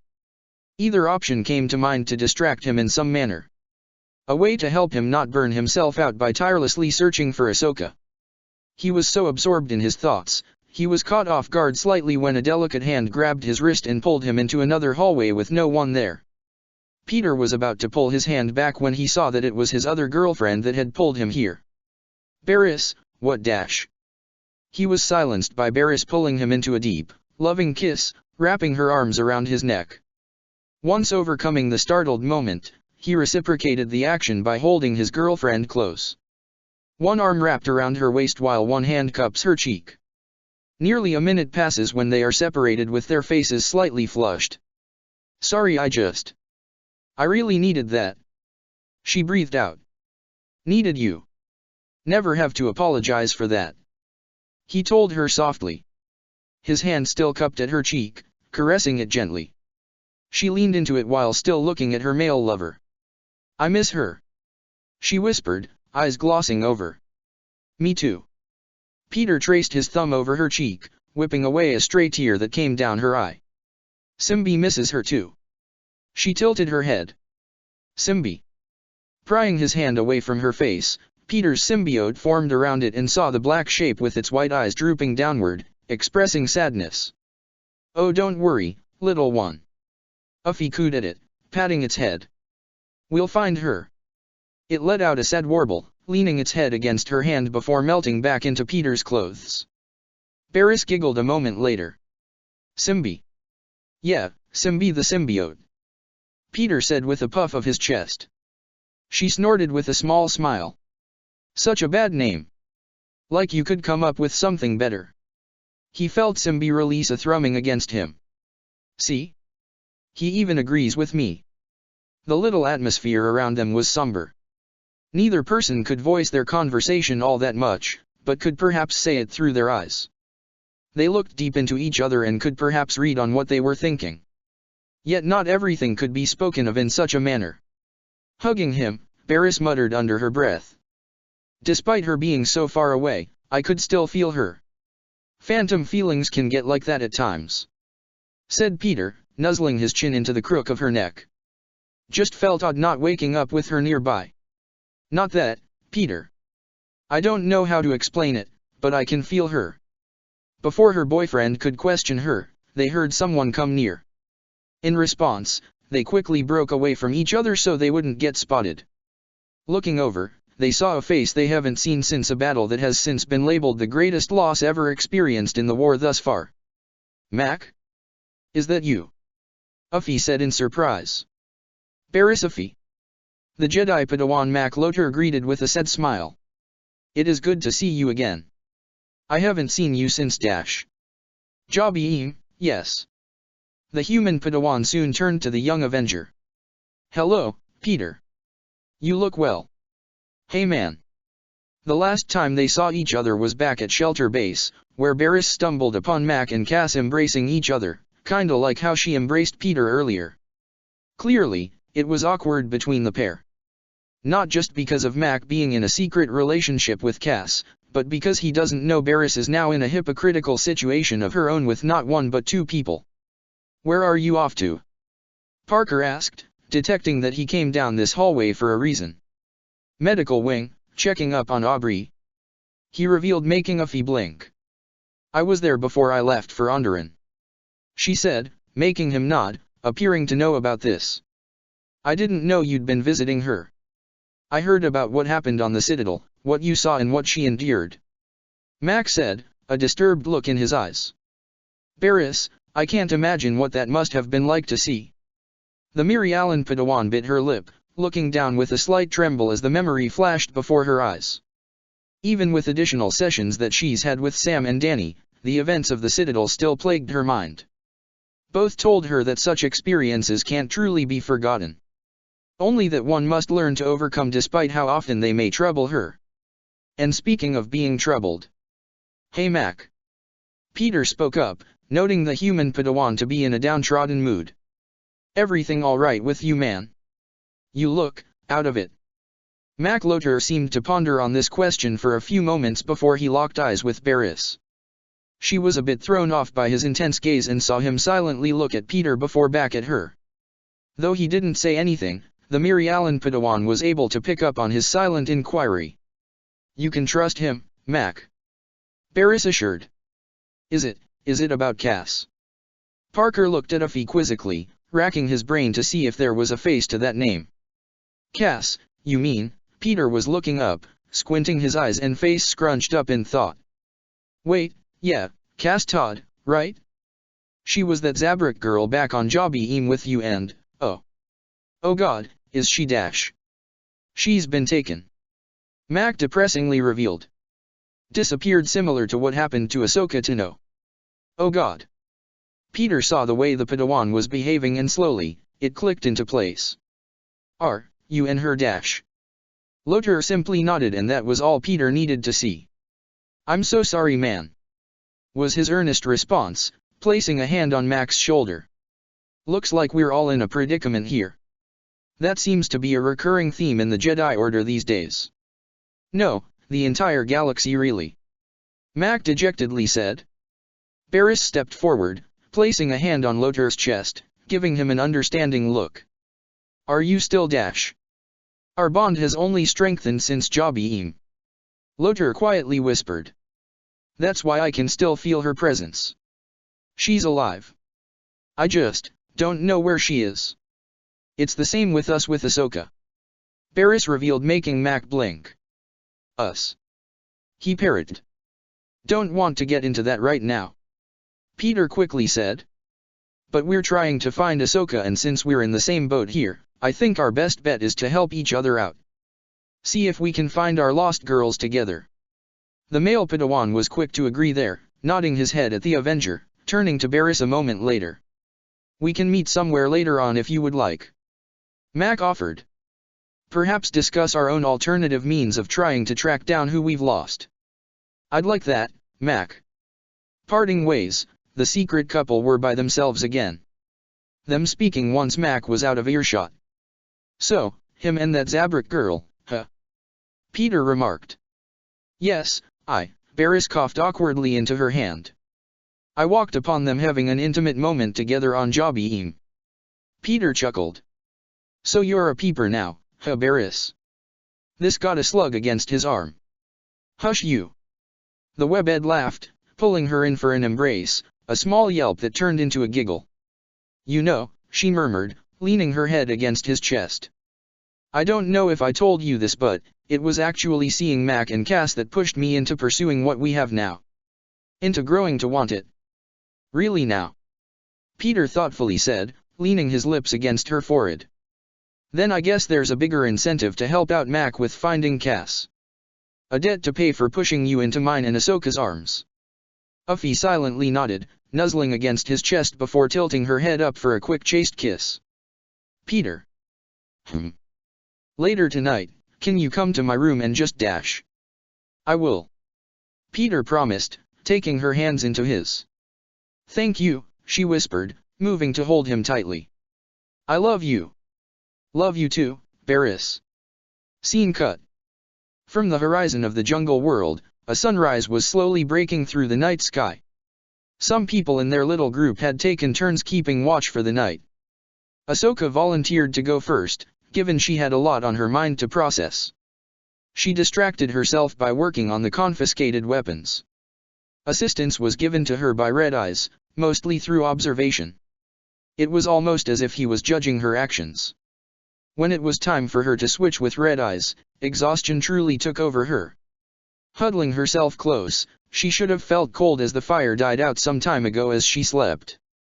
Instead, she felt a strange warmth as she lay there. From both sides of her body, she felt physical contact. A pleasant embrace that made her feel safe from all troubles in the universe. A position she liked at this time, being the middle spoon. Ahsoka. She could hear them calling her name. Playfully kissing her while she muttered their names in turn. Ahsoka. Her little dream came to an end when she felt someone gently shake her awake. Ahsoka, it's time to go. Blue eyes opened, soon focusing to see Khalifa hunching over her. Being awake now, Ahsoka felt something wet on her cheeks. Didn't take much to realize she was crying in her sleep. What's happened? Tano mutters out.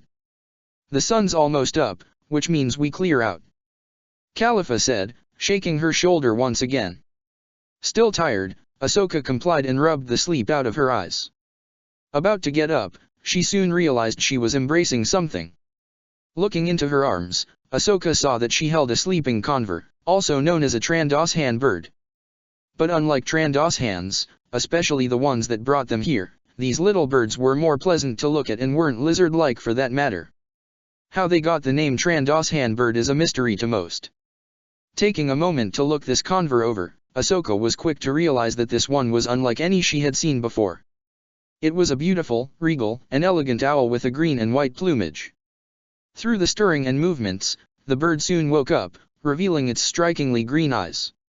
Hoot hoot. Something about this conver felt familiar. Somehow she knew it, but couldn't quite place it. But that was impossible, for she never saw such beauty in her life. Aren't you a little cutie? Muttered Ahsoka. She inspected the bird a bit more in a quizzical manner. How'd you get dash? Get a move on, Tano, said Jinx from the tree's entrance. Once on her feet, Ahsoka petted the bird slightly, who trilled at the action. She felt calm and happy when this happened, finding it adorable. As much as she'd love to continue, she had to go outside with the others. Carefully putting down the bird, she began to walk away, not noticing the conver watching her still. It cocked its head slightly before hopping a little after her. Once outside of the tree base, Ahsoka eyed her comrades and voiced a question. Where do we go? We move. Red Eyes said in a broken speech. Ahsoka gave a perplexed look. That's your plan. It's better than loafing around and being easy pickings for those hunters. Cass added in. The Togruta contemplated on the Trandoshans that brought them here when she recalled they weren't the only things on this planet. And what of the Ultron drones? Asks Ahsoka, seeing the shift from the other Padawans. As far as we know, they just leave us alone, sometimes. Said Omer ominously. They're more of our prison guards, keeping us confined on this island so the Trandos hands can pick us off," said Jinx. "And when they're not?" "I think you already know the answer to that, Ahsoka," was Cass' dark response, causing a shiver to go down the Togruta's spine. Unable to help herself, Ahsoka's knee-jerk reply came out. "So what are we gonna do about this? There's gotta be a way to fight back, right?" she said, a spark of fierceness in her eyes. Something that didn't go unnoticed by Red Eyes. "If you're really a Padawan, you would know there's wisdom in experience. We've been here longer. You will learn if you listen, and only if you listen," Khalifa inferred sternly. She didn't wait for a response as she, Jinx and Omer walked off. Ahsoka soon noticed Red Eyes was staring at her intently and he silently nodded at her before moving to join the other Padawans. Only Cass remained, might be out of courtesy. The Togruta grumbled under her breath when she felt her fellow Padawan pat her back. "Chin up, Ahsoka," Todd encouraged.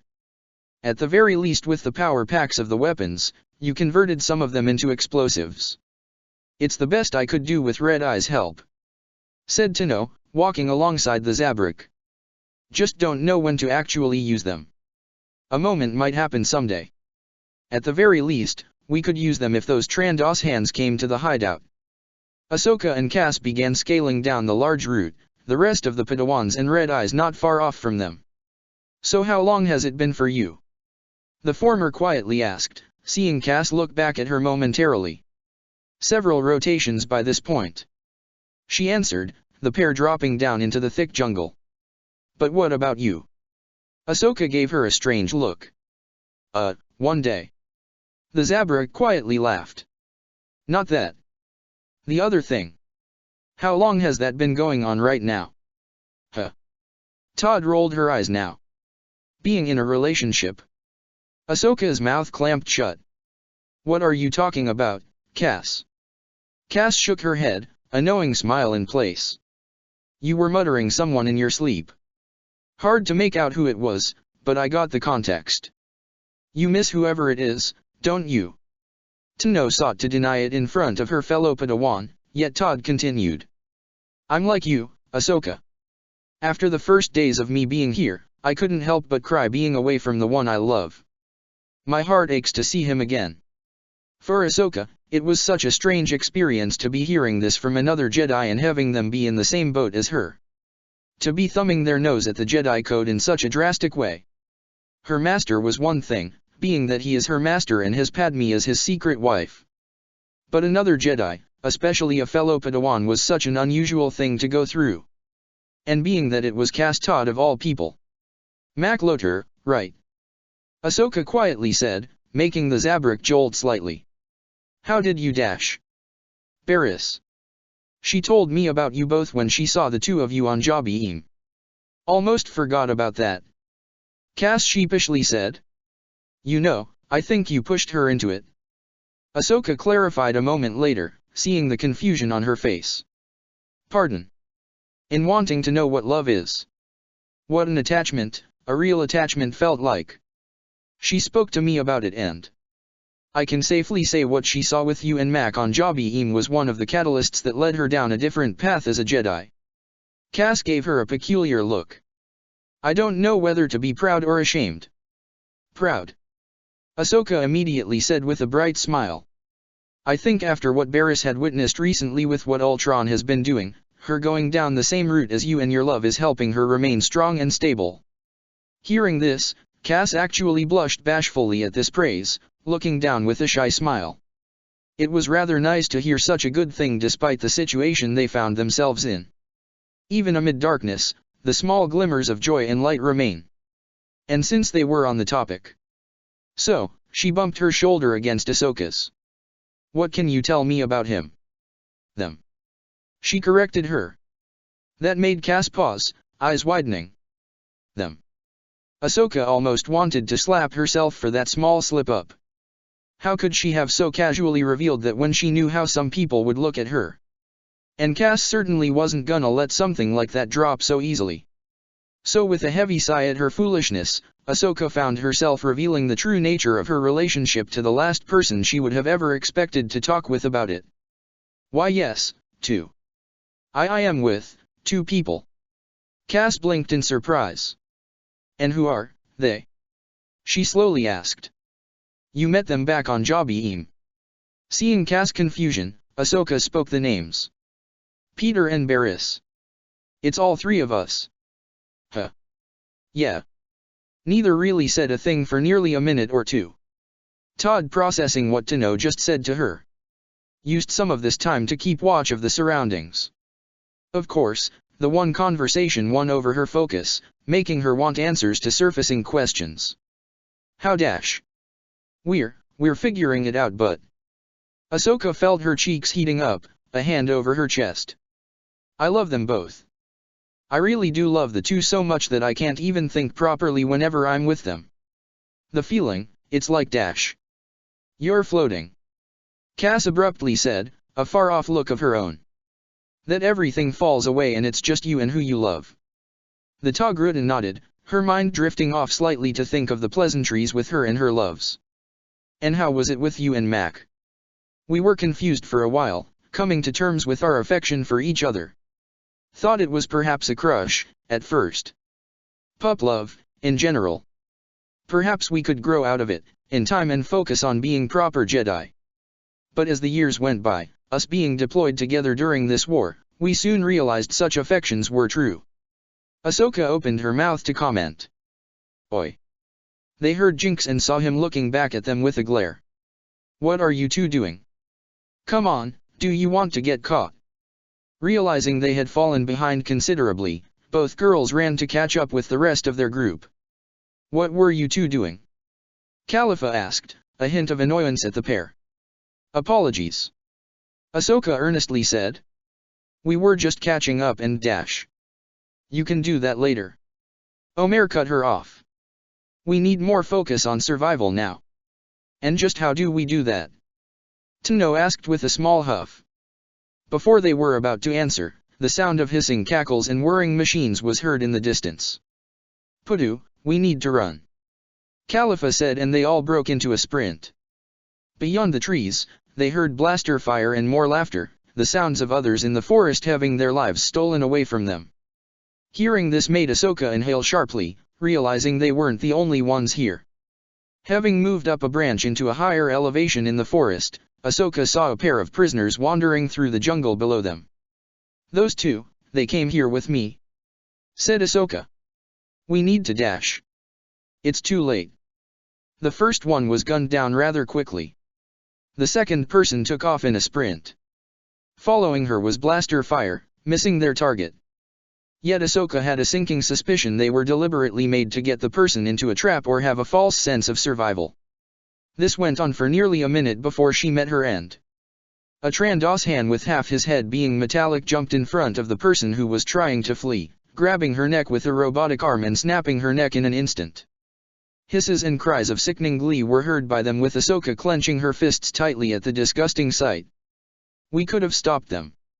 To what end? Here, we're not Jedi, Ahsoka. We're survivors. We'll never get out of here if we just keep hiding. We have to act. There have been other Padawans here who were like you. But they're long gone, thinking they could make a difference. Just because they failed doesn't mean we will. You don't understand. It's not that we don't want to fight. We're Padawans and Red Eyes is merely a civilian. They have every advantage. Who says they do? The Togruta Padawan challenged, standing up from their cover and moving forward. Ahsoka, where are you going? Jinx said in a low hiss. Get back here. Khalifa commanded.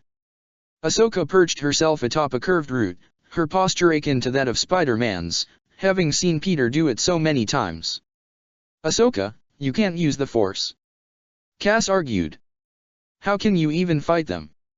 My master would never forgive me for running and hiding in a situation like this. And the Avengers taught me you don't need to have power to do what's necessary for people who need help. Do not overestimate your abilities. Khalifa warned her. Ahsoka glanced back for a response. I'm not. She jumped, sliding down the route she stood on until hitting the jungle floor below. At first, she was crouched down, one knee bent with her other leg extended horizontally out and one hand on the ground. Blinking, she tilted her head at her landing, thinking about how many times she's seen Peter do this before standing up. That was weird, she muttered, shaking off the weird moment. Looking ahead now, Ahsoka scrunched her face up, steeling her nerves before walking forward. Here, lizard, lizard. Come and find me. She felt a bit stupid in saying this out loud, but who knows, maybe this will work. When she was about to move a bit further, she felt an odd sensation in her head. There was a bizarre feeling of vertigo coupled with something in the back of her head screaming at her to move. Leaping to the side, she avoided a blaster shot aimed at her blind side. She was surprised at this, but couldn't question it now. Whirling around at the Trandos Han who spotted her, she leapt again to avoid another shot at her. Hold still, youngling. The hunter snarled with its changed eyes glaring at the Jedi. Padawan. Ahsoka rebuked in midair. He fired again and again. Each shot missed. He hissed in utter annoyance, wondering how he kept missing with mechanical his enhancements. Upon landing in close, Ahsoka repositioned herself, whirled and delivered a swift upward kick right at the Trandos Han's neck. The blow had his head snap back. He roared in pain. Though she may not be connected to the Force at this time, one thing she still had was her natural athleticism and flexibility. On top of that, she had been developing her own martial skills in training with the Avengers. Seeing the many fighting styles that came from Earth, Ahsoka was quick to adopt those that would best complement her blended style of Forms 4 and V of Jedi lightsaber combat.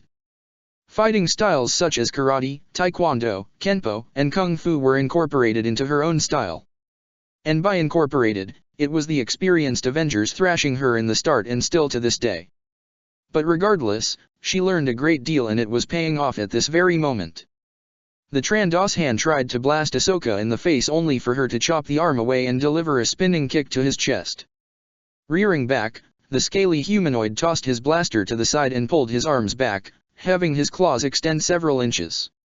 Coming in close for several swipes, the Trandos Han sought to carve her in. Sorry, I'm trying to not get skewered by the likes of you, lizard lips. She said jokingly, coming in close and delivering a series of punches and kicks to send him skidding back. I'd rather stay in one piece, unlike you, patchwork. Why was she saying this? She usually doesn't talk much in fights, right? And what was up with the odd quips? Once more, she felt a pulse of that power she had experienced moments ago, only this time, there was a familiarity to it. It reminded her of the Force, but something more. Using this sensation, Ahsoka slapped her hand against the chest of the Trandos Han and in a stunning display, a small shockwave expunged itself from her hand. Small white wisps fell from her hands as the rest of the shockwave washed over the chest of the altered hunter. He flew back, slamming into a tree trunk hard. What the dash?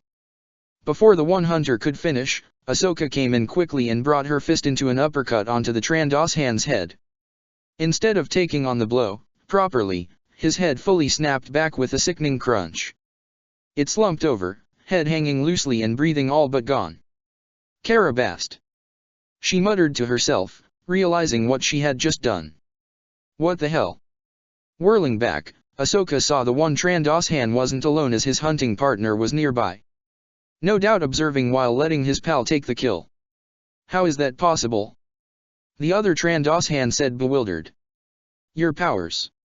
Powers. Ahsoka muttered, still feeling her connection to the Force being subdued. Swiftly overcoming his surprise, the cybernetic hunter hissed and charged at the Padawan. Before coming in close, something happened. From above, red eyes dropped down onto the charging Trandos Han, pinning the lizard-like humanoid down. Quickly wrapping his arms around the reptilian's head, with a quick jolt, there was a sickening snap heard and the Trandos Han slumped down on the ground, dead. Ahsoka would have been disturbed when seeing this.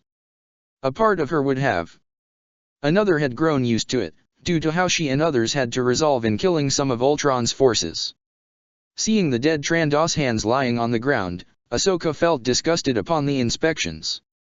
I can't believe they allowed themselves to be changed like this. Ahsoka whispered in underlying horror at the sight of the modified Trandos Han. Don't they know what Ultron's doing to those he captures? Don't care, said Red Eyes. Only themselves care. Only people self-happy. Thought as much. Ahsoka shook her head. I didn't want to believe it at first, but it really is true. People are siding with Ultron all for the sake of self-preservation and survival. They can live another day, yet they'll die last or be converted early into his abominations. Lose, Red Eyes appeared to be trying to figure out the proper words to utilize. Soul? Free will.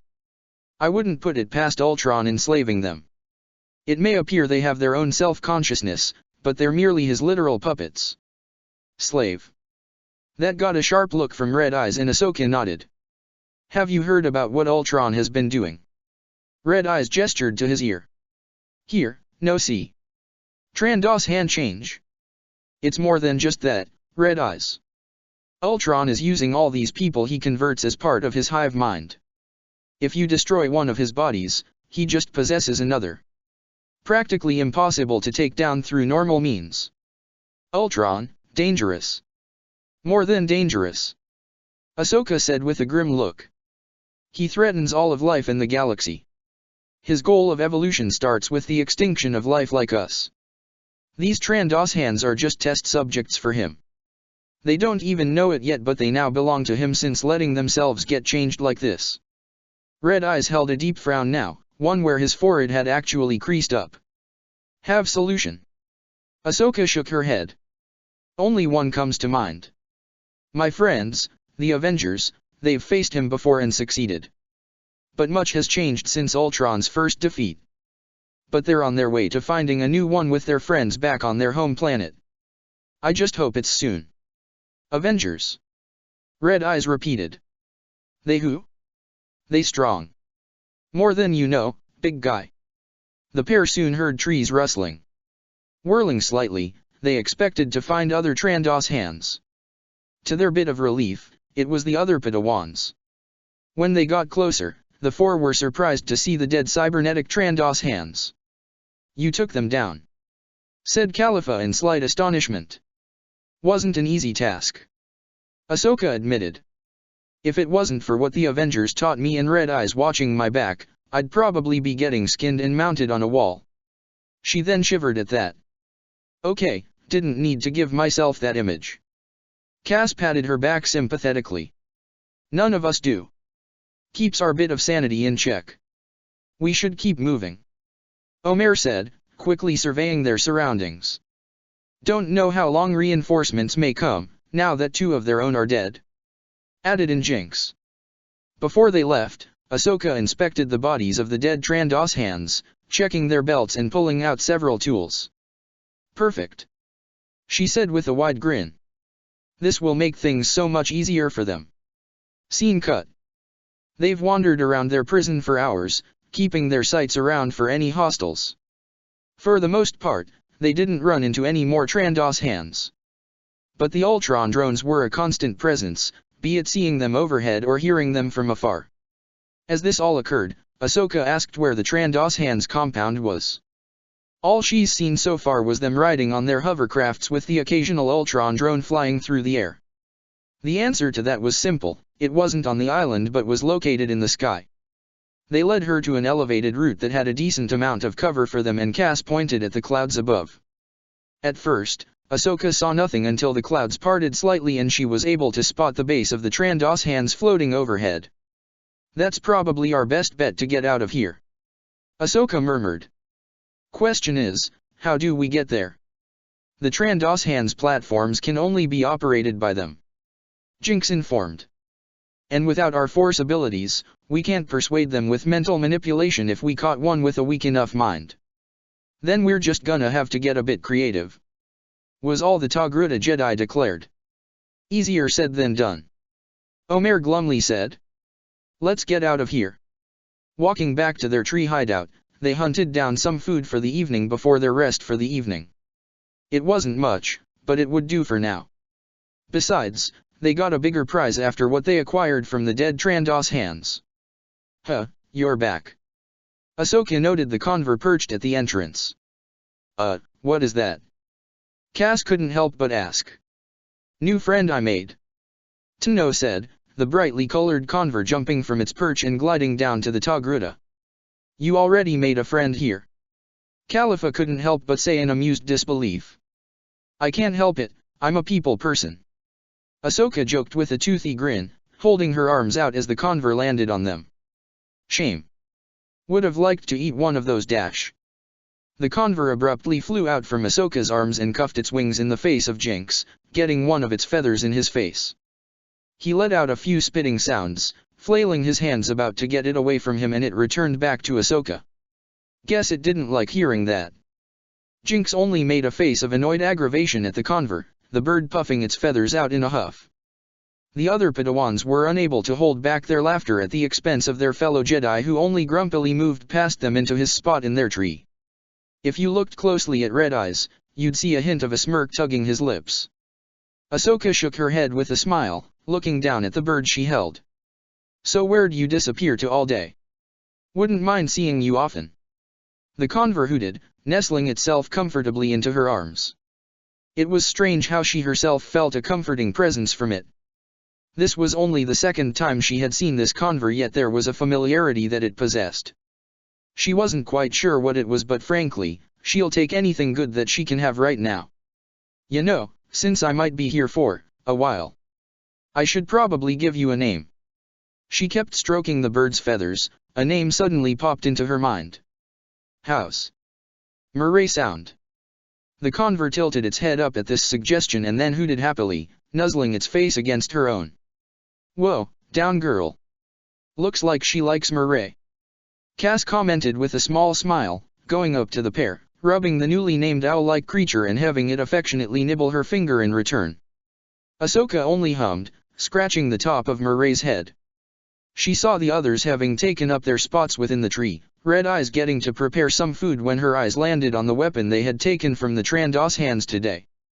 Remembering what she had personally gained herself from those vile hunters, she turned to the Zabrak next to her and held out Murray.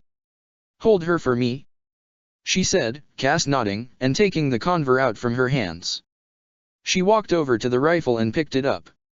Red Eyes looked up from the fire, watching her inspect the rifle and test it several times.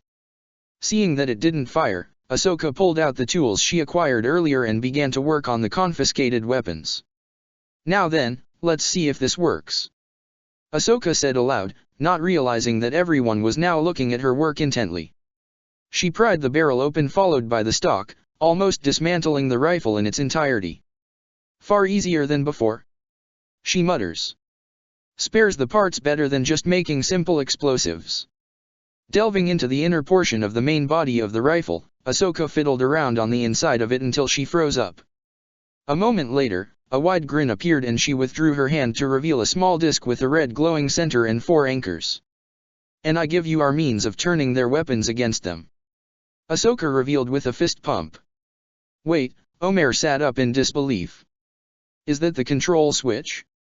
What allowed them to switch off their weapons whenever we got one? It is indeed, Tino triumphantly said, flicking the small disc into the fire. Thank you, Scott, thank you, Master, and especially thank you, Peter. Looks like all those tricks and lessons paid off. So can we use their weapons now? Cass eagerly questioned, subconsciously hugging Murray closer to her, but it didn't bother the conver in the slightest. More or less. Have to go through them to see if there are other limiters or any kind of bugs they installed. Can't assume it's as simple as that. But we have a chance now, right? Khalifa questioned in a low whisper. Better than before. A true fighting chance now.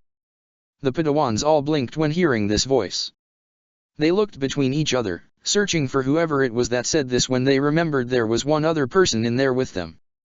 Turning over, they realized it came from Red Eyes.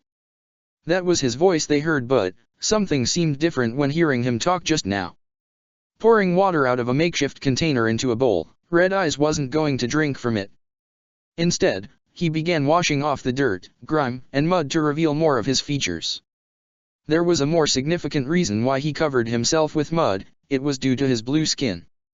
It was like a Pantoran, but in a striking, bold tone. Ahsoka soon figured that if he didn't cover his natural skin pigmentation, he'd stand out like a sore thumb in this jungle environment. "Yorichis," said Ahsoka, barely recognizing the man's species. Now she remembers why the eyes were so familiar. Though they were brief instances, Ahsoka recalls one of Dooku's acolytes had the exact same set of eyes as this man does.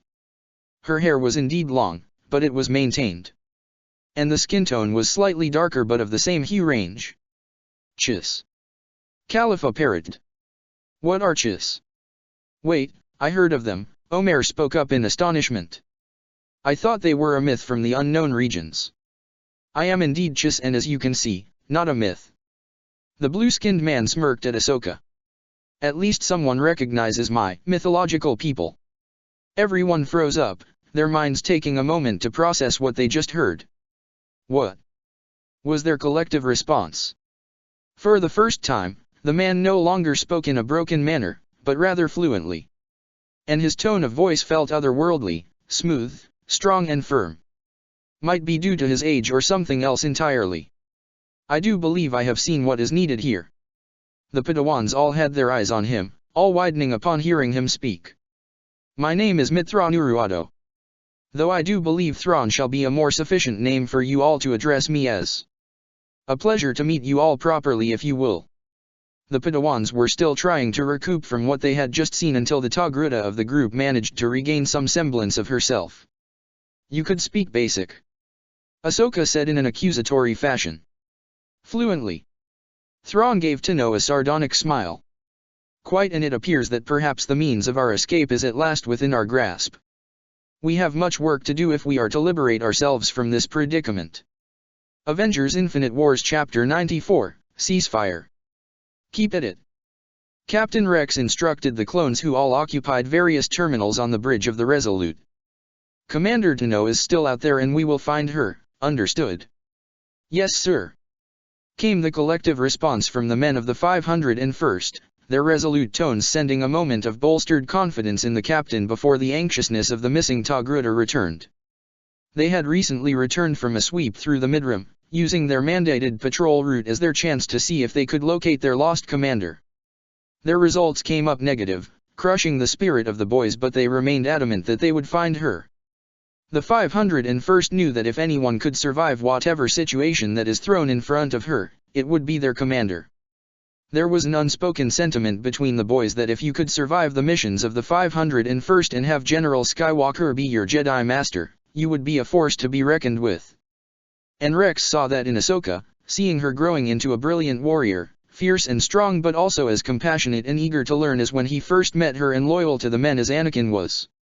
She earned her spot in the 501st. Once word got to them on her disappearance, things got complicated. "Rex." A now familiar female voice called out to him, and the captain turned to see Delia Blue rolling out from under an Arkwing starfighter, pulling her goggles off and placing repair tools down. "Glad I caught ya just now, I was hoping to see you." "You wanted to see me?" Rex said with a raised brow. "Yeah." Blue stood up, grabbed a towel from a toolbox and began cleaning herself of the black splotches that she had on her skin. "I wanted to talk to you." Well, not just talk. I believe it's important." The 501st captain frowned in thought at hearing this. "Important, you say?" She nodded. "Well, what about?" "Just let me get cleaned up first," she said. "Come on, we can walk and talk to the barracks before I change." Normally, one would reprimand such casualness shared between one who is a ranking officer and another who is a fresh recruit into the GAR. But Delia, well, her personable, bubbly, friendly and outgoing personality made it hard to do so. On top of that, being a volunteer with no designated rank yet gave her a technical loophole, as she called it, to address the 501st captain in a casual manner. This was a bit off-putting for Rex, as he was used to formality being the standard norm for how most addressed him. Yes, there were those whom he called friends and brothers, his fellow clones being the obvious firsts that come to mind, after a personal talk, Anakin Skywalker, same with Ahsoka Tano. But Delia Blue was new to him and he was still figuring her out. She seemed genuine for the most part in a quick study. When showing her how to handle a blaster, his trained eyes immediately picked up on her posture and positioning of the rifle. While not up to the standard that all clones abide by, he could see that not only had she shot blasters before, but she was also proficient with it for a civilian volunteer. Still needed some pointers. A bit too much spray and PRA. No peeking. Delia said with a saucy wink and flick at the captain that made the man jerk back slightly, having been absorbed in his thoughts. He was so caught up in his thoughts that he failed to realize they were at the barracks and Blue had gone in to change. Her little comment caught on to the man and he was certainly glad nobody was around at this moment, the captain coughing into his hand and looking down, feeling some heat rushing to his face. Criff, that woman is shameless. Rex muttered to himself, shaking his head at her antics. It honestly felt like she was only focusing on getting a reaction out of him exclusively rather than the rest of the boys. And he had a sneaking suspicion that it might be intentional.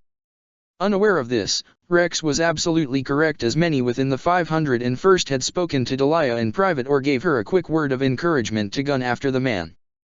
They all recognized that she held a clear interest in him and while their captain didn't reciprocate the feeling, they would be patient in nudging him in the right direction.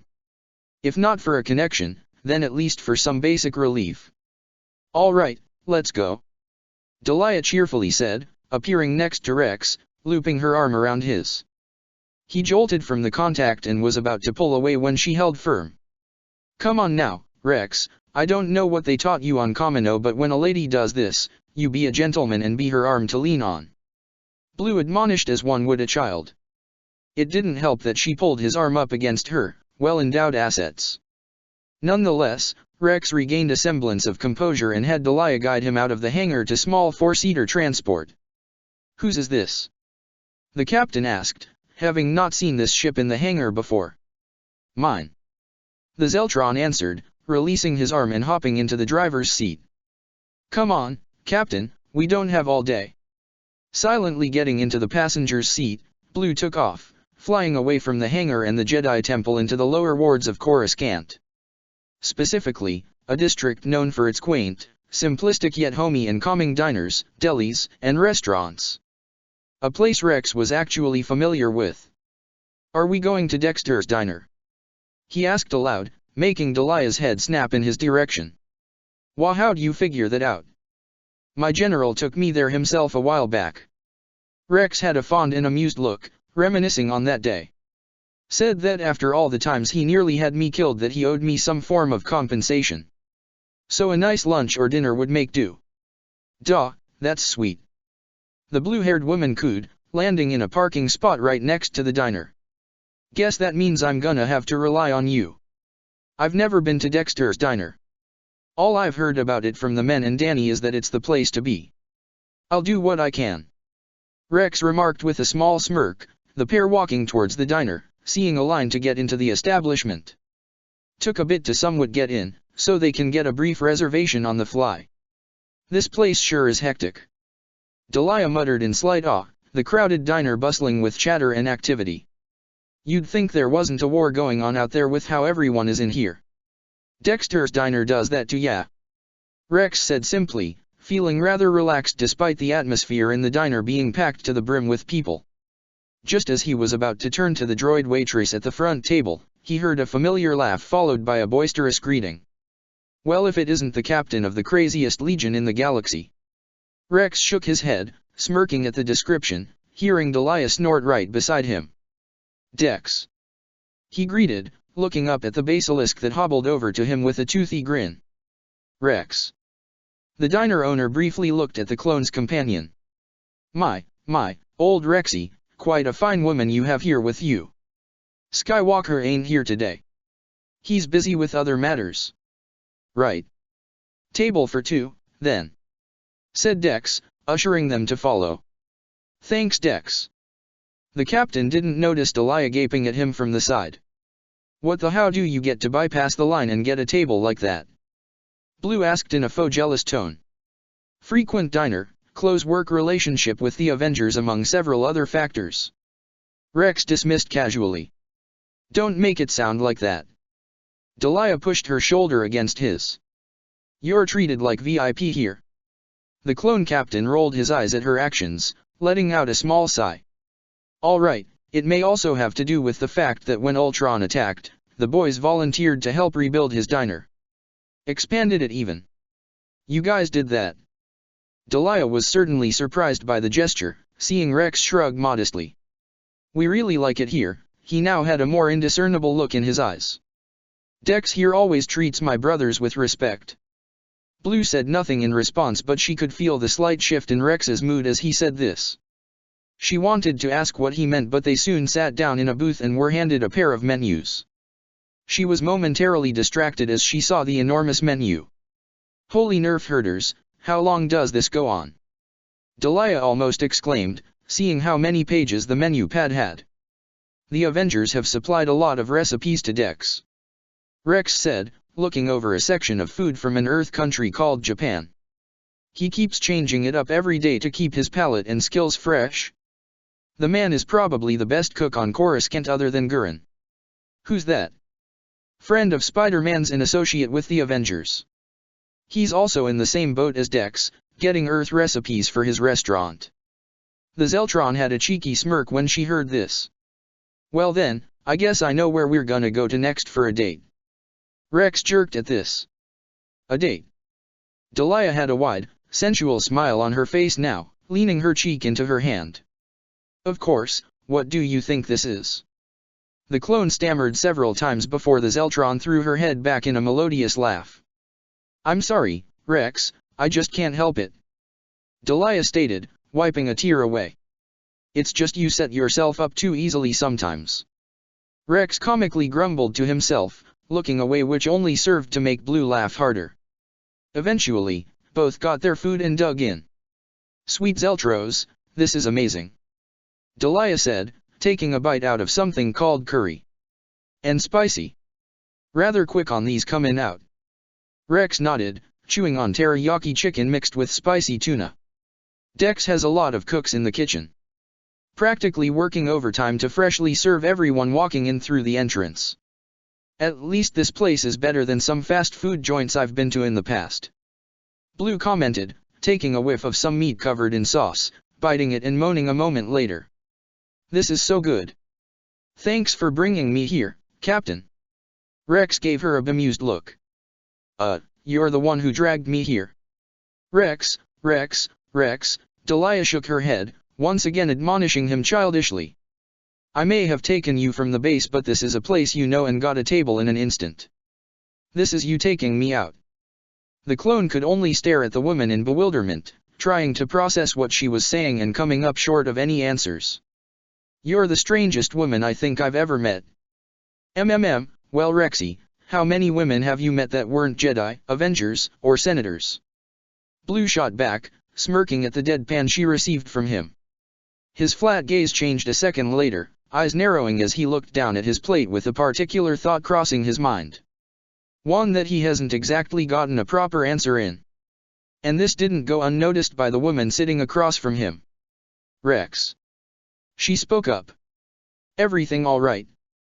He didn't respond right away, ruminating on this thought for a while until he directed up at Delia's eyes, making the woman straighten up. Why did you join? He asked, not confrontationally but with genuine curiosity, even if he did come off a bit intense. What? Right now, the galaxy is in a literal shitstorm. He looked down just as Delia blinked at his crass words. Why join the Grand Army of the Republic? Delia paused at this and saw that this wasn't like the last time he asked, seeing how serious he was. You're probably expecting some response of, wanting to do my part, or something revolving around that. That's not you. Rex responded straight away, eliciting a laugh out of her. Look at that, you know me so well already. She murmured fondly, fiddling with her utensils. Yeah, it's a bit more complicated than that. Rex propped his arms on the table, interlacing his hands together. What happened? A lot of stuff that just caught up with me, you could say. Delia released a tired sigh, thinking back on her past. I used to run around the Outer Rim a lot, getting into trouble head first, asking questions later and shooting my way out of the problem most of the time. Least that part of the resume worked out. Rex couldn't help but say, getting another laugh out of her. Yeah, real nifty, ain't it? She then exhaled, looking far more tired now. I just there are a lot of things I did that I'm not really proud of when I was in the Outer Rim. I never hurt anyone who deserved it, but I know that every action has a reaction that isn't always what you wanted. I was getting caught up in too much and I needed a way out. Something of a fresh start, anything. And that's when I spoke with Danny about all this and dash. You joined the GAR? Rex finished for her, the Zeltron nodding. Now if I kill someone, it's more along the lines of, well, it's war, it's a muddled thing. Delia then laughed at the flat look Rex gave her. Okay, I should have phrased that better. But you get what I'm saying. Sure I do. Rex wryly responded, shaking his head at her. Delia giggled at him, reaching forward and surprising the captain by gently grasping his hands. Thanks for understanding. I know you want to know more, but, you know. Rex was certainly thrown off by the gesture of Blue grabbing his hands, but he didn't pull away, finding the contact to be pleasant. Everyone has their secrets. He quietly murmured, squeezing her dainty yet somewhat coarse fingers. All that mechanical maintenance gives one wear and tear no matter what you use. Do clones have secrets to tell? She jokingly asked. Some shady mystery to entice the women of the galaxy. Rex shook his head at her antics. You're incorrigible. I think you like it. She teased. Tolerate is more like it. Rex shot back. When General Skywalker is your general, you develop a kind of thick skin to eccentricities. The Avengers only compounded on it. Haven't really met all of them yet.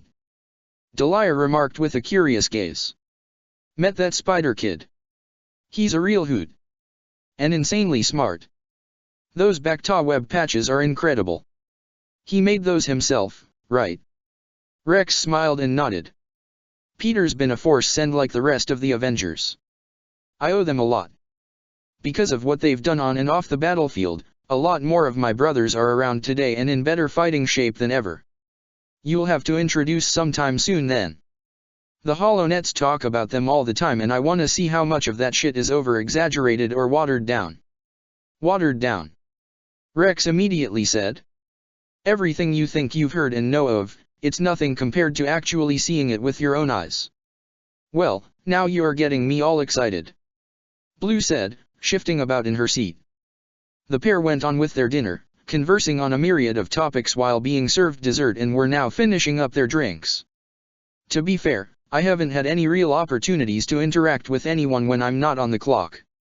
Rex pointed out. The war's escalation prevents us from having those chances now. Hardly any time for fun. Delia commented with a frown, flicking her straw as it spun around a few times in her cup. I do, but with my brothers. Outside of them, it's mostly getting ready for the next mission as our version of decompressing. And billiards, and Earth movies and shows. They've been a big help.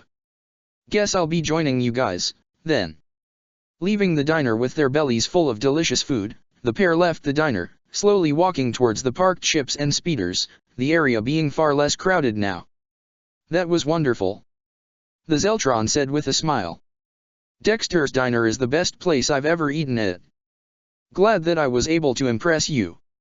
Well, this meant for you, Rex. I hope I got you to decompress more properly now. I know Ahsoka will appreciate it and now you can find her with a clearer head. The clone held a thoughtful frown, recalling his missing commander and almost hearing her voice in his head. Come on Rex, you always told me that a soldier always operates at their best when they're focused and that comes after the time needed to relax. I can handle myself getting kidnapped. That may not be exactly what she would say, but Rex figured it was within the ballpark. He was so absorbed in his thoughts, he almost missed hearing Blue call out to him. Turning to her, the clone captain did a small double take at the look the blue-haired Zeltron was directing toward him. Delia held a softer, more tender smile captain for the captain to see, who found himself at a momentary loss for words as for the first time, he was able to have a more proper look at her, and in his eyes, she was probably the most beautiful woman he's ever seen. And said beautiful woman leaned forward and placed one hand on the other side of his head and gently nudged him towards her, placing a chaste kiss on his cheek. The Zeltron felt the clone captain stiffen up at the gesture, though she didn't mind at all. She pulled away, sporting a dazzling smile and some colorings on her cheeks. I know I wanted to take you out and help you relax, Captain. Her voice was barely above a whisper, but he heard it all the same. But thank you for making me know now that I've made the right choice. I'm in your hands, Rex, and I'll do you proud. She walked away from him soon after, heading to their transport, leaving Rex to feel a bit dumbfounded and bewildered on what just happened. Well, that was something, Rex murmured, rubbing his cheek, feeling the phantom feel of her lips there. He quickly moved after her, Delia having called out for him to catch up. Scene cut. Captain America sat alone in his personal room at the Avengers' home, seated in front of a desk that had a hollow projection of the group of individuals coming to the ceasefire tomorrow. A mental checklist of the players who will make a lot of major shifts on the summit. Theoretical additions were made to who will be brought along. A migraine slowly formed as this went on. Him tired from working on this for some time now, wanting nothing else than to do anything else. For example, joining Peter, Anakin and several others in searching for Ahsoka. Steve, however, needed to be present and be prepared for the upcoming summit. This was something he was clearly not trained for in several factors.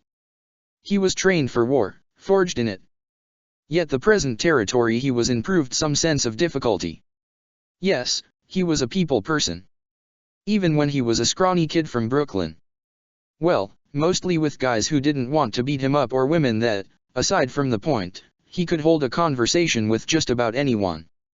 Not like Tony or some of the other Avengers could, but well enough all the same. But these were politicians.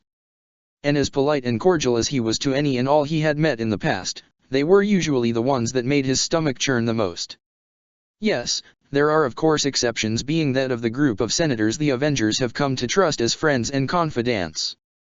Padme, Cham, Chuchi, Mothma, and Organa embody what civil servants should be. Selfless in their pursuit of doing their part by the people for the people. But a large portion of who he'll be interacting with at the summit and afterward will outweigh those he's comfortable with. He's seen enough in just one of those Senate meetings to see how much they prefer to shout at problems rather than do anything about them. Knock knock. Hearing this, Steve turned his head around to see a familiar blue Twi'lek walk into his room. Ayla. Rogers smiled at her, getting up from his seat and going over to her. The pair embraced, locking lips for a short moment before pulling away. The relationship was new. Something awkward for the both of them, given it was something neither of them was familiar with. But they were exploring this new territory together. It had only been a few days since that moment that it all came spilling out within that private mediation room. They had only small interactions here and there save for the day before Ahsoka's disappearance. They both stood together on the balcony, and though she held trepidation, Ayla had her back to Steve, placing his arms around her waist as she leaned back against his body. She had exhaled shakily, a rush coming over her as she felt Steve's chiseled body pressed against hers. Her new lover shared in this sensation, having seen her curvaceous body, but now that it was leaned up against his, the good captain developed a newer appreciation of it. They had stayed that way until it ended with the two of them in bed. It didn't go any further, but Ayla found a new enjoyment in her life, and that was laying her head against Steve's chest and listening to his strong, steady heartbeat lull her to sleep while his broad form gave her a heat that made her leku and toes curl. Right now, Ayla was in one of her other favorite positions with Steve, arms around each other with her resting her head on his shoulder and him leaning his cheek on her forehead. Neither really spoke. They didn't really need to converse much, given they'd talked enough in these past few days. Nothing new to bring up. Everything that's remotely topical was for the upcoming summit, and they've said all the words that needed to be said. They didn't want to waste any more until then. The pair remained like this for nearly an hour, having moved from standing in the middle of the room to laying on the bed. Sakura exhaled, rubbing her head into Steve's neck. I wish we could stay like this forever, she whispered, pecking his cheek. Not turning to face her, Cap hummed aloud in thought at the concept. Would you? Would you really? Knowing our temperament. The Twi'lek coughed good-naturedly, bumping her forehead against his cheek. You know what I mean.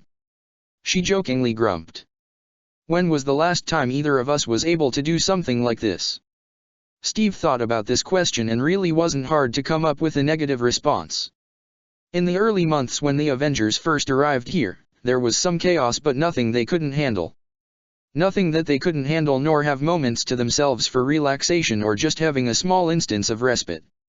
But as time had gone on, the more of them that they found and reunited with, there came a retrospective dread, as Sam called it. All that time when they had challenges thrown in front of them, taking them out one at a time. Then came Ultron. And nothing had been the same ever since. Now, to have this moment with Ayla, with a woman he had grown to unexpectedly love so deeply, it was almost akin to a foreign feeling. It actually made him think back to over a year ago, back in 2015 after the Avengers reformed. Tony had talked to him about having a different kind of life, settling down, and having peace after the fight was done. At that time, Steve answered by saying the man who wanted all that went down in the ice. For so long, he held on to the memory of Peggy, the attraction that turned into love just as he put a stop to Hydra's plans. When he woke up, all he could think about was her. Natasha did her best to introduce him to other potential women to romance. Just nothing really worked out on the blind or arranged dates. It didn't help that Sam and later Pietro, Rhodey and even Wanda joined in on this after they became part of the Avengers. Yet the results were always the same. No one could connect with him the way Peggy did. Because he remembered seeing his photo before he became Captain America. It was in her preserved office that was shown to him after he woke up. Peggy saw him as he was. The scrawny kid from Brooklyn, too stubborn and stupid to run away from a fight. And that same kid woke up to a changed world and the love of his life has moved on from him.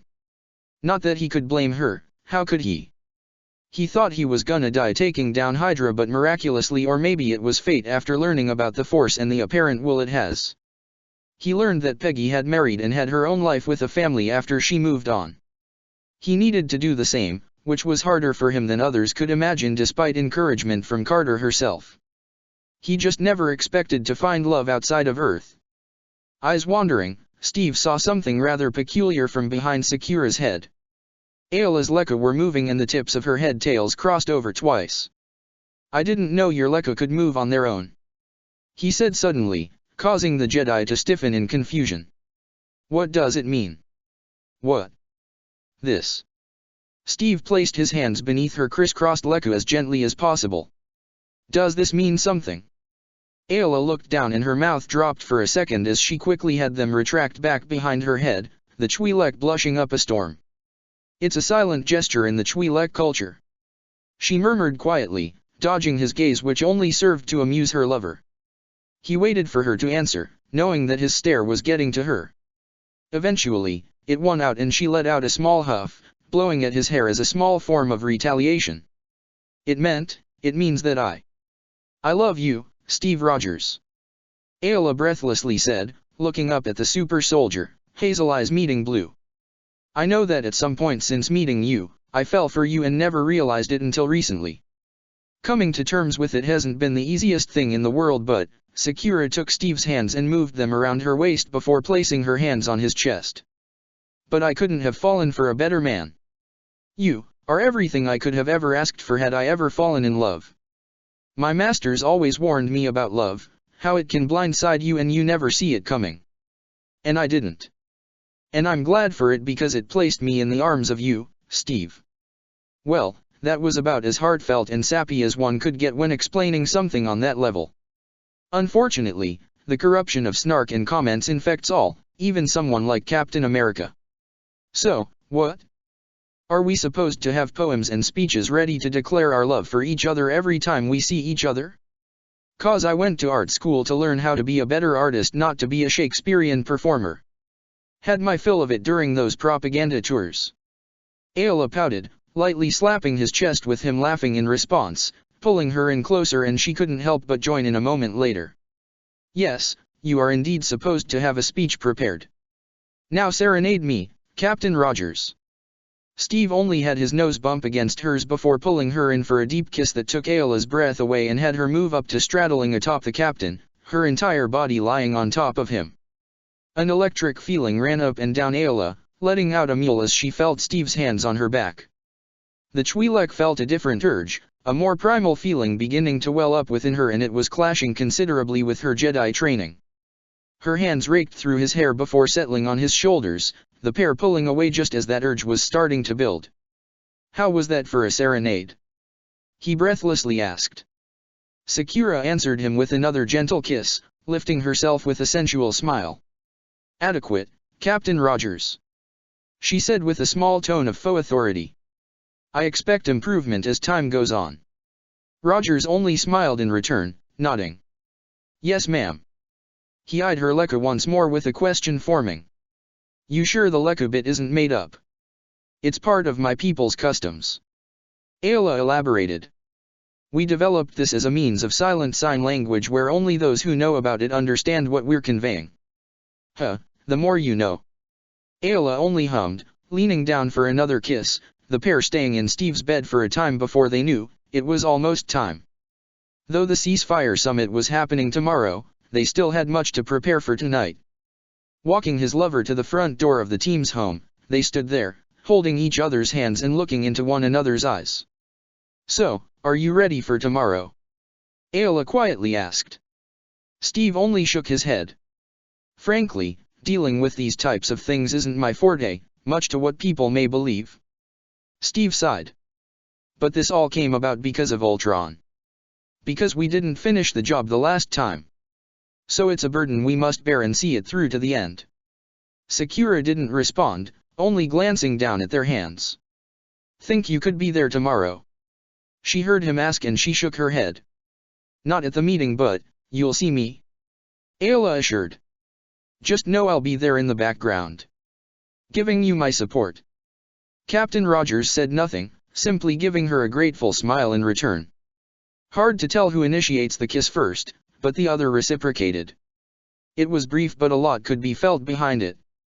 Once it ended, Ayla made her way out of the Avengers' residence. Once Ayla left, Steve smiled to himself until he soon noticed he wasn't exactly alone.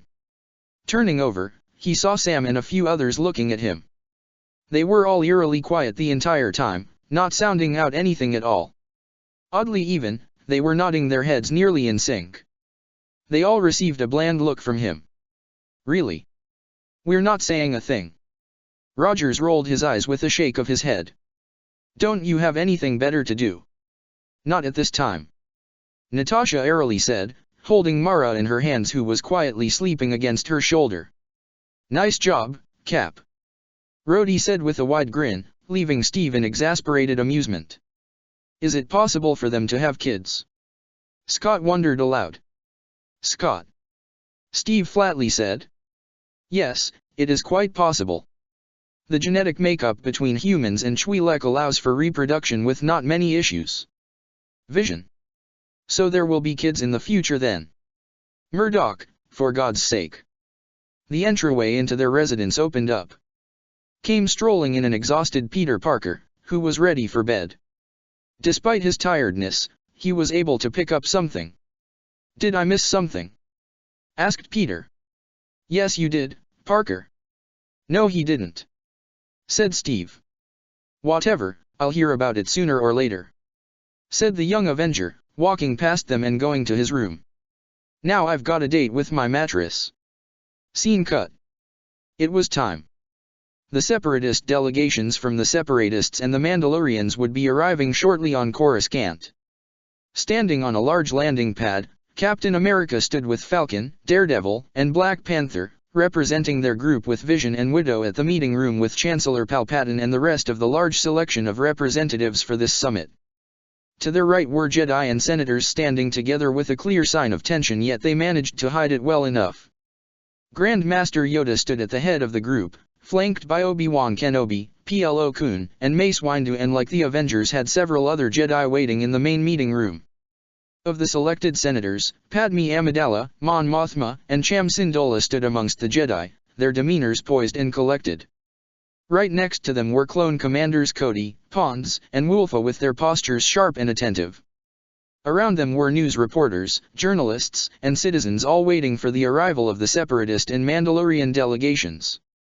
Keeping them all back were Commanders Thyre and Thorn with the Coruscant Guard. You feel it? Sam quietly asked his teammates, all of them silently nodding their heads. It could snap at a moment's notice. Panther commented under his breath. Let's hope it doesn't come to that. Matt whispered, clutching his walking stick tightly. There were murmurs and chatter all around the gathered group from the spectators until they heard the sharp sound of engines coming from on high. The entire platform went dead silent as a half-dozen ships all came down from above. 4 were CIS transport shuttles whilst 2 were Mandalorian Com-RK-class transports. The first ships to open were the latter, the familiar T-visor helmets of the Mandalorians being seen as 24 of their warriors exited their crafts.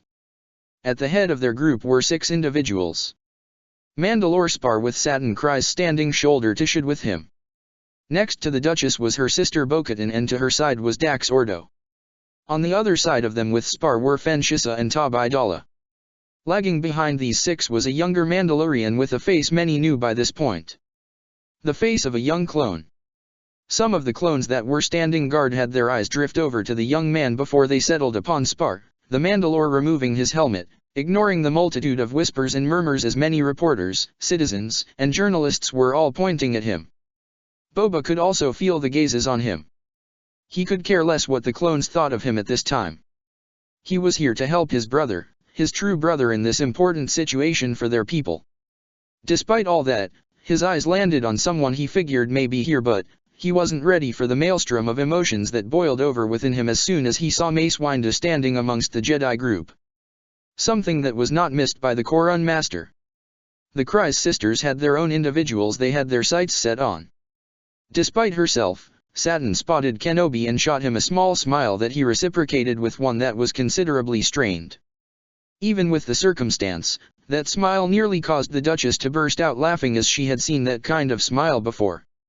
When they were far younger, more optimistic, and also, running for their lives with Master Qui-Gon Jinn. Bo-Katan, all the while, saw Matt Murdock and tensed up. She saw the way he tilted his head, ear in her direction before fully facing her. She clenched and unclenched her fists, a litany of complicated emotions welling up within her. Regardless, she managed to keep herself composed for the time being, forcing herself to turn away from the man as now wasn't the time to be facing him. Everything was fine and good so far. Then came the Separatist delegates. They were practically recognizable, given they were the last to come out of their transports. Not to mention their ship was most well known by the higher UPS. Upon landing, the Separatist ships caused a rather tense air to form around the vicinity. Practically everyone waited with bated breath as the ships didn't show any signs of movement or activity. Then, hisses were heard that made many within the assembled audience jolt or let out small sounds of surprise as ramps were lowered from the CIS ships. Coming out of the ships first were a few contingents of commando droids with a number of humans and other species within the Confederacy. Following them were several Sith acolytes that made the Jedi give them hard stares.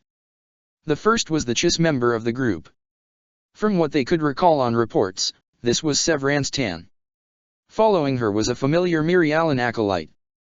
The team was rather glad that Scott Lang wasn't present for this now considering the history he and Hope have with Shezzo Niva. Why couldn't it have been anyone else but her? Sam grumbled to the other Avengers. Scott isn't here. Steve quickly said. Shame Mr. Lang couldn't be here. Shezzo Niva purred slightly, eyes on the Avengers. Would have been nice to see him again. We should really file a restraining order on you. Matt blankly said. Before anyone could make any further comments, the last acolyte to accompany them was Prosit Dibs. Someone that made Mace Windu frown, seeing the blind gaze of the former Jedi Master turn in their direction. Master Windu. Came Prosit's harsh tone. The Jedi Master said nothing in response, seeing Dibs scoff at this before standing aside as CIS senators soon began filing out of the ships. Recognizable ones such as Mina Bontari and Vo Adel were present as were individuals such as Wat Tambur, who was freed by Separatist agents months ago, and Newt Gunray. Despite their past, Padme showed no signs of any resentment or anger directed at the Neimoidian. In fact, she showed no emotion at all. She knew that the last thing that was needed here was grudges to be brought to the forefront of a ceasefire. Besides, she loathed how much that likely will happen in this summit, even if she was not the one to instigate it. Finally, the last to come out was the leader of the CIS himself, Count Dooku of Sereno. The tension escalated almost immediately as both he and the Jedi Order stared at each other with intense glares.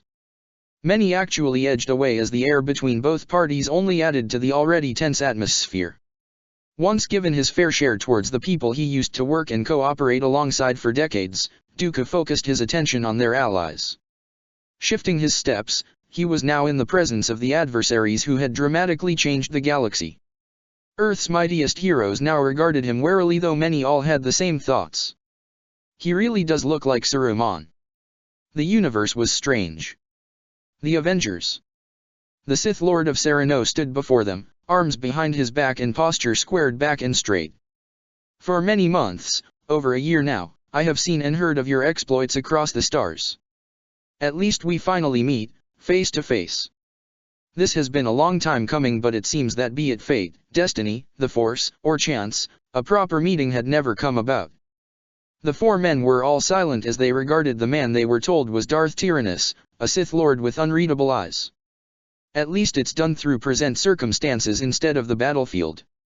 Matt Murdock said. If we had met on the battlefield, this meeting may not have happened. Perhaps. Dooku mused aloud, stroking his beard now, humming aloud. When my acolytes spoke of the voids you all create within the Force, I had believed them perhaps to be exaggerating, but it seems their words hold true, to a degree. The Avengers all gave him silently questioning looks that he didn't appear keen on elaborating. But perhaps now, given what may transpire, I would like to believe a different sort of relationship can be developed between our parties. Dooku stated. We are not here to further incentivize war but a means of peace, or at the very least no longer wanting to kill each other. Let's hope egos can be set aside for the greater good then, Count Dooku. Steve tersely said, and the Sith Lord simply inclined his head, turning around to speak with the other separatist delegates. It was then that one of the Mandalorians came up to their group and he nodded at the other Avengers save for Cap, who he locked eyes with. So you are Captain Rogers. Spar, the leader of the Mandalorians, stood before the good captain extending an arm. I am Spar. A pleasure to meet you at last. Same here. Rogers cordially said, grasping the Mundlary's arm in a warrior's greeting. Heard a lot about you from my friends. Spar nodded at the man before turning to the other Avengers. Murdoch, T'Challa, Wilson, he listed them off with respect. Good to see you are all doing well for yourselves. Mandalore. Panther greeted in return. We have heard that your people have made great strides in strengthening your positions in the Outer Rim with the Guardians and Ravagers. Things have been going well enough. Fen answered instead of Spar. But that can only last so long. Still, good to see you guys. And to finally meet your leader. Don't let him hear you say that. Wilson good-naturedly said, clapping Cap's shoulders, slightly shaking him. He'll try to deny it. Steve snorted at that, rotating his shoulders to get Sem's hands off of him. Vision will be happy to see you all again. He saw some of the Mandalorians brighten up at his name, those doing so being the ones clearly more familiar with him than the others. Over to the side, Duchess Satin was conversing with the Jedi Order while inconspicuously standing close to Obi-Wan Kenobi. By the one called Fen Shissa stood Boba Fett, the former having his shoulder on the young boy who was glaring intensely at Windu. Everyone could feel how the relatively peaceful, and that term is being used in the loosest of terms possible, hung by a thread and could break at any given moment. Much change will happen here today. I don't need access to the Force to clearly know that. The large collection of individual parties was soon led into the Senate building. Each assembled group was guarded en route to their destination in case anyone had any funny ideas. Ceasefire summit it may be, there are always those who would throw caution into the wind and do something incredibly stupid. History has shown that to be a repeating pattern. Eventually, all were brought into the Senate chamber, the large room lined with over 1,000 repulsor pods, with some already being occupied. Each party divided themselves up, getting into platforms that had between 3 to 5 individuals before they detached themselves to form a new circle of the representatives of each party. Getting to the pod ready for the Avengers, Steve saw Ayla standing at the entrance, giving him an encouraging smile which he appreciated greatly before joining the rest of the team in the chamber. Over on his own repulsor pod, Count Dooku stood flanked by his acolytes as they all surveyed everyone else. Near the respective pods were others of the respective parties for their protective detail. A means of personal security in case anyone sought to attack any of the summoned people of great importance to the galaxy at large. His eyes glanced over to where the Avengers were and they landed upon the one called Vision. The Count inhaled sharply, having felt immense power coming from him, particularly his forehead. His master had spoken of this Avenger, one that held an ingot of immeasurable power, and to think he would be in the proximity of such a thing. He could feel the reactions his acolytes gave off, having also just sensed the power of the Mind Stone, and they couldn't help but stare at the Avenger. If Wanda Maximoff were present, boy would their reactions become more unsettled. The other Avenger that was with them was Black Widow, and she looked sharp and attentive and very aware of her surroundings, it seems, as she briefly locked eyes with the Count and displayed no signs of fear. He was honestly impressed with her tenacity. Shifting his eyes to the floor below, Dooku felt his master. He didn't need to see Palpatine suppressing his control over the Force immensely. Far more than intended through Force Cloak. He's preparing himself, thought Dooku. What will happen today may or may not affect his grand plan. I'll be counting on the former considerably. With what he plans on doing, a new era of the Sith is needed. Like how Darth Bane started the Banite era by destroying the heretics, Dooku will seek to do something similar. The question was how, without making it appear he's truly betraying Sidious. Seated on the same repulsor pod as the Count of Sereno, Severance Tan began viewing the proceedings with her red eyes with the utmost attention. Drinking in and analyzing everything. Years of discipline took hold, though it was difficult due to the enormous beacon of power that Vision possessed, his presence like a supernova in the Force. While her fellow acolytes were a little talkative or somewhat relaxed, given no one would be attacking them in the present proceedings, she on the other hand was outright serious. They're all tense. Tan thought analytically when seeing her fellow acolytes. Can't see why. Playing it off, but they're worried. Her gaze shifted to Dooku. He's the same, but more composed at best. Those that represented the Jedi Order had several pods for themselves, given a majority of the Council was in attendance, as were many members of the Republic Senate.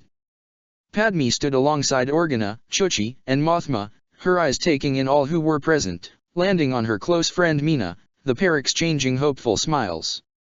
The Senator of Naboo exhaled shakily, steeling her nerves. Her life revolved around moments such as these. This was the chance of a lifetime to bring two sides together and forge, or in this case, reforge what was lost. She did so over a decade ago with her brothers and sisters with the Gungans, and she prayed to the Naboo gods and the Force itself that the ceasefire can be accomplished here. Whatever chatter came to an end when a resounding sound went off within the Senate chamber. Rising from the opening of the central floor, the podium rose up where Sheev Palpatine, Ma Sameda and Sly Moore appeared. Once it came to a stop, the summit began. "Welcome, delegates," Chancellor Palpatine greeted with a disarming smile. "I am grateful for all of you to come at this crucial hour in the galaxy, and would like to extend the Republic's thanks for the Confederacy being the ones to reach out to us for this ceasefire." There was an uncomfortable silence, as there were many who were uncertain as to who should speak next. Which was why a neutral party had to be the one to respond. "And we thank you for this chance, Chancellor Palpatine." The Duchess sat and spoke up. "We have come to a crossroads in the galaxy, and the summit here will determine the course of the history of the galaxy. Are we sure it's safe for this meeting to occur? What if Ultron were to attack here once more?" Newt Gunray abruptly spoke up, clearly nervous and jittery about simply being here. "We've taken many precautions," Ma Sameda assured. "As you saw on your way here, the Republic fleet is guarding this planet. We have other assistance in being sure he won't show up through the HoloNet." It was something that the Avengers didn't want to bring up at this time, with Tap and Karen being on their side. Working overtime to be sure the safeguards aren't breached by Ultron or any of his programs. Despite their hesitancy towards the Chancellor, they had to at least inform him and his little circle of this bit of defense to show other bits of compliance. "Now, I understand there is much to discuss," Palpatine stated. "And I cannot deny that there are still many on both sides that hold animosity towards one another." "That's one way of putting it," Voadal snidely said, Mina immediately sighing in exasperation at her fellow separatist. "I'm still amazed Count Dooku proposed such a folly and sham of an idea. Not like any of you to uphold it." "Why would you think that?" asks Mon Mothma. "It's through him and many of your fellow senators who sought this ceasefire. Lest we forget, Senator Vo, it was you who convinced the separatists to attack Kamino." The Kaminoan Senator Halliburton spoke up, jabbing a long finger in her direction. What choice did we have? We are desperate so we may fully focus on Ultron. Yet we couldn't with you Republic dogs breathing down our necks. Wait, how do you even know about that? Asked another separatist senator. There are those who at least have some semblance of common sense within your ranks. Burtony smugly said. You have spies. Vo snarled at the Kaminoan. It's a war, you blithering idiot, said a Republic senator. It's no surprise there are spies on both sides. In an instant, yelling dissolved on both sides, primarily from the politicians as both sides hurled accusations and insults against one another. The Force users in the room all stayed silent. The Mandalorians appeared to want to be anywhere but here and the Avengers. That was quick. T'Challa dryly noted. Here we go. Sam muttered quietly, watching chaos descend upon the chamber as the senators went at it. Another day at the Senate. Yet this is far more extreme, Matt remarked, wincing at some of the personal comments thrown against each side. What do you expect? Separatist senators verbally combating against their Republic counterparts in person. A long time coming. I most certainly did. Just didn't prepare with how loud they'd be, said the lawyer, fighting the urge to cover his ears with the overwhelming sounds hitting at him. Natasha let out a calming breath and stepped towards the front of the podium, placing her hands on the sides of her head, inhaling deeply before. Quiet. The entire room went dead silent at the uncharacteristic shout that came from the Black Widow, who looked completely annoyed in being here. What's the matter with you morons? She rhetorically asked. My year-old daughter behaves better than all you kooks combined. We're here for a ceasefire to make sure we have a chance to fight off extinction. Or is that not high enough of a threat for you to shove your egos and differences aside for that much? Everyone was relatively blown away by this sudden outburst save for her teammates, with most of them guffawing at what they just saw. Romanoff then calmed down as quickly as she released her anger, coughing into her hand and seating herself as if nothing had happened. Yet she could feel nearly everyone's gaze shift right at her. Some of which were her fellow Avengers. What? Romanoff said finally. Damn, Natasha. She rolled her eyes. My patience can only last so far. Why do you think I hardly come here? Here I thought you were trained for it. I have. Still doesn't mean I'm fine with it. Back at the center of the Senate room, Sheev Palpatine, Mos Amedda and Sly Moore looked on with a bit of bewilderment. Yes. Even Palpatine was thrown off by such a scene, though if it was genuine or for show was hard to discern. Crude as that may be, Ms. Romanoff is absolutely correct. We came here for peace, or at the very least, a ceasefire. We all know why. Ultron has caused an unquantifiable degree of damage, and I would rather not get into the death toll that has skyrocketed since his entry into the war. There were murmurs of begrudging agreements on all sides as now sparse platform hovered around the Chancellor. This isn't a war relegated to just the Republic and separatists. Ultron's assault is hitting every known corner of the galaxy, and he has brought his onslaught onto the doorsteps of Mandalore. During a summit of our own, Saturn's own platform came to float beside Spars. Senators, I implore you to find the common ground that would bring us together. Look no further than myself and Mandalore Spar, and even my sister. You all know I am a pacifist, that I abhor the very nature of war, but I compromised where I needed to for the sake of my people and my culture. We Mandalorians are united under one banner dash. Are you now? Said a separatist senator in a snide voice. Because from what I hear, there is a splinter faction dash. Death Watch, yes, we know. Bo-Katan tersely cut him off. But Pre Vizsla did not represent all of Death Watch. Many of them under my command and others within Death Watch understood what needed to be done and broke away to join under the banner of the Mandalore Spar. Senators, please, Mon Mothma immediately spoke up, gesturing to Bo and Satin. Our Mandalorian representatives have displayed a willingness to make peace between their factions and come together. If they are capable of doing this, so can we. But can you all be trusted to uphold it? Vo spoke up once again. I don't know the history that you all have, but I am surprised that any Mandalorian even bothered in coming here, considering the excision committed against them by the Republic. Let's not forget that though the Mandalorians weren't a threat, the Republic was scared and paranoid enough to bomb their home planet and a dozen others of their worlds as a precaution to make sure the galaxy never has a repeat of the Mandalorian Wars. Or that it was the Republic's own corruption that led to the formation of the Separatists. Wat Tambor spoke up. You are the last person who should be speaking on morality or corruption, Tambor. Cham Syndola snarled from his platform, the Twi'lek senator giving the Techno-Union leader a murderous glare. The fact that you are somehow here and not behind a Republic jail cell for the atrocities you committed against my people is a crime in itself. Hey! Captain America now shouted, causing the chamber to grow silent. What are we here for? To bring up the past? Or to try to make something for the future? Because if this is what's gonna happen for the entirety of this summit, the Avengers will have no part in this. We were only brought in because of our past with Ultron. So we'd be better served in actually being out there fighting the metal bastard than wasting our time here. Sam tacked on. He is hoping that this division continues, mind you. Vision spoke up. The further everyone here remains at each other's throats, the more likely we are all to fall. Don't forget what happened on Jabiim. Matt Murdock brought up. That is just a microcosm of what may happen if we do not come together here and now.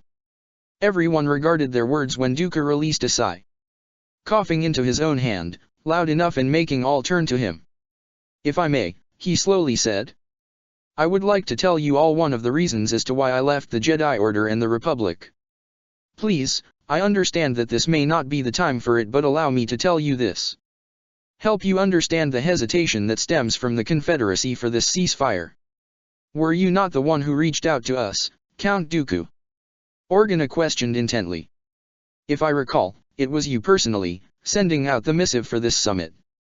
I am, but I also understand that all sides need to have their perspectives heard on what has come before. A cautionary tale, if you will, in hopes of these sorts of actions being more easily avoided. Though some appeared hesitant, they all listened as Dooku recounted a tale from his time as a Jedi. Years ago, my Padawan and I were sent to the planet Dagon to rescue the son of Senator Dagonet, who was taken from Dagon's capital. The village where he was kept was in frightfully terrible conditions. We soon learned all of the villagers took part in the kidnapping. They were desperate for attention, wanting proper funding to return to them while Dagonet was hoarding the finances. His son was unharmed and unmolested. He never knew of his people's conditions as it was, he never stepped foot outside of the capital before and spent much time here on Coruscant. He was appalled by what his father was doing. Didn't even blame his captors as they didn't have much of a choice in getting our attention for the rescue operation. The matter was resolved at the end with Senator Dagonet removed from power, but the issue took root and grew in my mind over the years. Focusing his gaze away from memory, Dooku could see great attention placed on him with him continuing to speak to the masses. I had seen many scenes like this play out, with one Master Mace Windu of the Jedi Council itself bearing witness to such corruption. Many now turned to said Jedi and the silent look he gave off was enough for them to discern that Dooku's words held truth in them. Different retellings, but the same message was delivered each and every time. And with each occurrence, the Senate believes the Jedi serve them, not recalling they serve the people. We were meant to serve the people of this galaxy first and foremost. I do wish for peace, for a ceasefire. But you must all understand just why so many show such trepidation that such a thing can be upheld. There was a beat of silence that followed when Palpatine cleared his throat. Tell us, what would perhaps suffice to make the Republic and neutral systems compliant in collaborating with the Separatist alliance against Ultron? We don't need much, Spar spoke up, giving the Naboo Chancellor a hard gaze. Just don't go getting an itchy trigger finger and bombing into oblivion when Ultron is taken care of. We are willing to put in what is needed and asked of us within reason. Bo-Katan spoke up. Our people come first at the end of the day. But we will not abandon the galaxy to be left to the fate of Ultron. Satin firmly said. Allow us and our allies to keep our neutrality at the end of all of this and you have the honored pledge of Munglary's assistance against Ultron. Most felt some level of assuredness from those words. Mandalorians prided themselves on their honor and their word, so that was not something so easily broken. And with the Separatists. Well, for starters, before we go any further, getting rid of your droid army is an absolute must. Widow Dreably said, causing a predictable reaction from the separatists. Many outcries of shock, rage, and denial.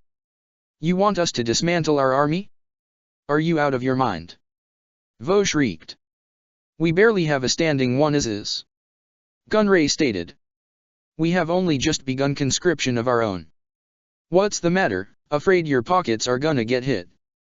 Sam Wilson spoke up with a dry look that made the Neimoidian flinch. We are able to pay back the banking clan dash. With what? Favors that'll take years to pay off. Cham snidely said. You do realize that Ultron already took half your army from you, right? Sam pointed out, getting through all the ruckus.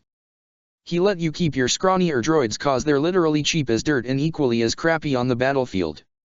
All your supers, droidekas and most others are all gone. Some commandos yeah, but not much else. We still have the droids you believe are gone. How many, exactly? Matt shot back, silencing the separatist. Saying this here and now, a big reason why this war keeps continuing isn't because of grudges but out of greed. Says Natasha. And the big three who followed such a thing are the Trade Federation, the Techno Union, and the banking clans. Slander. T'Challa soon spoke. Not really slander when it's the truth. You three groups just hold so much money, blackmail and leverage you can pull and tug anyone into looking the other way or be compliant to your demands. The conversation soon diverged into a different topic, one which the viceroy of the Neimoidians sought to use. Do you not know what has happened? Newt Gunray cried out pitifully. That blasted droid has bombed Cato Neimoidia recently. Many cities are in ruin because of his actions. Because of you Avengers. You stated to have dealt with this monster in the past and you failed to take him out. How can we hold such faith in you, in this ceasefire, if we are dealing with such incompetence? The Avengers said nothing until. Didn't you pay people to try to kill Senator Amidala like, 24 times? Widow deadpanned, looking seriously underwhelmed at the individual that was Newt Gunray. I've lost track. W.H. Watt. Gunray stammered. That's beside the point, Natasha dismissively said. Can't help but ask this, but you think Ultron bombing Cato Neimoidia is bad? Him essentially glassing Geonosis is bad? Taking Jobim? That's child's play considering what he can do that's not even seen. You should be scared he hasn't wrecked the banks yet. With him, he can cause a galactic crash with the stock market and wipe out everyone's accounts and cause an economic shutdown. Making a Great Depression the likes no one has ever seen. Vision stated. I'm not sure if such a thing is at the top of everyone's minds. Padme remarked. That is something that you should take into account though. Sam said. It is one of the many ways Ultron can bring about further chaos and destruction. T'Challa said. Why fight us when he can cause further divide and anarchy amongst yourselves? Bringing financial ruin across the galaxy, taking decades to recover. Lovely. Vo said in irritation with half-lidded eyes. Do you have any other methods that Ultron has that can wipe us out that we should be aware of that we may have missed? Meteors. Romanoff answered, completely ignoring Adol's sarcasm. He could send meteors down if that's what you would like. 'Cause that's how he nearly caused the extinction of all life on our planet. Vo balked at the idea and so many others in attendance. It was from there did Cham Syndulla take control of the conversation. Getting back to the military discussion dash. No. No. No. You listen here. There is no way a government would simply want to tear down their military force. One of the separatists vehemently argued. How would you like it if we requested you to dismantle your clone army? Or the Mandalorian militia? So many years of training and building wasted and will cost more to reform. Not to mention how abruptly it'll be if another threat were to occur. Who in their right mind would want to do that? In another timeline, another universe, a massive collective series of sneezes went off. Those who essentially oversaw and commanded the New Republic. We're not telling you to get rid of your army dash. Yes you are. Just the droids. Which is our entire army.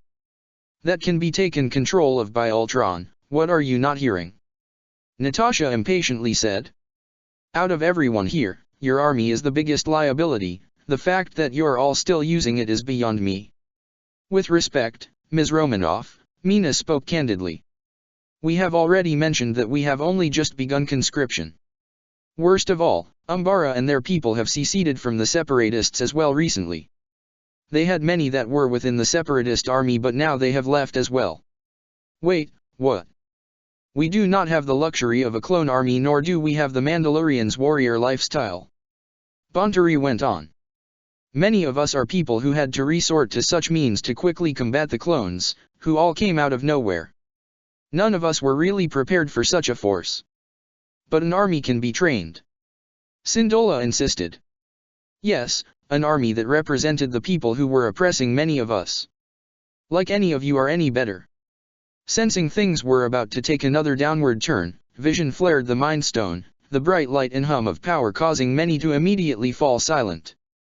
The Force users in the room all shook their heads at the intense power that erupted momentarily, feeling a slight daze coming over them. Palpatine did his best to hide his wince, despite using Force Cloak to the max to hide his dark side presence. If you would please compose yourselves, Vision patiently said. Can we not devolve into children here while the threat of extinction looms over us? There was an awkward pause in the chamber as many tried to figure out how to continue after being scolded rather like one would a child. Count Dooku, Organa spoke up, facing the leader of the Sis. I must ask something pertinent that I believe many may have either missed or have not noticed. Where is General Grievous? Dooku held a deep frown at the mention of this. Is he not the highest-ranking general within your ranks? Bail Organa asks. He is. And why is it that he is not here? Because I ordered him. His presence would cause countless issues, which I did not want to implode upon this summit. His hatred of the Jedi Order is well known, and I know that he has taken the lives of many Jedi. He is the last person I want here with us. Can you at least try and get General Grievous to comply for the time being? Bail inquired. With Grievous being the leader of the droid army, his position is detrimental to greatly changing the outcome of this ceasefire. Dooku took a small breath, voicing a response with a hint of a grumble. I'm saying this now, I make no such promises he'll follow through. Not much was said after this response. Force knows how Grievous will react to such a request. Jedi, all of you have been silent since this summit began. Palpatine spoke up, directing everyone's attention onto them. Have you nothing to say in this matter? No wisdom to be shared? I implore you, my friends, we can use your own knowledge and thoughts on this matter. The Jedi Council didn't respond until Obi-Wan Kenobi cleared his throat. We believe that there is much animosity and bad blood between all of us here. But if we are to be frank, our words matter little more than what our duty is. And what would that be? Responsibility. Yoda corrected. Responsibility, we have, forgotten by our order it has, yes. Responsibility, our order has, to the people, not to senators. To the people we have, in that, we have failed. There has been much time and reflection that we have had. Plo Koon's voice rumbled off the walls of the chamber. But we are here to support this ceasefire and do what we must to eliminate Ultron once and for all. We can only say so much without drawing further ire or scrutiny. All we can tell you, Winda spoke slowly, is that a ceasefire is the only way for us to survive this threat. And what is unseen, Yoda said with a grim frown, making many look questioningly at him. The Force, in motion it is. A shadow, out of sight dwells. A greater darkness is coming. To have it tomorrow, stand united we must. That's it. A separatist senator voiced his displeasure. That's all the wisdom and sage advice you mudscuffers have to give. The Force is not something that gives a clear indication of what is to come, only a warning of greater dangers. Obi-Wan stated. Greater dangers. Mina murmured. Are you telling us something worse is coming? We are not certain. Windu admitted. What do you mean you're not certain? Senators, everyone, please, remember why we are here. What we have been told from the Avengers. Padme Amidala was almost pleading now. Ultron is why we came together. He is an adversary with only one goal in mind. The complete and utter annihilation of life in this galaxy, to be replaced with his twisted idea of evolution. I know many, if not all of you, are aware of our recent discoveries in the twisted and depraved experiments that Ultron has been conducting on many in the galaxy. He is indiscriminate with who he chooses to change. All that matters is more meat is added to his army. If we do not come together, Chuchi now spoke up. We all know the outcome. Even with the Avengers assisting us, they cannot be everywhere at once. Ultron will whittle us down and all of us would eventually fall. We are to either come together or perish. Mothma stated emphatically. At the end of the day, we are not here for politics but survival. Organa implored. I am ready to do what I must to assure we have a tomorrow where we can squabble about pointlessly once again. Time passed and the summit didn't exactly come to a solution at this time. More sessions would no doubt be needed to resolve certain issues and properly create this alliance against Ultron. Scene cut. Well, that accomplished jack shit. Sam said aloud, uncaring about who was in the vicinity to hear his statement. What a bunch of bullshit. God, I hate politics. It'll take a long while before any real headway is made. Nat stated, gazing at all the representatives still present. She was certainly glad the volatile ones had up and left as soon as the meeting was adjourned. Rushing it will only cause more problems than solutions. Viz knowingly said. The fact that this summit has even come about is hopefully a step in the right direction. Until someone causes it to stagger back. Wilson muttered. We'll just have to hope for the best. Rogers commented, hands on his belt, head lowered in thought. Something on your mind, Steve? T'Challa asked, seeing the deep look Steve held. Just something that was said by Grandmaster Yoda. The World War II veteran shook his head. A darkness that's coming. Ultron is bad enough, but what do you guys think? Before anyone could answer, Matt tilted his head and let out a small sigh. Apologies, Cap, but if you'll excuse me. He walked away from his confused teammates, all looking at one another for answers. Where is he going? T'Challa had a glint in his eyes as he saw to whom it was he was going to see. I believe he requires some much-needed fresh air. The Prince of Wakanda said. Let's discuss our matter with the Jedi.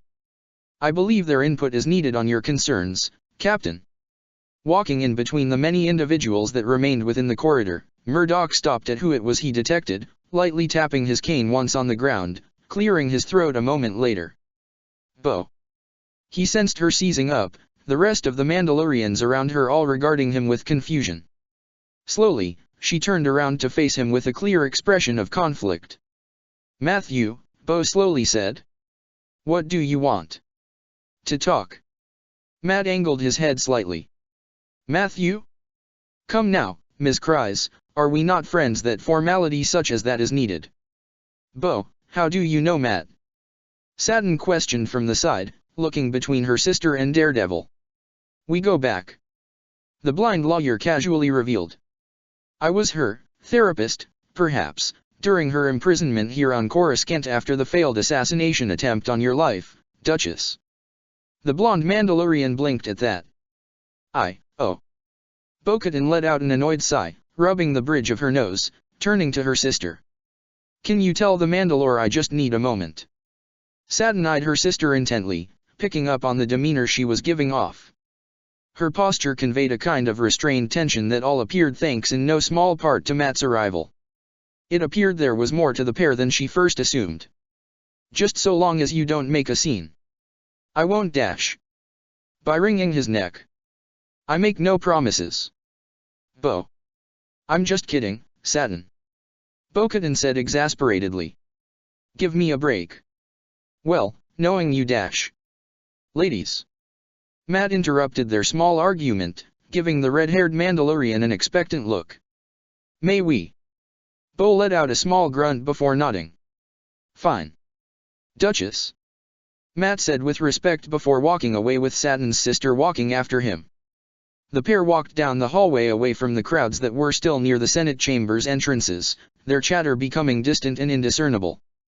Well, indiscernible for Bo. Matt could hear them all loud and clear still, but that wasn't his focus. You seem to be doing well for yourself, Bo. Murdoch started off, a light tone to him.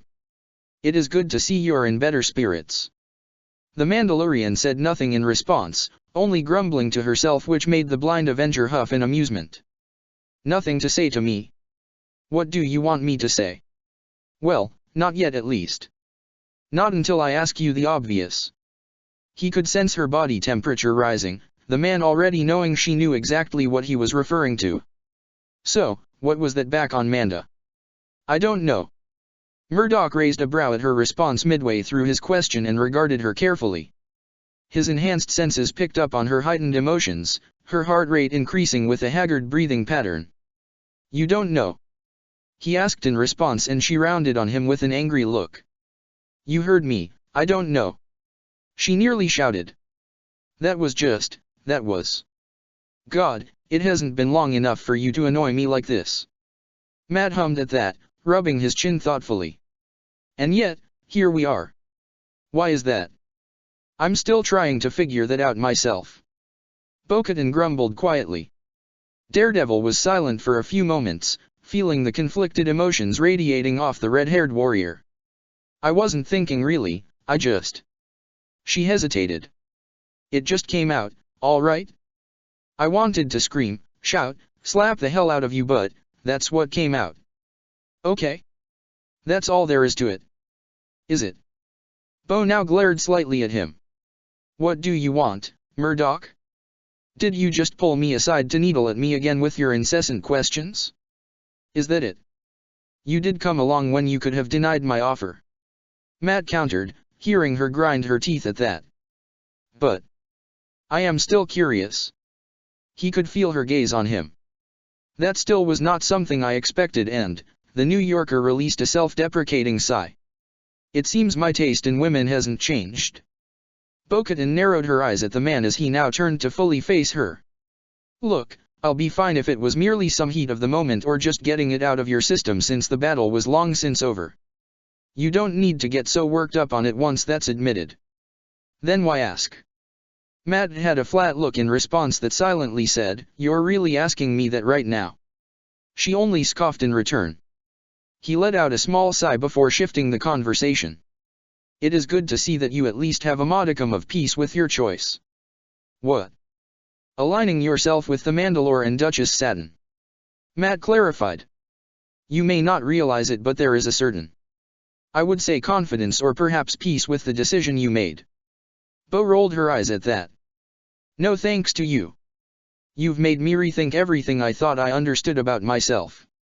Matt gave her a faux smug look, and despite herself, she chuckled, actually shoving him with her hand. Get that stupid look off your face, you didn't help in the slightest. So it would seem. You're unbearable, you know that, right? Wouldn't be the first time a woman has called me that. Matt mused. Not like I try to do it, just, he gestures to his ears and then the rest of himself. Comes with what I am. And what are you? The Earther stood there in silence for a time, dwelling on this until he nodded to himself. I'm Matt Murdoch. Lawyer. Daredevil. And an Avenger. Impressive titles. Bo-Katan idly said. What of you? Bo blinked. Excuse me. I don't need my sight anymore to see you're more than just a member of House Kryze. Fulfilling the family legacy which your sister couldn't pick up with her personal nature. So, what of you? Who are you, Bo-Katan Kryze? A number of months ago, when she was still imprisoned, this was the very first question he ever presented to her. It was one that was constantly thrown in her face in the many sessions they had before her escape. And whether she liked it or not, that question began to set into her very core, and it was something she had now begun asking herself since escaping Coruscant. Someone trying to survive while honoring her heritage, but also, I'm not entirely sure. She admitted, more to herself than to Matt. I'm still trying to figure that out honestly. Murdoch only nodded patiently. And that kiss on Mandalore, he couldn't deny a small degree of enjoyment upon sensing her violent jerk from hearing that. Is that part of figuring yourself out, or dash? You're on thin ice, Murdoch. Am I? He could feel her huff. You're insufferable, you know that, right? I try. Matt admitted. But my best friend once told me that a kiss can be deadly if you mean it. Where'd you get that from? My last girlfriend, before we broke up. Took a few days for me to understand it better once she left me. Foggy dropped that on me cause he saw that we had something before we fell apart. It appears my luck with ferocious women continues. Bo-Katan gawked at that and she was about to call him out for his audacity when she remembered that it was she herself that landed herself in this predicament. It appears certain types of subtlety are lost on you. Matt mused aloud, sensing her spike in irritation. What I am asking you is if you would like to be annoyed more with my intrusive and incessant questions over a more casual scenario. Perhaps a dinner of your choosing, or if that's too difficult, I picked up on some places that are still open on Coruscant that may be to your liking. What? When do you think you'll be available next time? If at all, really? Today's ceasefire summit showed me that you are likely to be coming to Coruscant a bit more often than expected. Perhaps a night out next time can help us both relax. Bo-Katan wasn't exactly sure what Matt was insinuating until she began putting the pieces together. Wait, she stammered. What are you seriously dash? Nothing wrong with two acquaintances having a sit down and just getting to know each other better in more comfortable circumstances. Bo-Katan was at a loss for words before managing to find her voice. You're the strangest man I've ever met. Well, wait till you get to know the rest of my team, then we'll see. No, I don't think I'll be changing my mind anytime soon. Bo blandly replied, then released a sigh. But, against my better judgment, I may take you up on your offer. Matt found himself smiling a moment later. It's a date then. Please don't call it that. Then what would you have me call it? Anything but that. Scene cut. Peter stood at the hollow table within the Avengers' home, a look of grim determination on his face as he sifted through the many systems he had been looking over to locate Ahsoka. With the assistance of Karen and Tap, they had set up a kind of echolocation on comms, sending out radio waves in hopes of receiving a ping in response, hardwired specifically to the frequency Ahsoka utilized. Thus far, they got nothing. No ping, no static that may sound like Ahsoka, nothing at all. The search has been gruesome for not just him but for Anakin. Neither of them hardly had much sleep and rest, outside of their typical duties. Sagging his head as he leaned against the table, Peter looked behind him to see Barrisafi still sitting cross-legged on the ground, eyes closed and wrists resting on her knees. She had been in and out of meditating, trying to use her force bond with their lost lover to try to find some kind of tether to act as their pathway to find her. Like previous times, the Padawan states she could feel Ahsoka, but can't locate her. The main thing Barriss keeps saying is that she is alive. That's what constantly drove the pair and Anakin into tirelessly searching for her. It has only been several days but no real progress has been made. Something was interfering with the search.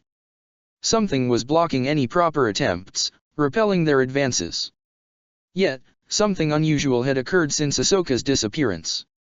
In between their search, Barriss and Peter had managed time for themselves and were able to spend a night together in each other's arms for comfort. They had fallen asleep for the most part, but for a brief moment, be it a dream, feeling or something, they felt her. The both of them felt Ahsoka was between them, in their arms.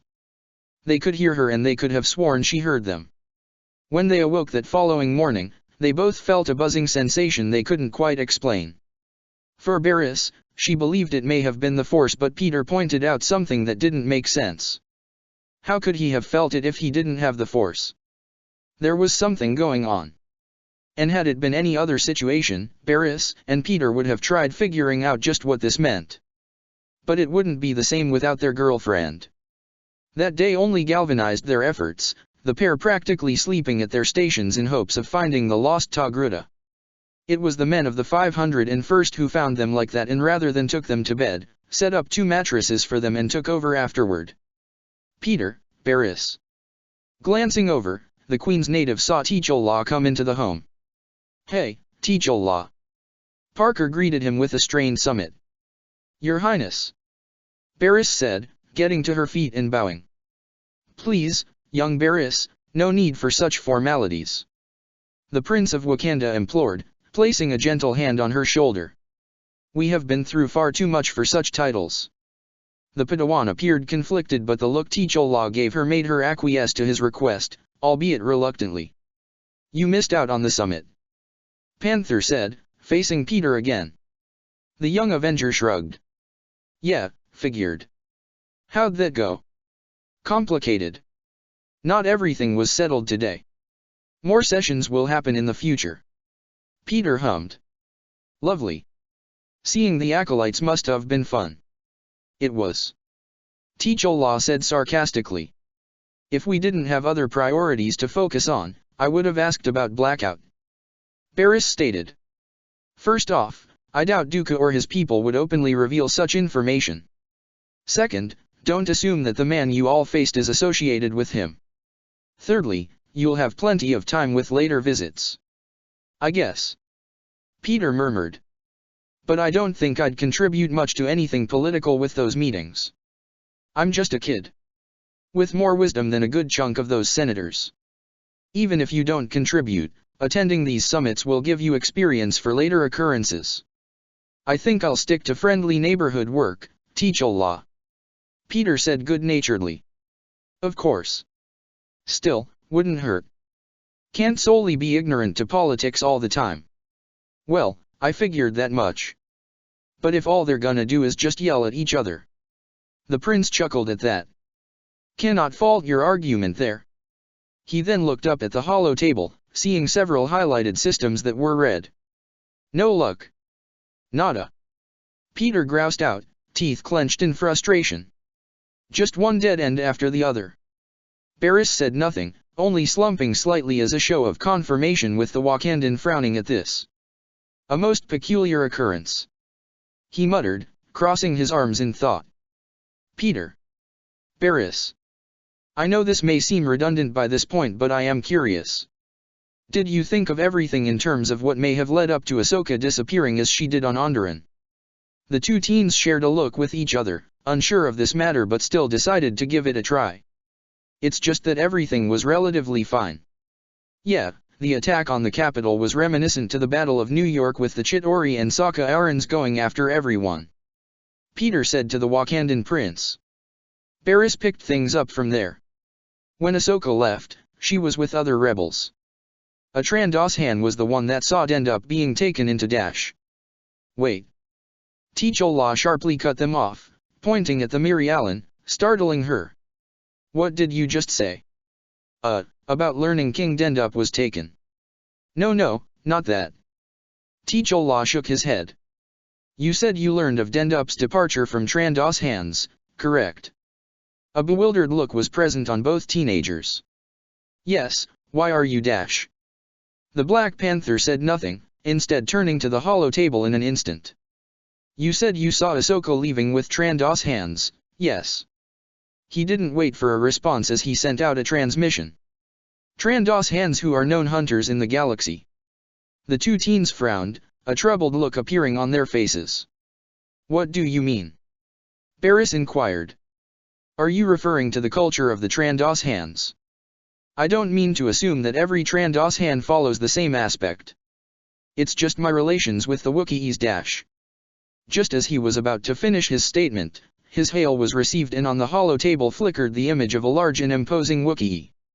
Rafwara Chieftain Tarfuel, good to see you. The prince said in respect, bowing his head slightly. I hope you are well. The Wookiee leader released a warble of greeting, though what he said afterward made Teachola frown. Trandoshans. Bast, talk about timing. What did he say? Peter swiftly asks, his gut suddenly lurching. We've been having issues with a group of them for some time now. A number of Wookiees as of late have been taken. Successful on past retrieval missions. Some aren't. We just haven't been able to properly locate where they've been taken to in the end as we've been too late. And Barris egged on. It seems that the Trandoshans struck again. Black Panther then held up his wrist, his Kamoyo beads lighting up. Only one this time, they took someone from my tribe. Someone who has one of these and that can be traced directly to where he has been taken. Realization soon began to dawn upon Barris and Peter, the former feeling a shift within the force. Do ya think Dash? A chance, yes. Come. We must prepare ourselves. Scene cut. Raya. Clang. A metal beam was thrown and indented into the wall of a large hangar bay that was relatively empty. Stomping around with each footstep leaving dents on the floor, the Grand General of the droid army was in a sorry state of affairs. Rage, betrayal and pure fury have all but consumed his being. General Grievous was breathing so hoarsely and heavily that it was a miracle he was not coughing in his current state. The entire hangar bay that served his private palace had become the canvas to enact his boiling feelings of unadulterated anger that coursed through his metal body. "Cease fire," Grievous said to himself, tone laced with hatred. "Cease fire." He grabbed an engine core that had been torn from its ship and repeatedly smashed it into the ground before throwing it at a random wall, the engine shattering upon impact. Grievous bellowed aloud, stomping on the head of a commando droid that was in front of him, completely flattening it. Any droids nearby witnessing the massacre had the right idea to vacate the immediate vicinity or else they'd be totally wrecked by the general. It wasn't just the ships and equipment suffering his wrath but any and all droids unfortunate enough to be caught in his warpath. His training facility was completely destroyed, wires and metal panels strewn about the room so he had to change locations and the hangar bay made do. The droid general was honestly unsure how long he'd been at this but he didn't give two shits about it. The visceral rage he was experiencing right now was unlike anything he had ever experienced. The only thing, and it really was the only thing he could compare this to, was the hatred he once held against the old enemy of his people. The insectoid species known as the Hook. He could remember those monsters clear as day. How they brought about the near extinction of his people all because they managed to fool the idiotic Jedi into making them believe that the Kalaesh, his people, were the aggressors in the war they held. The Kalaesh sought the Republic for aid, yet the Hook beat them to it and twisted the tale of the war occurring. And with that, his people were doomed. The day he became the being he is now is the day he vowed that every Jedi he ever faced would die by his hands. Every single one of them would perish. And if he were to be struck down by some chance, at the very least, he would forcibly try killing as many Jedi as droidly and Kaleshly possible before death finally claims him. Just as he was about to continue on his rampage. "Such a waste of material," spoke a hollow, metallic male voice. Whirling around, Grievous saw a trio of individuals. One person was a tall, white-skinned humanoid. The second was a dark-haired human. The last wore a helmet, who knelt down to inspect some of the scraped wreckage. "Could have used it longer than intended," the helmeted one commented. "Will be hard to salvage from this." The human rolled his eyes. "You can't help yourself, can you, Momin? I just don't like seeing resources wasted," the identified Momin plainly said. "I like to use everything I get my hands on dash." "Who are you?" growled Grievous, his arms splitting apart and igniting 4 lightsabers. "How did you get into my home?" Ever since those Jedi and clones invaded his palace last year, him killing all but the Nautolan Jedi Master, Grievous had security upped considerably.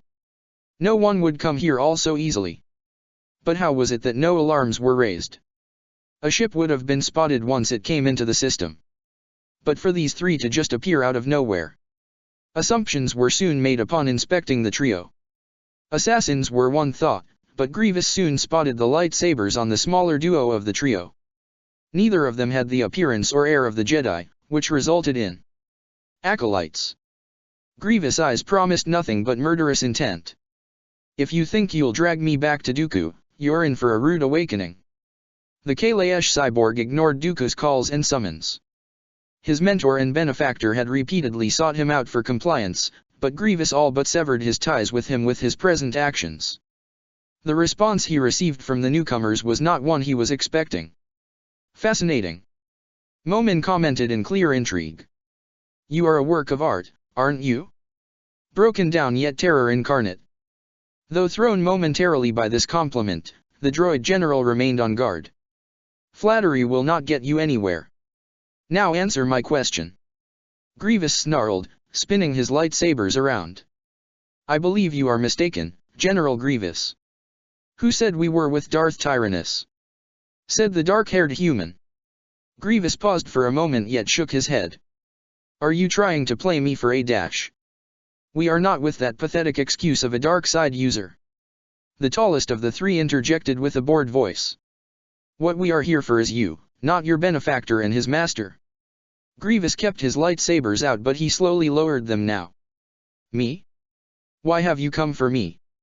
Because we believe that we can offer you what your heart truly desires. Momin now moved forward with a grand gesture. What you want is what we intend to accomplish. To bring about the complete and utter annihilation of the Jedi Order. Purge their lights in this galaxy and let darkness seep into all corners of the cosmos. It was then that Grievous came to the sneaking suspicion he began to develop once gauging the three individuals before him. You are Sith. The general surmised. The dark-haired one made an odd face that both confirmed and denied Grievous' assumptions of them. We are Sith, but do not align with Dooku and his master you know as Sidious. I'm not. Said the white-skinned one dismissively. But my allegiance lies with them. And I believe that we have your attention enough that you won't try to kill us the first chance you get. Momin spoke up. So proper introductions are in order. I am Darth Momin and my associates are Beryl Over and the celestial embodiment of the dark side, the sun. The guests could see the quizzical look in those yellow eyes. Skeptical on what's being proclaimed, especially towards the sun. Assumptions such as this can be forgiven. Said Beryl. It is a rather bold thing to say aloud. The former separatist general eyed the trio in his palace, his arms combining back into two and stepped back. Speak. Grievous curtly said. What is it you are here to offer me? Rather than play coy or use some form of dodging his question, Momin went straight into it, taking a step closer to the altered Kalaesh. Over told me that you were promised to deal with the Republic for their transgressions upon your people. Retribution for them not siding with you on your conflict with the Hook back then. Dooku promised you this, overlooking your actions throughout this war as you are a valuable asset to him and his master. Yet now they are working with the Republic to deal with Ultron. Momin shook his head, noticing the way Grievous clenched and unclenched his clawed hands. But how long would such a partnership last? Could be weeks, months, or even years. Time which you don't necessarily have. I have as much time as I need to take what is owed to me. Grievous furiously snarled. Do you? The son challenged with a raised brow. Beryl went on from here. Your droid armada is finite. You're essentially going to lose the greater numbers soon enough. I do not need an army to kill Jedi. The modified Kalaesh growled. But having one helps. Momin countered. One which supports you, leaving you to fend off against the Jedi without outside interference. Especially with the Avengers. You think you can stand up to them? Grievous couldn't help but challenge them. I have faced them before and have seen what they are capable of. Hate them as I may, they are formidable foes and have proven to exceed the powers of the Force. We are well aware of the danger they pose to our plans. The son said with a deep frown. We are preparing for the necessary countermeasures to assure us that victory will come to us once the time comes for our battle with those wretched insects. But Grievous, I believe you are missing a greater issue that you may have thought of or perhaps haven't even considered. Over gave the general a pointed look. How long will it be before Dooku sends his people here to take care of you? Grievous' eyes narrowed. He wouldn't dare. Wouldn't he? Momin countered. You've given enough of an incentive to do so. You are ignoring him. Not conforming with what he and Sidious are doing at this time. And let us not forget that you are quite a proficient killer of Force users. Any acolyte sent to kill you would be returned to Dooku in pieces. He knows what he has created. And Dooku isn't a fool to fail in comprehending the damage you would bring about if you weren't under his thumb, especially for what is to come between the Separatists and the Republic. The droid general was about to speak out against this, but Over beat him to the punch. But once this war is over, what do you believe will happen to you? Beryl was quiet for a few moments. Think on it. You would be disposed of. A weapon that's served its purpose and scrapped so a new era would begin.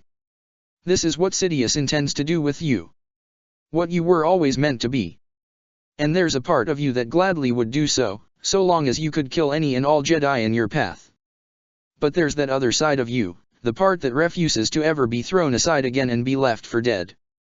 And yet with this ceasefire, your actions would feel meaningless. The chaos and death you brought in your wake, wasted. Momin added in. It all becomes a bitter joke with how one perceives it. I doubt you'd want to be remembered as such, instead of the warrior you are today. There was a lull of prolonged silence, the ambience of silence echoing across the hangar bay as neither side said anything. Grievous had his head bowed low in deep contemplation, thinking about all that was said to him and how in many ways, these Sith Lords were correct. He was just a tool to be used. To be tossed aside once his purpose was completed. And he was no tool. Not to anyone or anything. If his former masters wished to parley with their sworn enemies, Grievous wanted nothing to do with them. Raising his head, his slitted eyes gave each Darksider one look before finally asking. What is it you are offering? Oh, make. A day in the life of a secret Sith Lord. As voiced by Seth MacFarlane.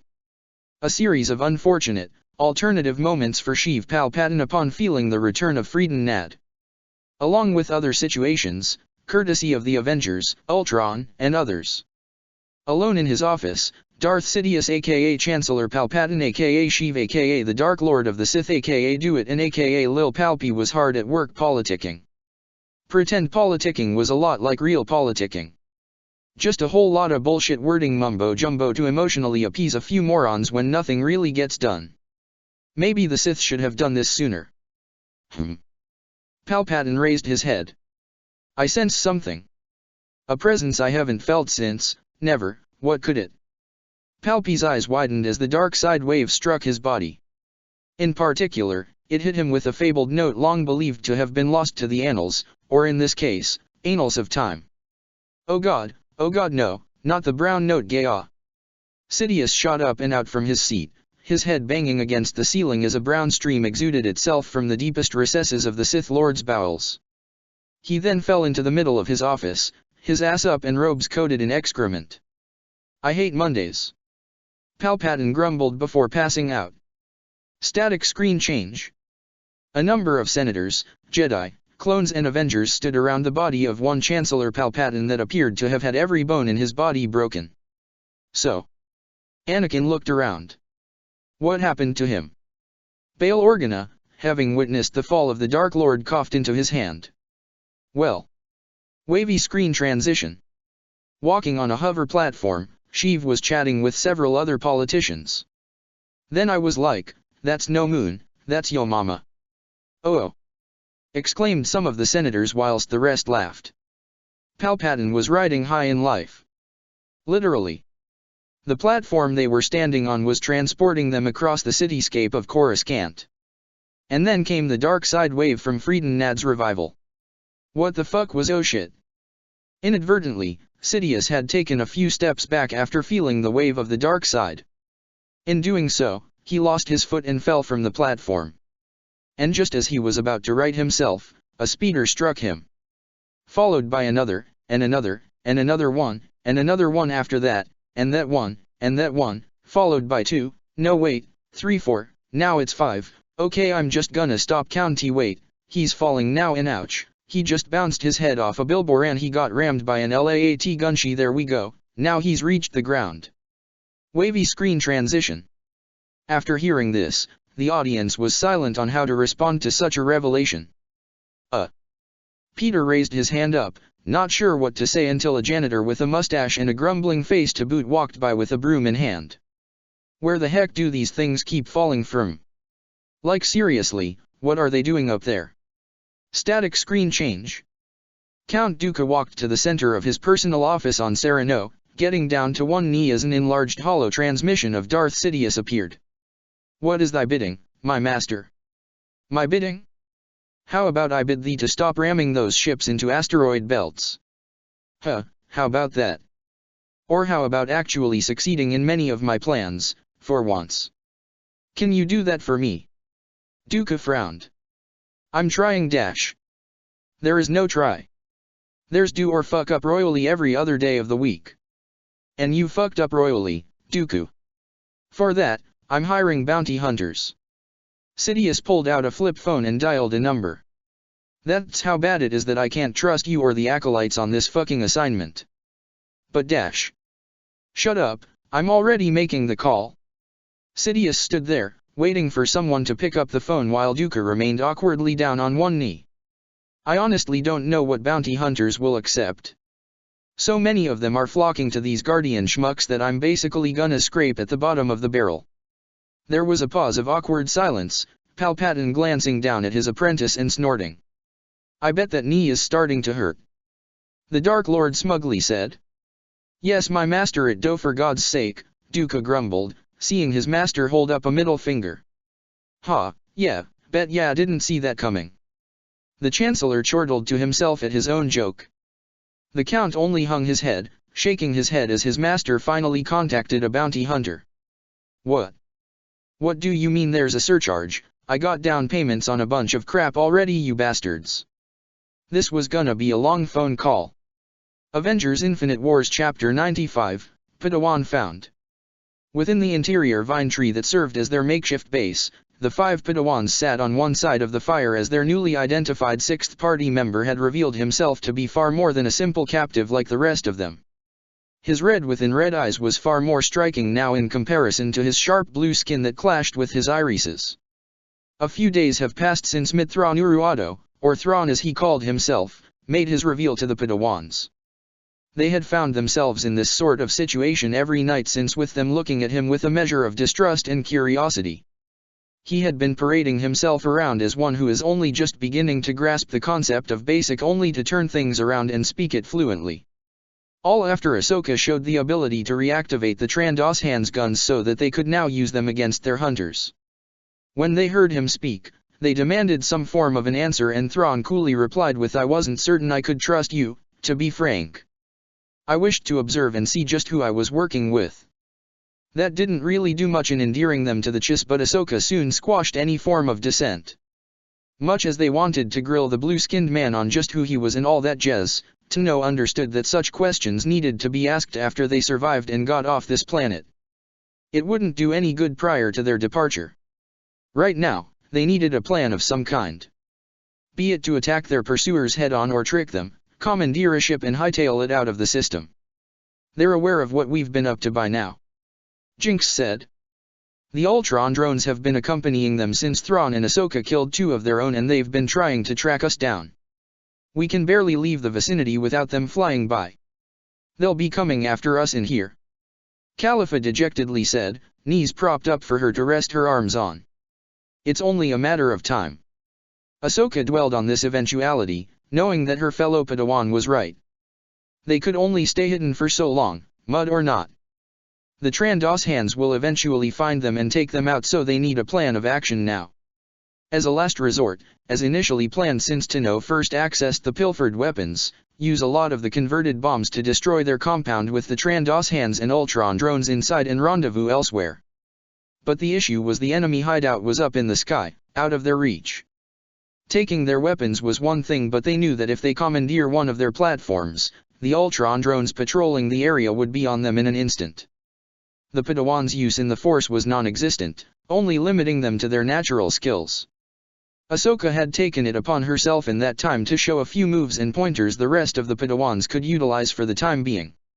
Thrawn, also, showed himself to be adept at hand-to-hand, even with some weaponry such as wielding an impromptu bowstaff and eskrima sticks, converted from a number of dismantled rifles and blasters with sturdy branches and rocks. They had been managing to survive for the most part, but Ahsoka was now restless, wanting to get back to her friends and loved ones and get these damnable collars off. I'm getting sick of just sitting around, watching those scaly slamos and metal bastards fly around all the time hunting us while picking off whoever is left. Ahsoka growled in frustration. We need to do something. So are the rest of us, but we've grown used to it during our time here. Cass mildly argued. We're all going to die here. It's only a matter of time. Omer said, defeat being heard in his voice. It's only a matter of time till we die. I say we go down with a fight. Tano stated with resolute conviction. Even if we now have the blasters available to use, it's suicide. Said Khalifa, holding up one of said blasters. They still outnumber us 10-1. There will always be a risk with chances. Thrawn said, eyes focused on the fire. You just need to know how to work the variables. What do you propose? Cass asks the Chiss, sensing something more. Seems like you have an idea. Thrawn was silent for a time, contemplating for a few moments before nodding. Recall how we all arrived here. Every couple of days, same place around the same time, our captors drop off new prey on the beach. Some perish, some survive, but it is there that we have an opportunity. A dangerous one, but one nonetheless. We come in and attack when they least expect it. They have strength in numbers, so let us see if we can change it. The other Padawans pondered on this, half hesitant and half considering this idea. An old classic, but it sometimes works, said Omer. One such drop-off is mere hours from now. Ahsoka stated. You guys said there's a pattern to it, right? So we have our shot later this evening. Will be hard, given we can't access the Force. Jinx pointed out, looking down at his hand in annoyance. Thrawn continues. True, but I believe you have the ingenuity to come up with something. After all, you've spent all this time not using it. You're bound to figure out an alternative on your own. Whilst the other Padawans appeared insulted at this, they knew that he was rather on point, given they held a slightly defeatist attitude after their capture. Ahsoka, on the other hand, was fresh and took it in stride. And you do? She inquired intently. The Chiss nodded. I have. Is it worth a shot? Said the Twi'lek. Better trying than not doing anything. The Togruta firmly declared. What else do we have to lose? Khalifa asks sarcastically. Ahsoka held up a hand at Jinx, who had opened his mouth. We're well aware of it by now, Jinx, no need to tack on with the bad news. The Padawan clamped his mouth shut, cleared his throat and nodded. Okay, Thrawn. The Twi'lek looked at the Chiss skeptically. Since this is your idea, let's hear your plan. Thrawn went into a brief elaboration of the plan, using a stick to make markings on the ground to show where they could strike and when would be the ample moment to do so. He made sure that all were split into pairs and had an optimal surprise, as they would be able to attack in 3 directions.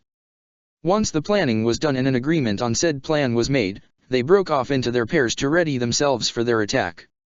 Ahsoka was busy checking over the bombs that she had engineered, powering each one up briefly to make sure they were operational before shutting them down. Murray fluttered down, perching on Ahsoka's shoulder. The Togruta briefly acknowledged her, petting her slightly as shifted her focus onto the pilfered weapons. In the middle of her work, she heard footsteps next to her, and she only glanced up briefly to see that it was Thrawn standing next to her. Something I can help you with? She expectantly asked. Just sating my curiosity as we prepare. Thrawn airily said, adjusting his own rifle that already showed a greater degree of distinction from all the rest that had been acquired. The Chiss had taken apart several blasters, taking key components and attaching them to his own blaster. He had gotten quite proficient in that manner after seeing Ahsoka take apart the rifles to reactivate them, showing the group how to do it. Sating curiosity? The Padawan parroted. What kind? The kind revolving around this Ultron you spoke of. Thrawn remarked, holding up his rifle and nodding at his work. Ever since I've come beyond my home space, I have heard much of what he has done to the greater galaxy and have bore witness to the destruction he has wrought. But I have never met someone who seems to be far more familiar with him than she lets on.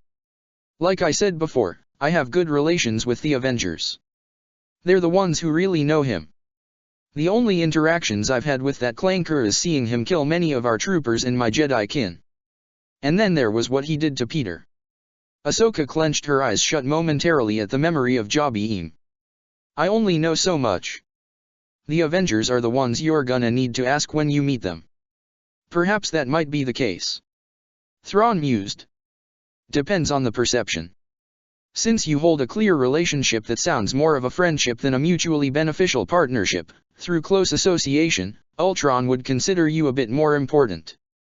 Ahsoka paused in her work, turning to him. How so? There can be a myriad of reasons to look for, but I believe one, in particular, should be addressed. Thrawn pointed to her hand.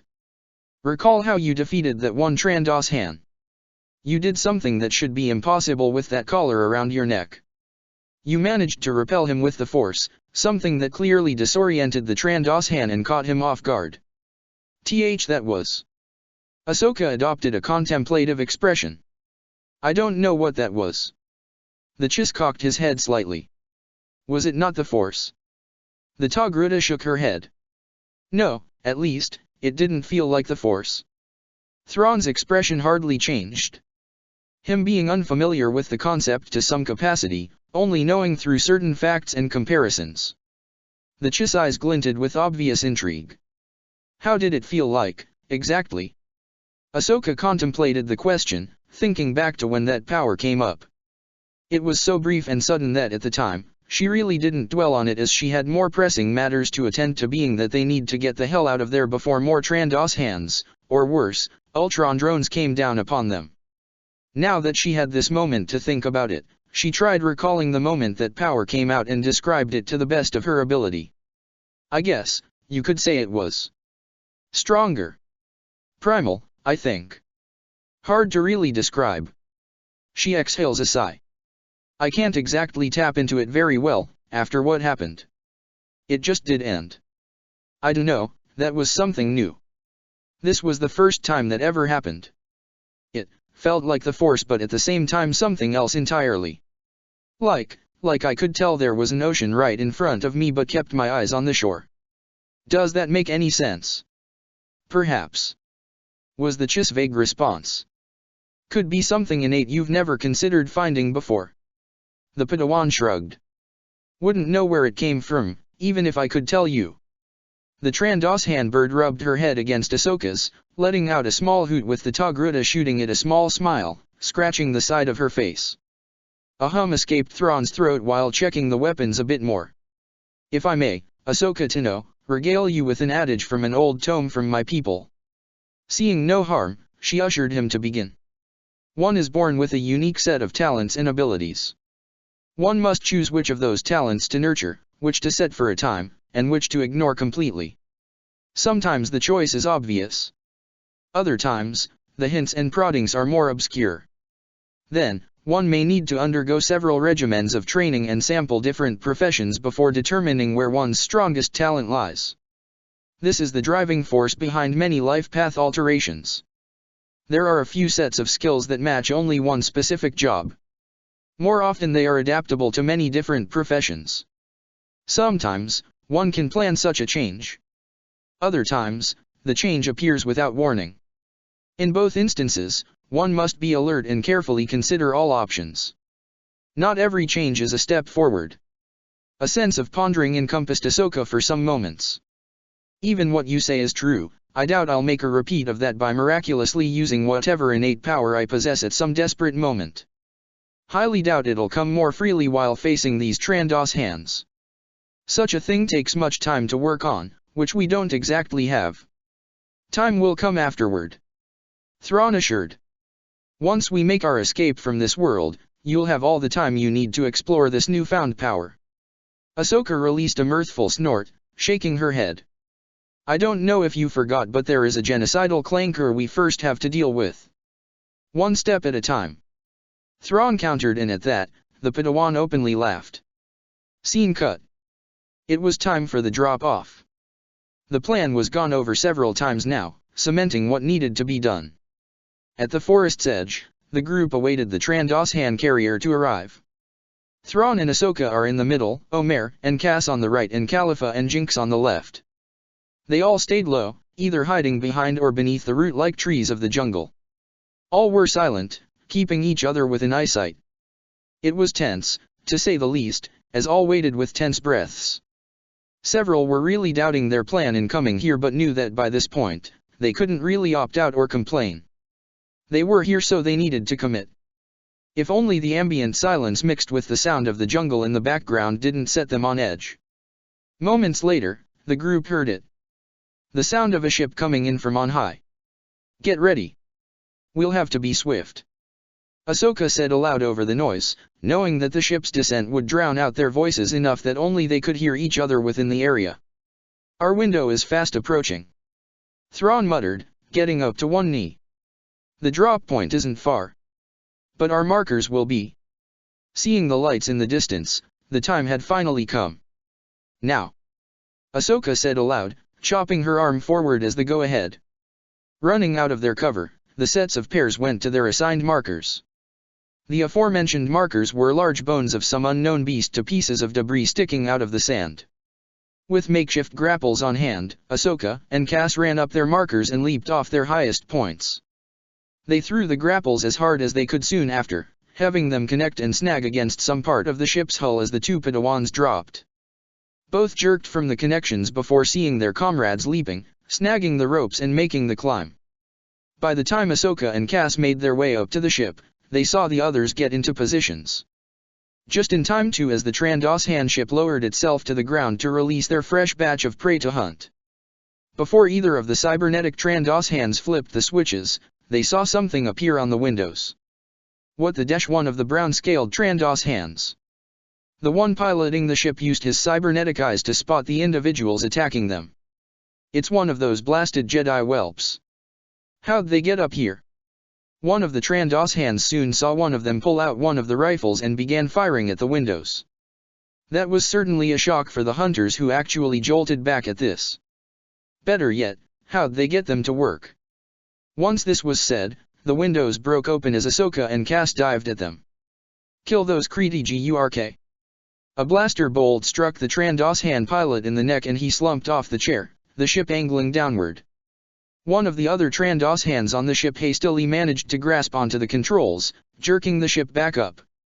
Just as he was about to fire back at the Padawans assaulting the ship, from the back of the cockpit, an explosion went off, causing further confusion.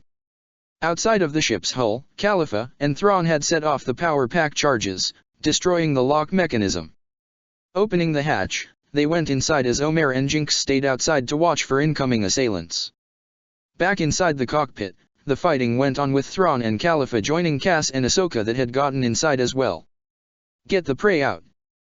One of the Trandoshans hissed out, running at the Chismail who ducked beneath a swinging arm.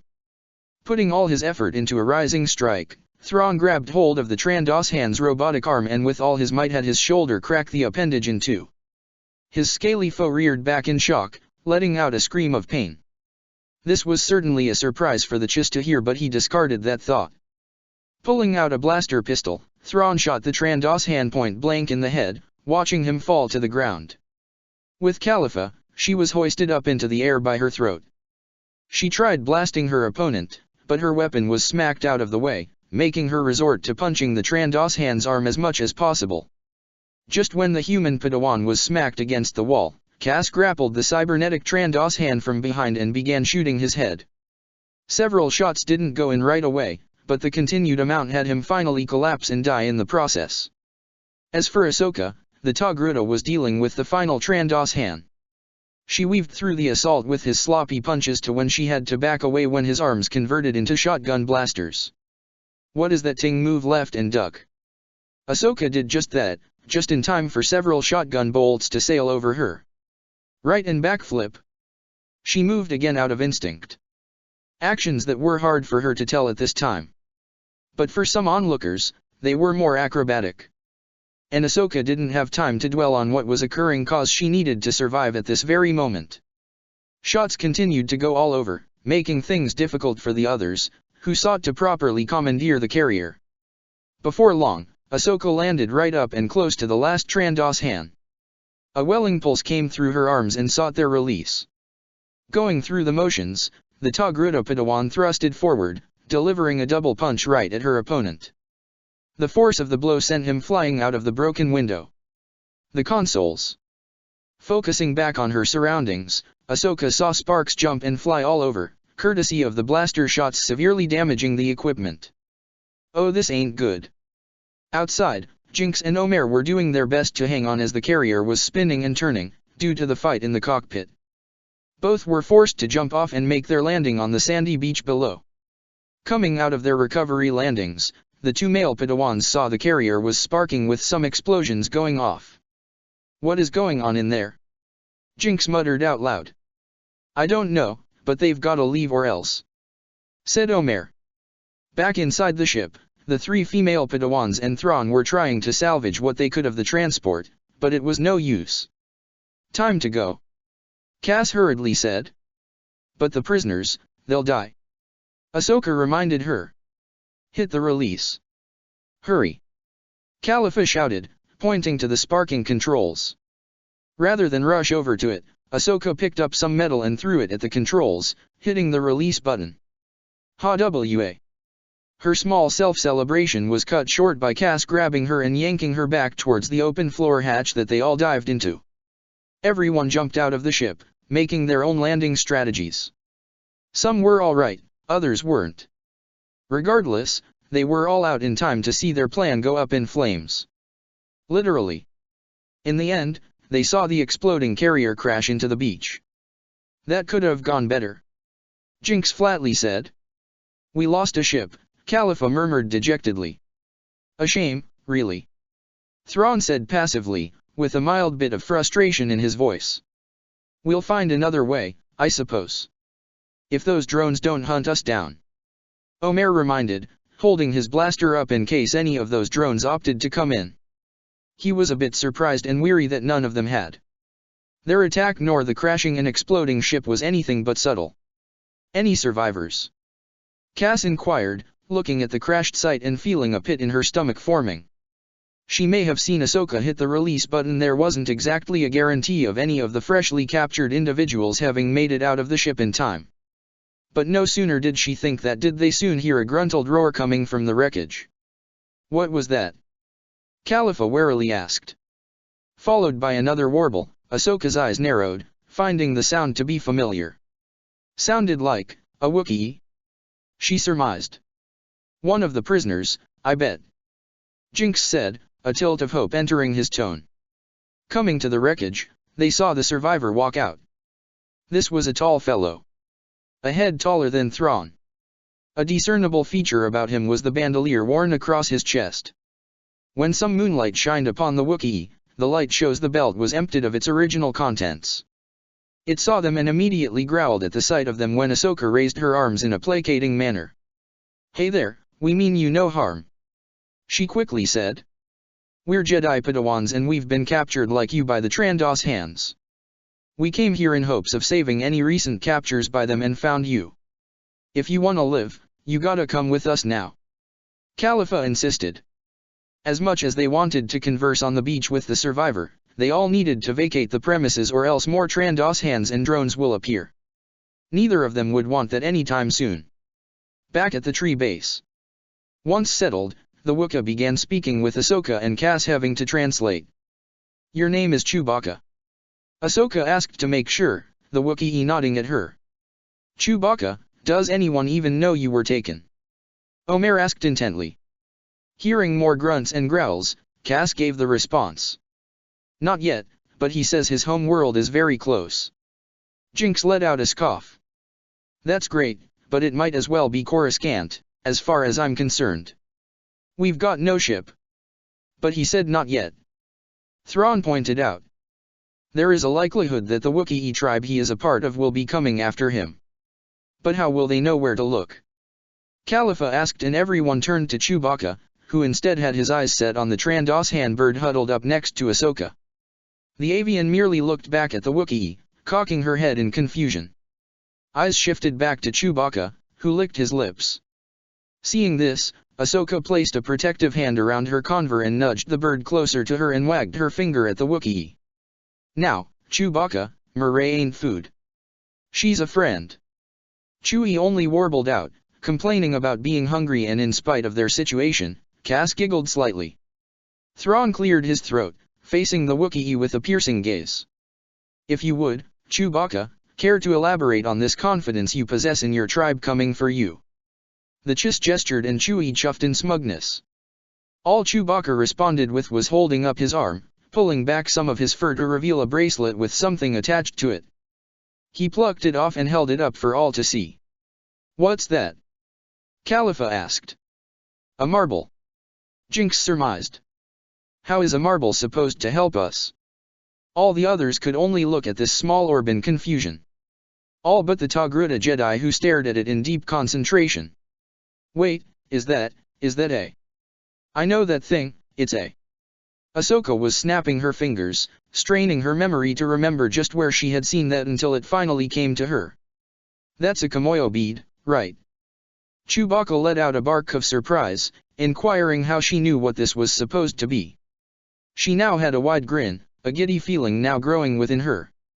I know that because I know the people who gave that to you. She said. You're part of the tribe sworn to Prince T'Challa of Wakanda, aren't you? Chewie's jaw dropped before letting out a happy warble, nodding vigorously. Hearing some of this, some of the others got rather curious. Thrawn cocked a brow, voicing an inquiry. What is a Kimoyo bead? Prince T'Challa. Cass muttered, squinting her eyes until they widened in remembrance. The Black Panther? From the Avengers. The very same, and he gave us our ticket out of here. Ahsoka says, fiddling around with it from memory until she squeezed it in a specific way.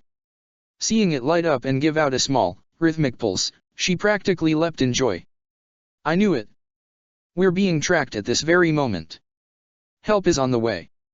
She exclaimed, clenching her fist around the bead in victory. The rest of the Padawans all shot up from their seats in disbelief, whereas Thrawn looked at the item curiously. What? Are you serious? How can you tell? All she gave was a smile, telling her compatriots the details. Their luck is just about to change. Scene cut. The sun began shining on this undisclosed jungle planet. At the beach, the Trandos hands were combing the wreckage. And suffice to say, none of them were happy. Ah, it's the younglings that did this. They're getting bold. The Jedi. The head Trandos hand remarked with a hiss. But how is this possible? I see multiple scorch marks here. Ones that came from outside the ship. I don't know. What about survivors? The gray-scaled Trandos Han asked. None of our men who piloted the carrier made it. And the only prisoner we had was a Wookiee. And he's missing. Their leader snarled at this, lips curling upward. Troublesome. What should we do? Before any answer could be made, thrusters were heard from above. The Trandos hands all looked up to see Ultron drones flying down to them, with one having shifted the eyes and mouth into a glowing red. Landing before the hunters, the lead Trandos hand walked forward, bowing his head slightly. Ultron. The red-eyed drone surveyed the destroyed ship with a metallic hum. You guys have surely been busy with your quarry. What happened here? Haven't really bothered checking up on you folks with this experiment of mine. Just feel out of the loop after a while and I come to see you're down a ship. Looking back towards the wreckage, Ultron gave a comment. Seems something interesting happened. Mind filling in the blanks. The gray Trandos hand flicked his tongue irritably. The younglings are organized, bold, and they've got a Wookiee in their midst. The sadistic AI gave out a hum as he scanned parts of the crashed ship. Anything else? We've noticed blaster marks that came from outside the ship, the Trandos Han went on, his expression shifting into one of thought. I am unsure as to how, but if those are indeed scorch marks that have struck the ship from the outside, then there is a possibility that the younglings have now gotten their hands on weapons. Our weapons, and they somehow may have found a way to reactivate them. Did they now? Ultron was now intrigued. Well now, clever little Jedi you have here. All the more gratifying when we skin their hides for the hunt. Ultron couldn't help but shake his head. And he thought he was sadistic. Even when altered, fleshlings still managed to surprise him with their bloodlust. Just so long as my experiment dash. Focus soon shifted away from the beach to the forest. This is strange. That shouldn't be possible. Narrowing his sensors, Ultron cocked his head. Is that? It is. What is it? The gray Trandos Han asked, perturbed by the AI's shift in demeanor. Vibranium. A small amount, but I detect it. Ultron narrowed his eyes. And it's sending out a signal. That caused several Trandos hands nearby to halt in their actions and turn to the drone being controlled by the AI. A signal. Expect company within the hour. The Trandos hands on the beach looked at each other with various reactions. Some appeared worried, others seemed to like the fresh change of prey due to their arrogance. What should we do now? Now you can either vacate and move somewhere else, or you could stay and kill the rescue party and whoever else is left on this Gilligan's Island of yours. Ultron didn't need to hack these Trandos hands to know which option they preferred at this very moment. Right now, it was time to join in on the hunt. At the forest hideout, the survivors were keeping a lookout. Help was on its way, at least that's what Ahsoka assured, same as Chewie. but that didn't mean they should be lax in keeping themselves vigilant for any threats. After what happened last night, the Trandos hands will surely be combing the forest more thoroughly than before. As they waited for aid to come, the chis of their group had been given the vibranium bead to get a better look at it. So this small orb is able to transmit a relay to this Prince T'Challa you speak of. Thrawn mused, carefully examining the orb himself. How is this possible? Ahsoka only shrugged. I'm no tech expert like some of the Avengers or my master, but it's made of vibranium and it's possibly the strongest metal in the universe with what I've seen. And really versatile from what T'Challa has told me. He's told me about his sister who could do all sorts of stuff with it. Quite the proclamation. Thought so as well. Rivals Beskar, from what we've noticed, due to it withstanding lightsabers easily, among other factors. Thrawn hummed to himself, holding out the bead in the direction of Chewbacca, the Wookiee grunting in thanks as it was returned to him. So how long do you figure we will have to wait for help to arrive? Khalifa inquired, adding some wood to the fire. Hopefully soon. Ahsoka said, knowing this to be true, but the estimated time remained uncertain. But they are coming. They'll be here guns blazing most likely. Good, cause I'm getting antsy on the wait. What about getting these collars off? Jinx bemoaned, rubbing around his neck. I'm starting to get cramps and aches. Just a bit longer. Cass assured. When the Avengers come with the Republic, we can get these off. As the others conversed, Ahsoka felt a strange shift from her point of view. There was a thrumming ring in her ears, her vision shaking yet somehow remaining focused. Slowly, she felt a tingle crawl down the back of her neck, creeping into her head. It was unsettling. It was different. It was alien. It was as if she was sensing. Eyes widened. She screamed a split moment later. Everyone out, now! Before questioning the sudden yell, they all heard the rushed whistling filling the air. They all shot up just as the roof of their tree base was bombarded by ordnance, the top being set ablaze. Run, run, we have to move.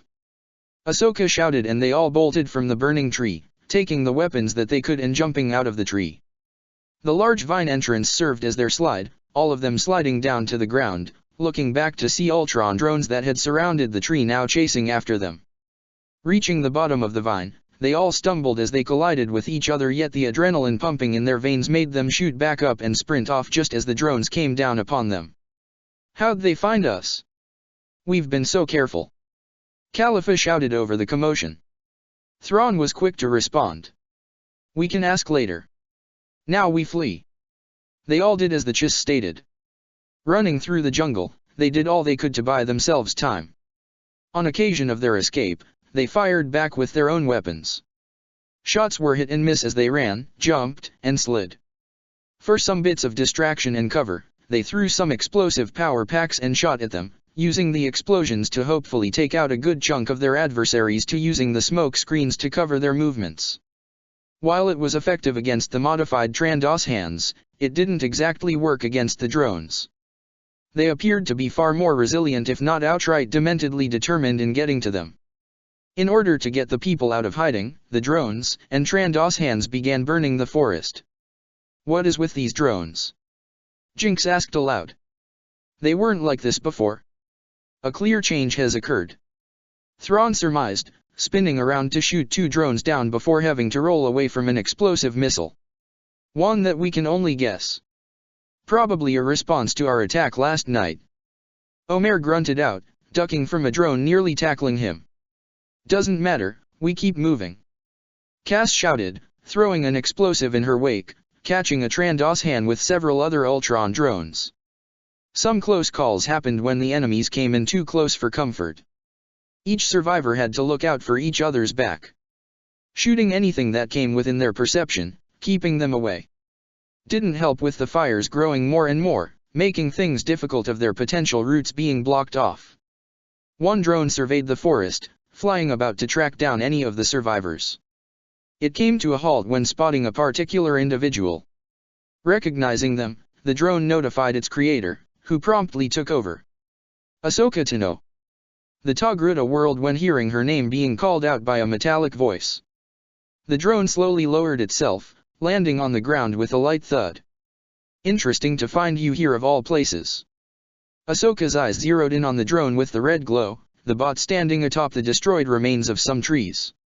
The fires blazing around them from the recent scorched earth tactic. It didn't take long for her to realize just who it was she was looking at, unable to stave off the cold shiver running down her spine. Ultron. She whispered in dread, the AI chuckling maliciously. There was a metallic chuckle that emanated from the drone. Oh good, you remembered me? Ahsoka nearly snarled, one of her sharpened teeth being seen by the AI. Hard not to after Jabim.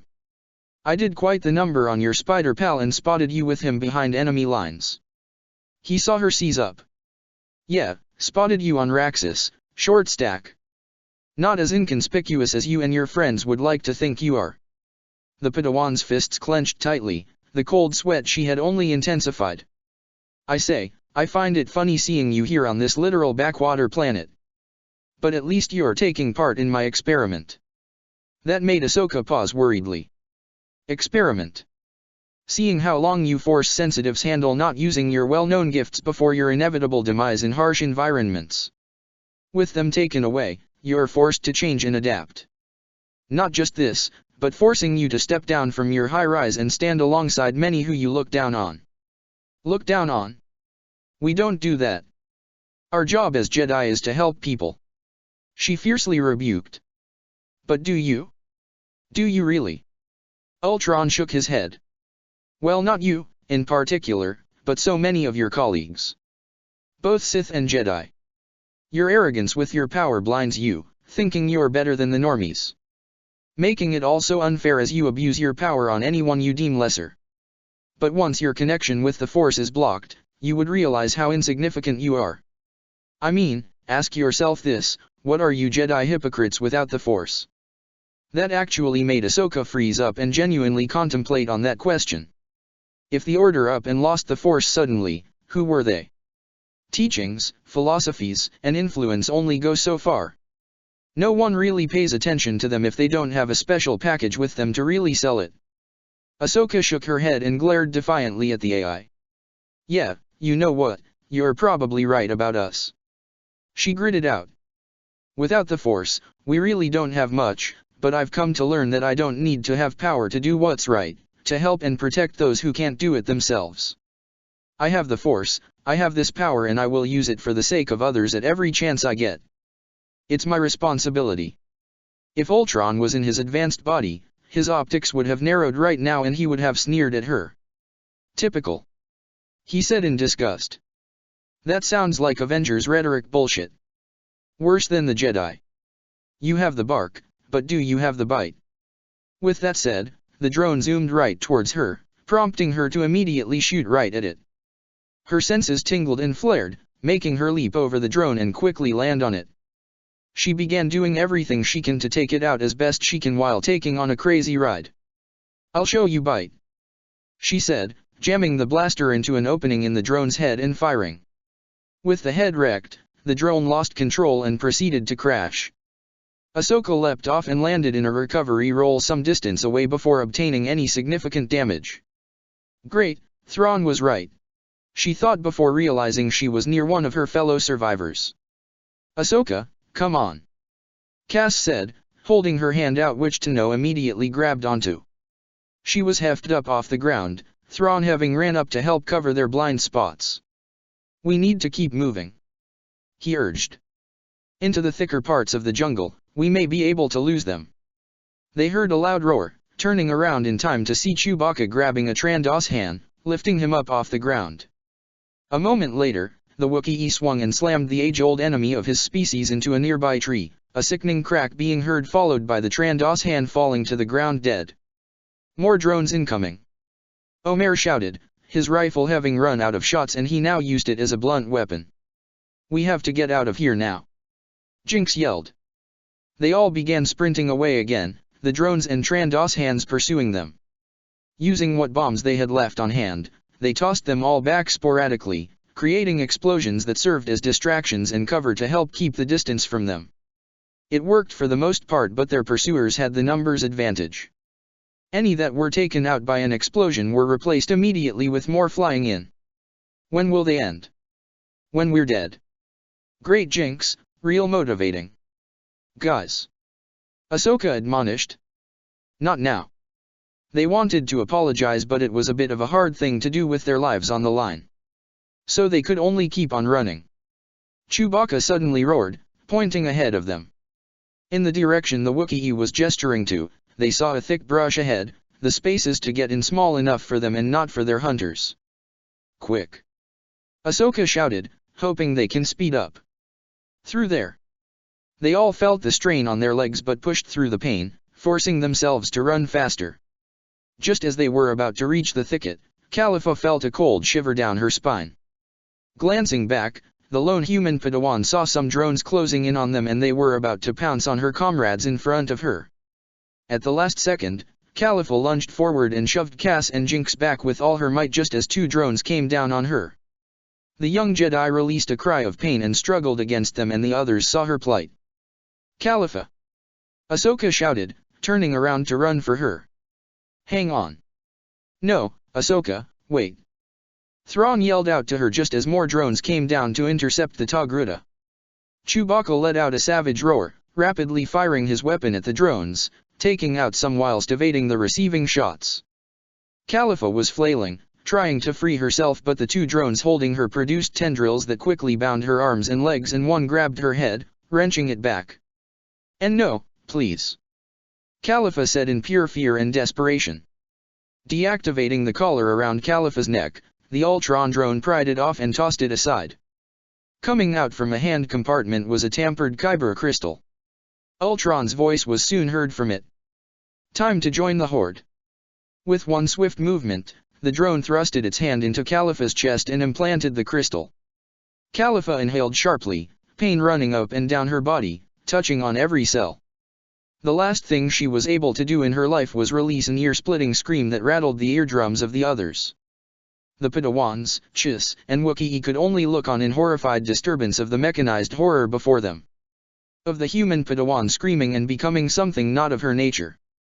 Even with their collars hampering their connection to the Force, the Padawans were all able to feel the abject deformity in the Force. Omer visibly paled whilst Jinx's skin color became almost ashen blue and Cass was close to feeling sick. For Ahsoka, she could only relate this experience to what Barriss and the others told her. This was practically worse in comparison. Thrawn's eyes were wide, unable to fully comprehend the horrific sight that was playing out, watching the poor human writhe in agony as she slowly transformed into one of Ultron's puppets. As for Chewbacca, he only gave out a gruntled warble before charging forward, clobbering a Trandoshan or two along the way. Once let go, the body of Khalifa landed on her feet. Before the Wookiee could get close, the converted Padawan used force push to send him away. Khalifa! Jinx whispered, eyes now watering at the sight of the changed Jedi. The formerly human girl looked down at her hands, her now red eyes glowing brighter as they looked up at the horrified group. Oh, there was so much hope left in her. You gave that to her, you know. You should feel proud, Ahsoka Tano. So much hope that she was willing to die for it. But now, the changed Khalifa held up her arms in a grand fashion. Look at what your delusional hope achieved. The same fate you'll all be sharing shortly. You. Cass trembled. You bastard. Her attempt of attack was halted, hoisted upward by Ultron using Khalifa's body to force choke her. Ah, Cass. Poor Cass. Your friends from Jabiim will be most delighted to see you again. How dash Cass choked out. How can you use dash? The Force. Ultron's newly possessed puppet's eyes gleamed. Simple really. Kyber crystals, force sensitivity, and just keeping enough of her alive to do so. I actually figured it out recently, if you can believe that. You should hear her right now. He tapped the side of his head. Oh, she is in pure agony, but that's the price to pay for the next step in Lee Dash. He was unable to finish his monologue as he had been tackled by Ahsoka. His reflexes were immediate, spinning around on the ground and pinning the Togruta to the floor. Let her go. Ahsoka nearly yelled, tears streaming down her eyes. Ultron hummed. Nah. All this got was Ahsoka punching him in response. Give her back. With this happening, the Trandos hands and drones began attacking the others present. Blaster and repulsor fire went all over. There was sadly nowhere left to run now. Things were coming to an end now. Might as well go out in a blaze of apparent glory. Ahsoka felt the wind get knocked out of her from Ultron's fist digging into her stomach. She coughed aloud only to choke on her breath as her neck was grabbed in spite of the collar in the way. You all just can't accept your own futility. Khalifa's metal hand was hovering over Ahsoka's heart, smiling manically at the fear he saw in her eyes. This is evolution. A primitive mind like yours can't even begin to comprehend just what is in store for this galaxy. Greah. Ultron looked up in time to see the butt of a rifle headed right for his face. Glancing up, Ahsoka saw the Wookiee loom over her. Thanks, Chewie. Chewbacca let out a small warble. Sorry on the name, Butcher. Khalifa fell to the ground, whirling her head around with her eyes now normal, looking up at the Twi'lek and Syrian Jedi. Jinx, Omer, it's me. The metallic voice was gone momentarily. There was some hesitation as this was done. A malicious smile soon took place. Psych. Ultron expunged a small force shockwave that sent them hurtling back. Oh, I love this. The Ultron-possessed body shimmied about. I guess this is as close as I'll get to my original vision. Who knows, with these Kyber crystals, maybe I can surpass it. She strolled forward with the fighting seemingly coming to a halt. You will have nothing. Your privilege could be the dirt. But I'd rather use you for resources. Ultron stated with his smirk. The freedom you seek, will only come through the war I'll wage. Spark flew at the side of the possessed head, courtesy of Thrawn shooting at the metallic parts. More shots hit their mark before the Chiss was knocked down by a Trandos Han. Soon the pair began fighting against each other. As this happened, the possessed human began to spasm, holding onto their head. A screech emanated from the throat. Hey everyone! Khalifa's voice suddenly broke through, her red eyes flickering. They saw a desperate look of a plea, a lone tear of blood falling from her eye. Everyone please, you have to key grah, looks like some kinks are still needed to be ironed out. Human will is so annoying. Khalifa! Cass exclaimed, her heart feeling like it was being stabbed at the sight of her friend trying to break free. Little fleshling! Ultron growled, appearing to actually be struggling to regain proper control. Know your place. The body of Khalifa spazzed about, the red eyes constantly flickering. Please. Khalifa managed out again. Everyone please, you must enough. With a metallic hand, he plunged it into the chest of his newly acquired Padawan and crushed the heart. Whatever remained of Khalifa died then and there, and despite them being cut off from the Force, the Padawans felt it in their hearts and souls. Ultron faltered in the body and frowned, rolling his shoulders as more of the Jedi's skin was reformed into metal. Most of the flesh he had was now replaced with circuitry, wires, and metal plating. Typical. He said, flexing his bloody hand. The AI grimaced at his actions, cursing at the Padawan he had possessed. And like that, the Force is gone. You know, you guys really know how to ruin a good thing, right? I mean, that is as close as I'll dash. Rhea. The AI was abruptly blown back by a blue shockwave that emanated from one distraught and enraged Togruta Padawan. In the midst of his chatter, Ahsoka had sensed the fire that was Khalifa's will to live, fighting with all its might against this deformed possession. It had been going from flickering embers to a roaring fire, adamant on resisting what had happened to her. But the moment she saw Ultron destroy her heart, there was a snap within Ahsoka's mind, followed by a ringing sound that deafened her. Whatever she felt in between that paled to the explosion of emotions roaring from within. That power, that unidentifiable ability that she had felt days ago came rushing out of her like a dam being blown open, and it was now coursing around her body. Ahsoka went on the offensive, using her rage to surface her innate power, cleaving through whatever forces were in her way to Ultron, who presently occupied Khalifa's body. Power blasts went left and right before diving right at the former Padawan and tearing right in at her. Using the former Padawan's body, Ultron eyed the force-dampening collar that was on Ahsoka's neck and is still active. Thus he blinked in surprise and curiosity as he registered the Togruta had a slight glowing shimmer appear around her. Now that is interesting, was all he said left in the mortal shell before it finally ceased to function. The body slumped down, the eyes changing back to normal. Jinx, Omer, and Cass looked. Breathing heavily, Ahsoka did her best to calm down. She briefly regarded her surroundings, spotting the surprised and curious reactions from the others of what she just did. This quickly ended with what Ahsoka heard next. Incoming!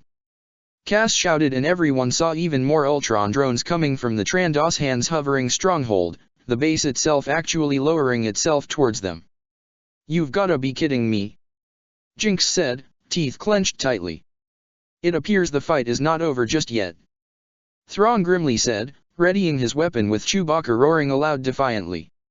Ahsoka slumped, feeling utterly spent by what she just did. She wanted to get back up and fight. But whatever she used quickly exhausted her. It literally felt like weights were now dragging her down. Eventually, she registered someone hoisting her up onto her feet and dragging her away. Turning, she saw it was Omer. She barely gave him a brief nod of thanks before zoning out slightly. Focusing once more, she saw the others had to fall back. That was when blurs blindsided the oncoming enemies, multiple explosions going off in the air. Everyone froze when seeing the hovering stronghold being attacked. "Look!" Cass pointed up in the sky and all saw a Venator in the atmosphere. "They've come!" Jinx cried out, almost not believing what he was looking at. LAAT gunships were headed straight towards them with Arkwings, V-Wings, and V-19s all backing them up. A number of them broke off, focusing on the battle on the jungle island. Of course they would come. Ultron muttered to himself from the current drone he was utilizing. Knowing his one task here was basically over, he began to pull out but grunted in annoyance as he sensed his drones being picked off one at a time. It was then that he saw several individuals jumping out from the gunships down into the jungle, and he couldn't help the rage that came up within him. "Leave none for the scrap heap," Anakin Skywalker shouted at the top of his lungs, landing with Rex, Domino Squad, and the best of the 501st. Ant-Man and Wasp flew on down, getting right to work in taking out the drones and Trandoshans with an electrified nunchuck being thrown that returned to the hand of Daredevil. Then came a vibranium shockwave courtesy of a superhero landing from the Black Panther. Lastly, two young teens began tearing through Ultron's forces with no measure of mercy. The Padawans, Wookiee, and Chiss could only marvel at the rescue force that came for them. But for Ahsoka, she couldn't even properly respond to this. Her emotions almost overwhelmed her at the sight of all those closest to her being here right now. Her master, Captain Rex, Domino Squad, Scott, Hope, T'Challa, Matt, and even Delia Blue were in the middle of it all. Amongst their numbers were a number of Wookiees. Chewbacca released a grateful roar which many of the others of his tribe reciprocated. Above all else, the minute Ahsoka saw Peter and Barriss, it took everything in her power not to pounce at them. Luckily for her, the pair was quick to spot her and made a beeline directly towards her. "We can take care of her from here," Peter said to Omer. "Get over for cover," Barriss added in. The Syrian Padawan nodded, handed Ahsoka over as he did as instructed. It was from here that the Togruta felt their warmth. "Ahsoka, it's all right. You're safe now," she heard Peter say, and had it not been for the situation, she would have kissed him and Barriss at this moment. Happiness welled and surfaced when seeing them. She clearly wanted to embrace them, but had to withhold such actions until their present situation came to an end. Not to mention she was too tired to really move properly. All she could do was smile. And such an action spread further when she heard an all too familiar voice with said owner coming right towards her. "Ahsoka!" Anakin exclaimed and didn't hesitate in hugging her, making her tearfully laugh as she awkwardly hugged him back. "Commander!" The relieved shouted of Domino Squad and others from the 501st were heard, all gathering around her. "See, ya had nothing to worry about, Rexy." "Are you telling me that or yourself, Blue?" "Both." The Togruta overheard this and just smiled brightly in Captain Rex's direction, seeing the man's glossy-eyed smile, coming up to her and placing a hand on her shoulder. "It's good to see you're all right, Commander." "Thanks for coming for me, Rex," she softly said, surprising him with a hug of her own, which he returned after a few seconds. Such a touching reunion. Others whirled when hearing the metallic voice. Looking over, they saw one of the wrecked-up Ultron drones nearby. Anakin's eyes blazed with fury, a sentiment shared with his legion. You have some nerve dash. Save the speech. I've grown tired of it. Ultron boredly said. I know when I'm beat. You may have won this encounter, but I don't consider it a loss at all. I found this experiment enlightening. He shifted his gaze in Ahsoka's direction, Peter and Barriss immediately stepping in front of her protectively. Others soon heard thrusters in the air. Looking to the source, they saw a ship taking off from what remained of the Trandoshan hovering stronghold and immediately going into hyperspace. So you turn tail and run. Skywalker groused out, holding out his lightsaber in Ultron's direction. Call it a tactical retreat. Got much more to plan out with recent events. Your days are numbered. Spider-Man shouted, wearing his black suit with his lens narrowing. Is it? Is it really? Was the condescending response. I've got much in store for you all, said Ultron, his one drone body lying there, dismantled. Armies will shatter. Worlds will burn. Eventually, everything, everyone, shall be metal. Shall be me. Immediately, Skywalker used the Force to crush the drone to silence him. There was a beat of silence despite the sound of battle being heard in the distance. The Trandoshan base had fallen and the rest of the Ultron drones and Trandoshans that remained were all being picked off. Let's get out of here, Anakin declared. Scene cut. Leaving the jungle planet and the sector it resided within the Midrim, the Republic craft was making its way back to Coruscant. It'll be a number of hours before their return. Until then, there was much to discuss and prepare for. How are they? Asked Rogers, standing on the ship's bridge. Shaken up, relieved. Though they're still not entirely there, said Natasha. They've been kept there for months, said Matthew. Longer, even. Seeing so many die while mostly being helpless. This is just getting to, it's too much. Hope Van Dyne murmured, rubbing her temples, eyes closed. What Ultron is doing? How in the hell did he convince those many lizards to change themselves? Scott asked in disbelief. If we only knew. T'Challa commented. Walking through the hallways, Anakin was leaving the temporary arrangements his Padawan resided in. He talked with her, seeing how she was doing. Obviously he vented out his worries to her. How he should have joined her on Onderon with the others. She responded by telling him it wasn't his fault or the others. She just didn't expect there to be poachers who would have taken her when her guard was down. His response was simply that he's gonna worry about her regardless. That caused a small smile to appear and she embraced her master at that, thanking him for his concern and for his training. If it wasn't for what you've taught me, I wouldn't have made it this far. Don't forget to thank the others. You know I will. He ran his hand through his hair. Bits of worried exhaustion soon leaving him. Can't wait to tell Padme. He reminded himself. She was worried nearly as much as I was. She'll be thrilled. When he got some corridors away from the ship's bridge, he spotted one of the jungle planet's survivors. Meeting Thrawn again, Skywalker saw he was cleaned up once hitting the showers and wearing a fresh set of clothes. He presented himself like a disciplined military officer. Would have thought you'd be resting, said Anakin, gaining Thrawn's attention. When he turned, Anakin got a better look at the few scrapes on his face covered by some bandages. I can do so later, said the Chiss. I do not wish to lose what I have in mind until conversing. Usually one functions better with a clearer mind. Everyone functions differently. Thrawn replied, the Jedi humming at that, nodding slightly. We haven't seen any Chiss in quite some time, said Skywalker, while not mentioning the one acolyte under Dooku's command. My people rarely leave our home space. So we've heard. Mithra Nuruado. The Chiss introduced himself, offering his hand. You may call me by my core name, Thrawn. And you? The Jedi Knight grasped the hand, shaking it firmly. I'm Ahsoka's Jedi Master, Anakin Skywalker. A small bit of surprise and curiosity marred Thrawn's features. Skywalker. Anakin raised a brow. You've heard of me? The Chiss shook his head. Forgive me, but no. I merely find the name Skywalker peculiar. If one could pick up on Thrawn's voice, they could have noticed the sense of recognition or familiarity to it. How it would be, no one would really know unless asking. Others thought so as well.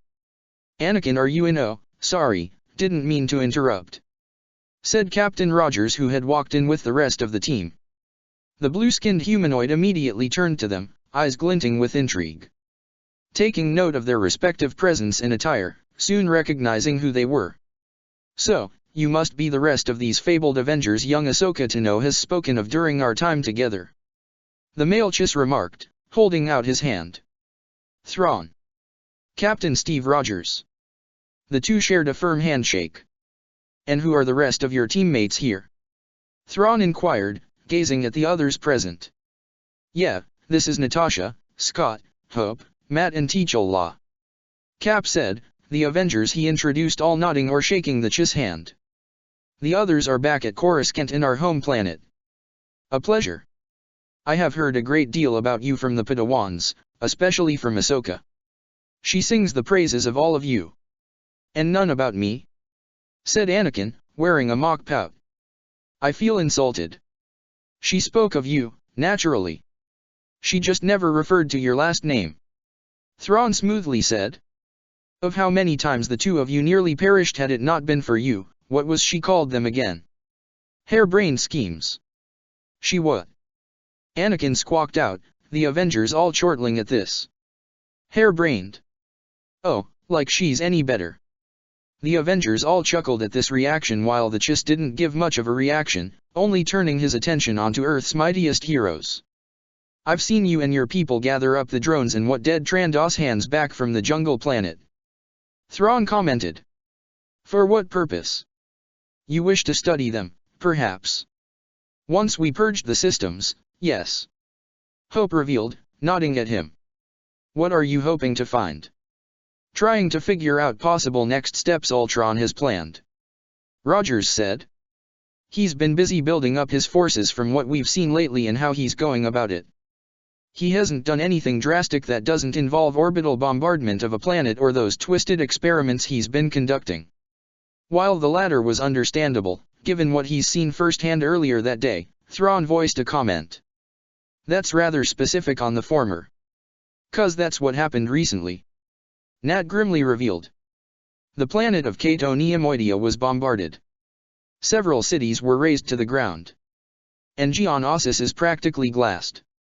Thrawn's brows creased together, a deep frown marrying his features as he absorbed this knowledge. "I have heard of these unsavory rumors but, to know that they are true," Thrawn shook his head. "It appears that the galaxy is in far more dire straits than I led myself into believing. What you've probably heard has been the watered-down version," Lang Riley said. "It's way worse than we last thought with the bases we've been locating."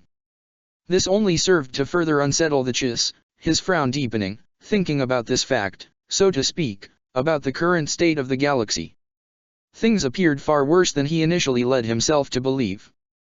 "From what Ahsoka Tano told me, there is a ceasefire going on with Ultron's presence. Even an open draft." Steve raised a brow, his eyes gauging the man. "You wish to enlist?" "Offering my services," the Chiss corrected. "I believe that I may be of assistance to the galaxy at large." "Seems like an odd thing to do," Natasha pointed out, crossing her arms. "You just got rescued and now you want to enlist? Offer your service? For what?" "I've been told by Ahsoka Tano that the recruitment into the army at this time is a bit more unorthodox than how one is drafted into the military service." "That's putting it mildly," Anakin remarked, shaking his head at how his newest engineer came about in joining the 501st. "But you just joining up suddenly feels a bit abrupt," Hope pointed out, squinting her eyes at him. "Don't get us wrong here, we know that you've helped in keeping those kids alive, Ahsoka included. We appreciate that, we do, but, do ya see what we're dealing with here?" Thrawn nodded. "I do. A major threat to the galaxy. I feel it is imperative that I must insist on taking part in Ultron's downfall." No, it's not that, it's, well, it is about Ultron but we don't really know you. We just met you." Understandable and a commending argumentative detail. You may speak with the Padawans of what they think of me personally for some additional support. We'll keep that in mind. And what would you offer, exactly? Said Matt, humoring the Chiss a little. Knowledge, tactics, battle prowess. Thrawn listed off. I state again, I do believe I can be of use to the galaxy. The Avengers and Jedi were silent, with their blind lawyer being the one to listen to the Chiss speak. Matt had concentrated on the man's pulse, breath, overall demeanor, and air, and while he detected that there was more to what the Chiss was letting on, he found the man to be telling the truth and his intentions genuine. He could feel Cap's eyes on him, and he made a small head gesture of, let's give him the benefit of doubt. Nodding at this, Steve looked over at Anakin, the Jedi getting the silent message. We can discuss things further when we get back to Coruscant. Skywalker stated. This is sudden and all, but we'll see what we can do on our end if what you're offering is legit. Naturally.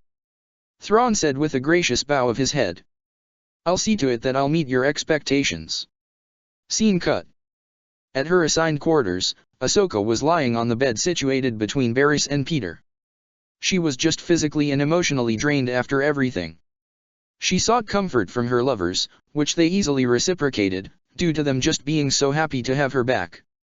They were like this after Anakin and the others left, due to practically everyone wanting to check up on her and the other Padawans. Not that she could blame them. As soon as they were alone, both her lovers received desperate, loving and frantic kisses that left them all breathless. A moment later, Ahsoka was clinging onto both of them and sobbed. Nothing was said in return, the pair simply holding their lover tightly. They shared the grief, whispering sweet nothings to her in hopes of calming her down. Her boyfriend and girlfriend were just relieved to have her back to them after so long. Even Simbi the symbiote joined in slightly in their own way. He detached himself from Peter and rubbed his face against her cheek, warbled, wiggling whines, and large white eyes curved in an adorably sad/relieved conveyance of emotion. She cooed at him, apologizing for making it worry, and Simbi only bumped his head against her nose several times as his sort of revenge for making them worry so much. It ended with her just asking to lay down, and she had them on both sides of her. For the first time in what felt like an eternity for Ahsoka, she felt content, safe, and warm. Being between Peter and Barriss was like a dream for her, and without the force-dampening collar around her neck, she basked in the presence both of them possessed despite the void Peter still had. Yet now that she had taken a moment to concentrate on the force surrounding Peter and the void he created, it was different now since she thought about it. The force had changed around Peter and, well, it wasn't just him.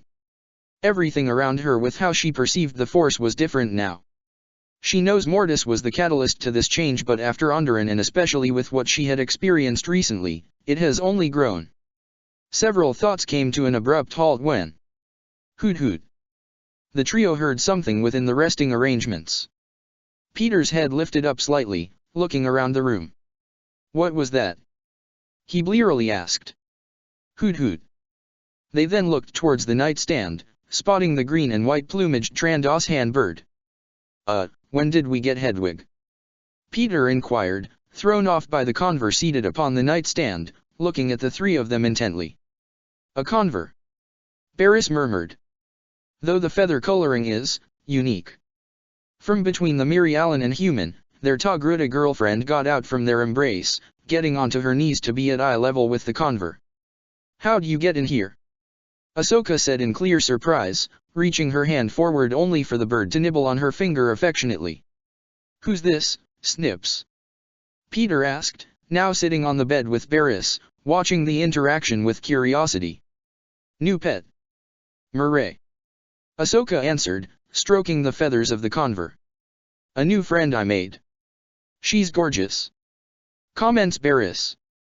The avian thrilled a little on the compliment, hopping from the nightstand into Barriss' lap, nuzzling her stomach.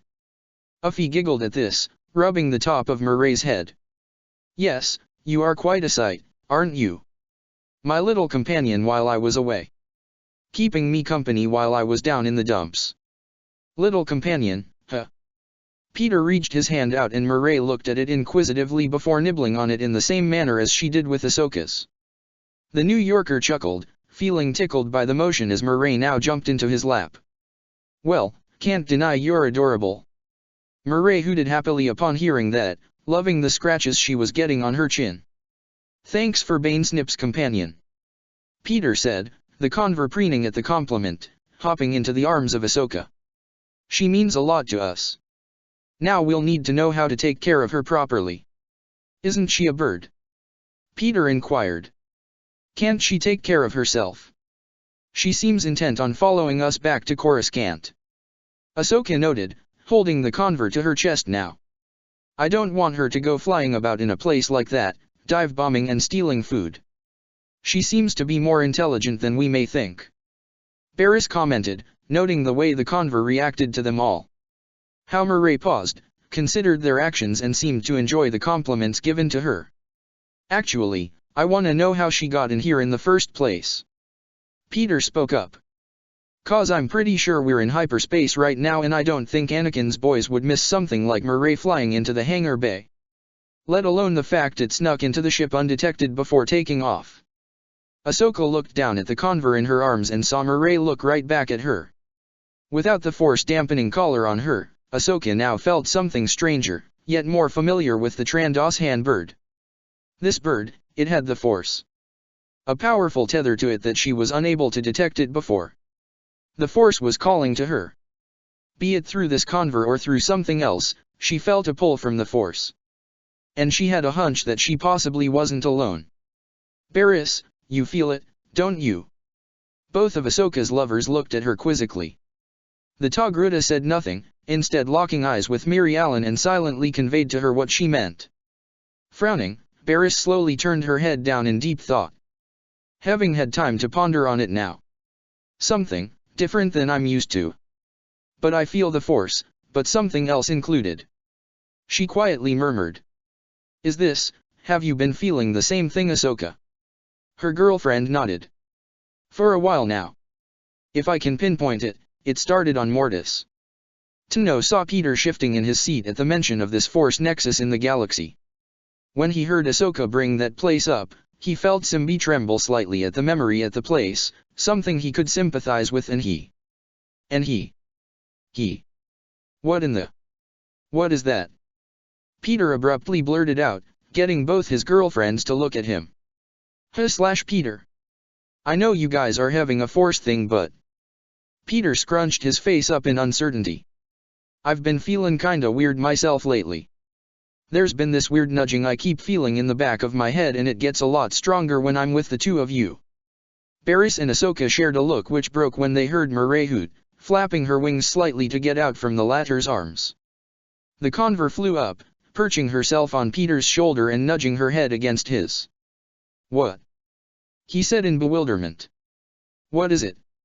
If you're asking for more petting, you could just say so." Ahsoka frowned in thought, curious about this odd gesture from Murray. What was the bird trying to tell them? For the Togruta Padawan, it was rather easy to assume that this bird likely possessed a higher degree of intelligence compared to most in her species. Maybe she was reacting to what Peter just said? Or maybe it was something else. "Peter, how would you describe this feeling you've been experiencing?" Ahsoka asked slowly. The boy paused to contemplate on how he could best describe this sensation. He was silent for a few moments until beginning to form some kind of response. "Something that's more alien to me. Like my tingle sensation is heightened and dash." "A tingle sensation? Your sixth sense?" He shook his head. No, not that. I can't properly explain it. Just that it really amplifies when you two are with me." Peter frowned and looked at the conver still on his shoulder. Actually, this little guy is making it even stronger. Several questions merely formed in their minds as a result. "Something else to explore, aside from our relationship?" Barriss merely voiced, a sense of pondering taking hold of her. Peter rolled his eyes. "You make it sound so weird when you say that." The Miri Allen gave the human a look. "What? Exploring our relationship? You make it sound like homework." Peter quipped, making Barriss jerk back a bit. "I do not," she rebuked. "Yes you do." "No I don't." Their playful argument was briefly ignored by Ahsoka, who seemed to focus on other matters. Thrawn's discussions with her echoing in her mind. Not just his, but with Chirrut's back on Onderon. Explorations on her gifts, paths, and others about her innate abilities she tapped into back on the jungle planet. How they arose at such moments of great turmoil. Many thoughts crossed her mind. When they soon ceased, she then came to a decision. Time to get into training again. Ahsoka voiced, earning confusion from Peter and Barriss. Huh. Insert song, Sharks Don't Sleep. The following scenes are to be viewed as separate, intersplicing, and constantly cutting scenes and screenshots. Note that these will not be done in exact detail on what will be used for future entries. Coruscant is devastated by Ultron's first attack. The start of the war at the First Battle of Geonosis. The invasion of New York in 2012 by the Chitauri. The fall of Jabiim and the Clone Wars escalation by Ultron. Sokovia's destruction. The Citadel's true purpose revealed.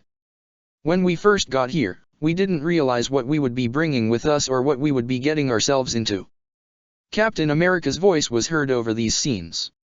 That we would be entering into a conflict that now shows no signs of slowing down and no real end in sight. Be it by our own hands, or threats of the past that none would have ever even considered. He stood at the front of the Jedi Temple, the sun setting in the background as he held Aayla Secura in his arms, the pair trying to comfort each other.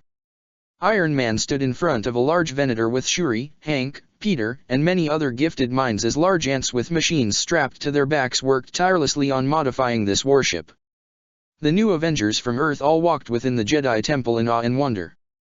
Clones stood in front of conscripts, all giving them scrutinizing glares with Jedi Master Ram Kota glaring right back at them. On the bridge of the Negotiator, Thrawn was overseeing many plans alongside Obi-Wan Kenobi, Colonel Rhodes, Commander Cody, and Admiral Wilf Tarkin.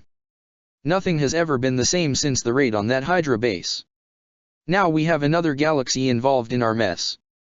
Ultron stood over the bodies of Jedi, clones and innocent civilians, facing the Avengers who were with their allies, holding another clone in his hand before he tossed him to the ground, grinning maniacally at them. The Guardians of the Galaxy were with their Mandalorian friends, standing on a snowy mountain, looking down at an ancient structure, the mythosaur skull carved on top of it. When I created him, it was to be a suit of armor around the world. Standing strong, Tony stared defiantly against Ultron. They weren't near, in fact they were quite far. But they could still feel each other's direct gaze. The synthetic challenged his creator with his arms raised. The Iron Avenger could only see a massive army rise in response. Now, my ego and belief have led to this. Multiple warships engage each other, the Avengers fighting in between them all, gunning for the ship led by Ultron. Spider-Man, wearing his symbiote suit, was wrecking many Ultron-controlled forces alongside the Guardians of the Galaxy.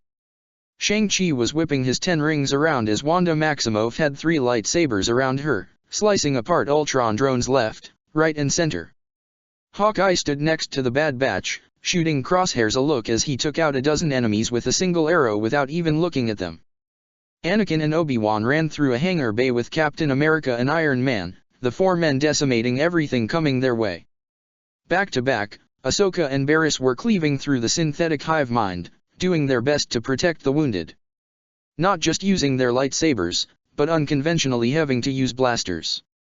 Vision flies in, shooting cosmic blasts from his forehead before rocketing towards Ultron, who turns his head at the last possible moment. Everything fades to black as a battle seemingly ends. While one evil falls, another takes its place. Within the Jedi Temple, the Order stood in horror as an army of red lightsabers was ignited within their halls. Standing in front of them as the vanguard of the strike force was a black-haired human wielding a double-sided blue saber, a Sith symbol imprinted on his forehead. Just when things were getting back on track, this happens. The Jedi Council stood around a hollow projection of ships belonging to the Sith attacking multiple worlds as panic ensues in the galaxy. It is as I said, Vision was solemn as he looked over at Anakin and Ahsoka. Catastrophe. Ancient Sith Lords descended upon the galaxy, a dark cloud coming over the stars. The old shall clash with the new. Which shall prevail? At the Senate building, Sheev Palpatine hotly glares at the man in his office. Whipping out a pair of lightsabers from his robes ignites them and leaps right at him. The man only smiled, hardly moving an inch as the blades came closer. We brought Ultron to your galaxy, and without your help, we wouldn't have been able to take him down. Steve raised his arm to Windu. Your problems are our problems, and we'll take these bastards out with you. Captain America clashed with the Sith Lord known to history as Tulak Horde, Vibranium holding back a crimson-red blade with both combatants locking eyes. He pushed the Sith Lord back and Bucky Barnes rushed in, the pair teaming up to double-team this Sith Lord, Mace Windu coming in to join the pair shortly after. Grand Master Yoda stood defiantly against the many Sith that were running straight for him. The aged Jedi simply ignited his emerald blade and got into his stance. It's hard for the past to die. For we're literally facing it here and now. Darth Nihilus raised his head, his robes flowing in the wind as he faced Doctor Strange, Wong, Shang-Chi, Black Panther, Celeste Morn, Kit Fisto, Depa Billaba, Trasaa and Quinlan Vos. Momin held two red sabers, his red glowing eyes boring into the Avengers, clones and Jedi that all stood against him. For the Republic. Captain Rex shouted at the top of his lungs, leading the 501st against the resurgent Sith within a snowy jungle, the men all roaring as they engaged the enemy. Geth Zarian cackled with glee, fighting against Wanda, who had 3 lightsabers floating around her, with the blue of Quicksilver coming at the Night Sister with a lightsaber of his own. Appearing within the bout, Ventress came crashing in, 4 eyes glowing with lightsabers flaring to assist the Maximoff twins. The jungles of Yavin 4 burned as a fierce battle raged on, ships flying about in the air.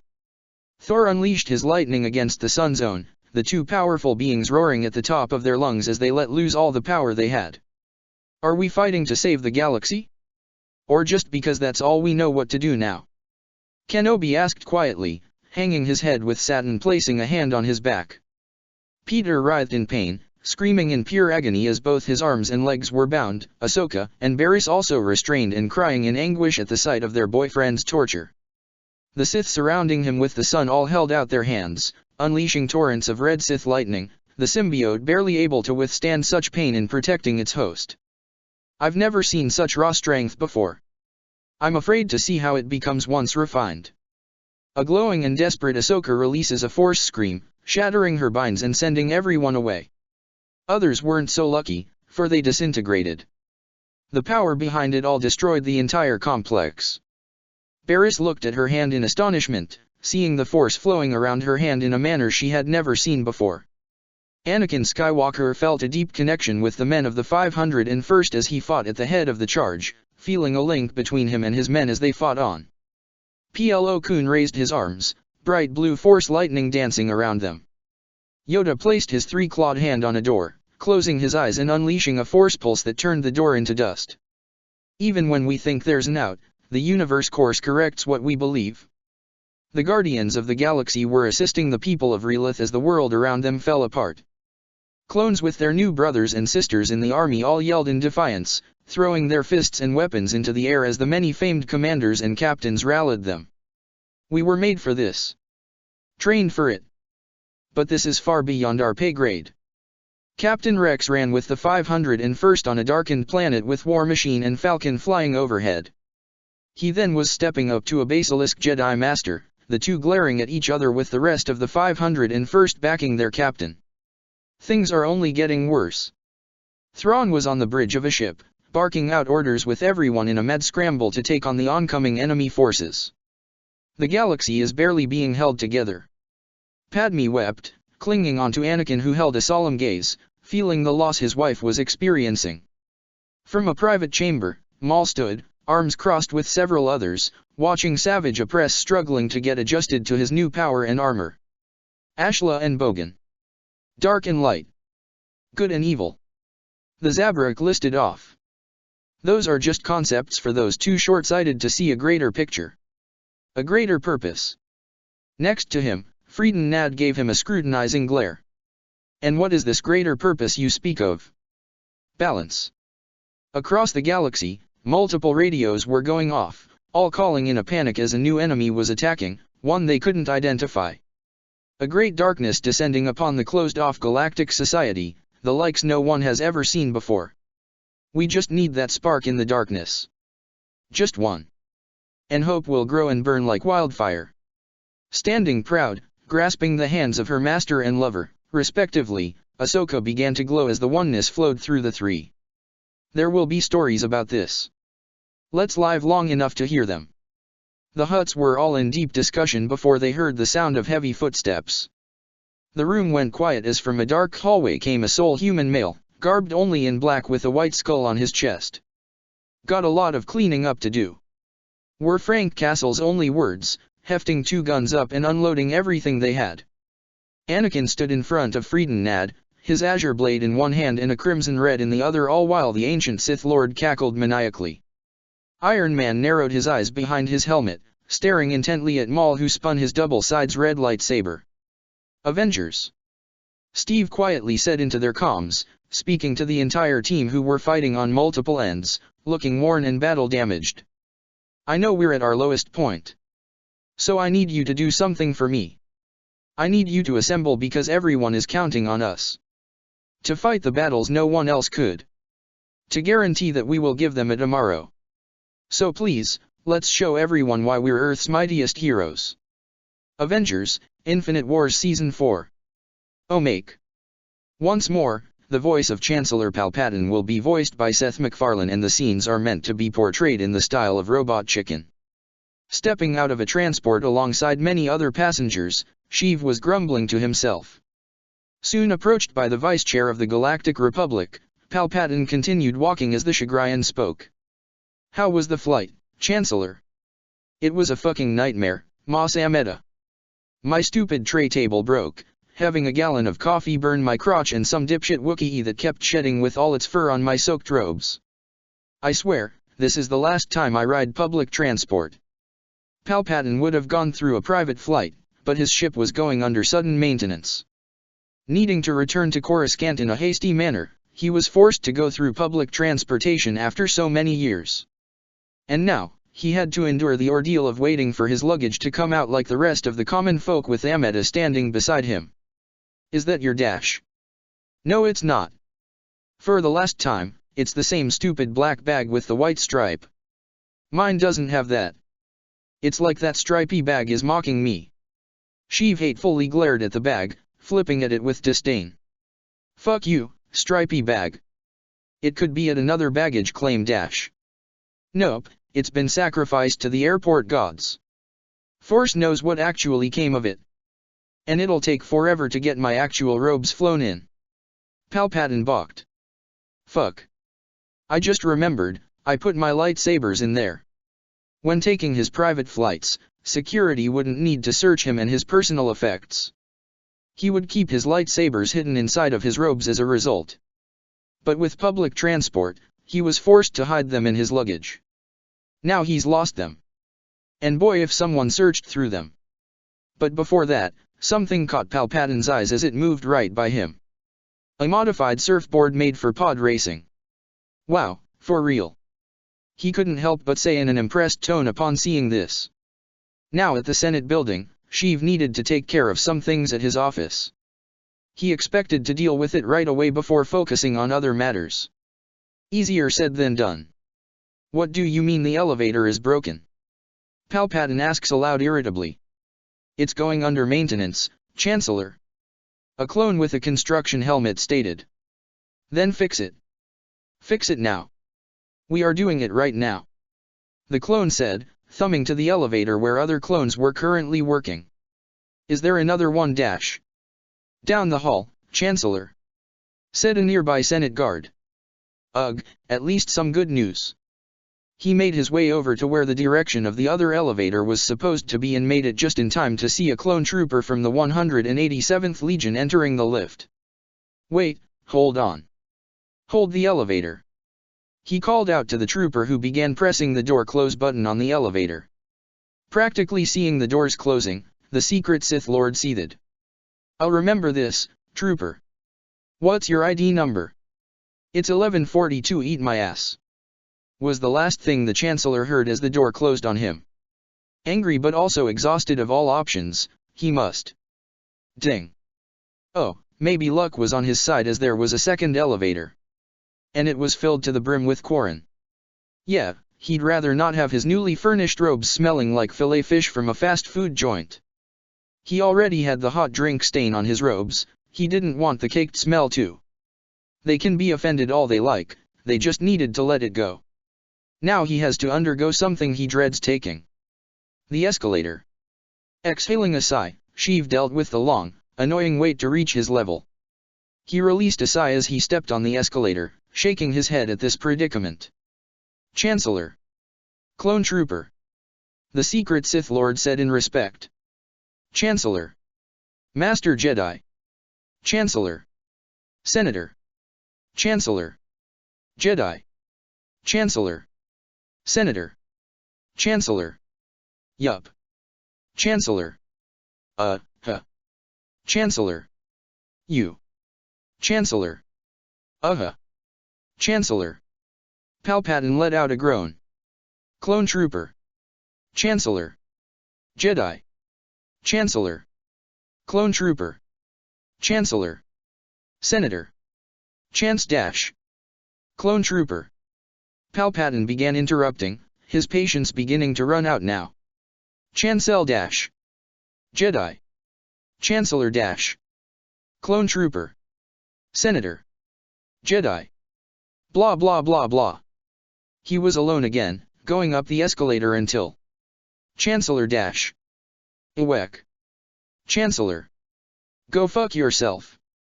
Chancellor dash. Go fuck yourself.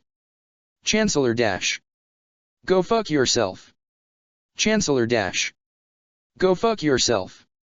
Chancellor dash. Go fuck yourselves. All of you. Finally getting into his office, he just wanted to focus on any backup work before going home for the day. Actually, why am I here in the first place? I should be resting, not going back to work. Yet here he was. Might as well get things over with. And the first thing he did was realize that something was off within his office. Primarily where he was seated. Seems the chair is new. Didn't expect that. He scooched himself further into the seat.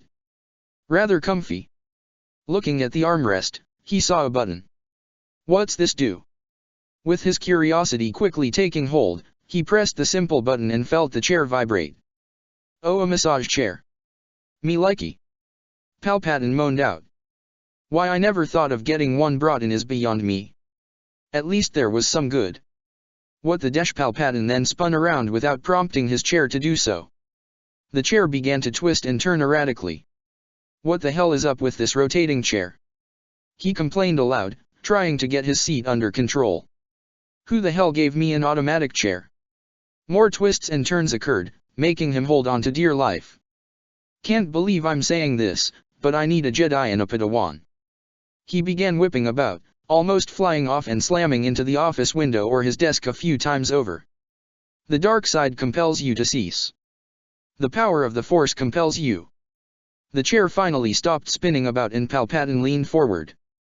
Okay, great, now I'm sick.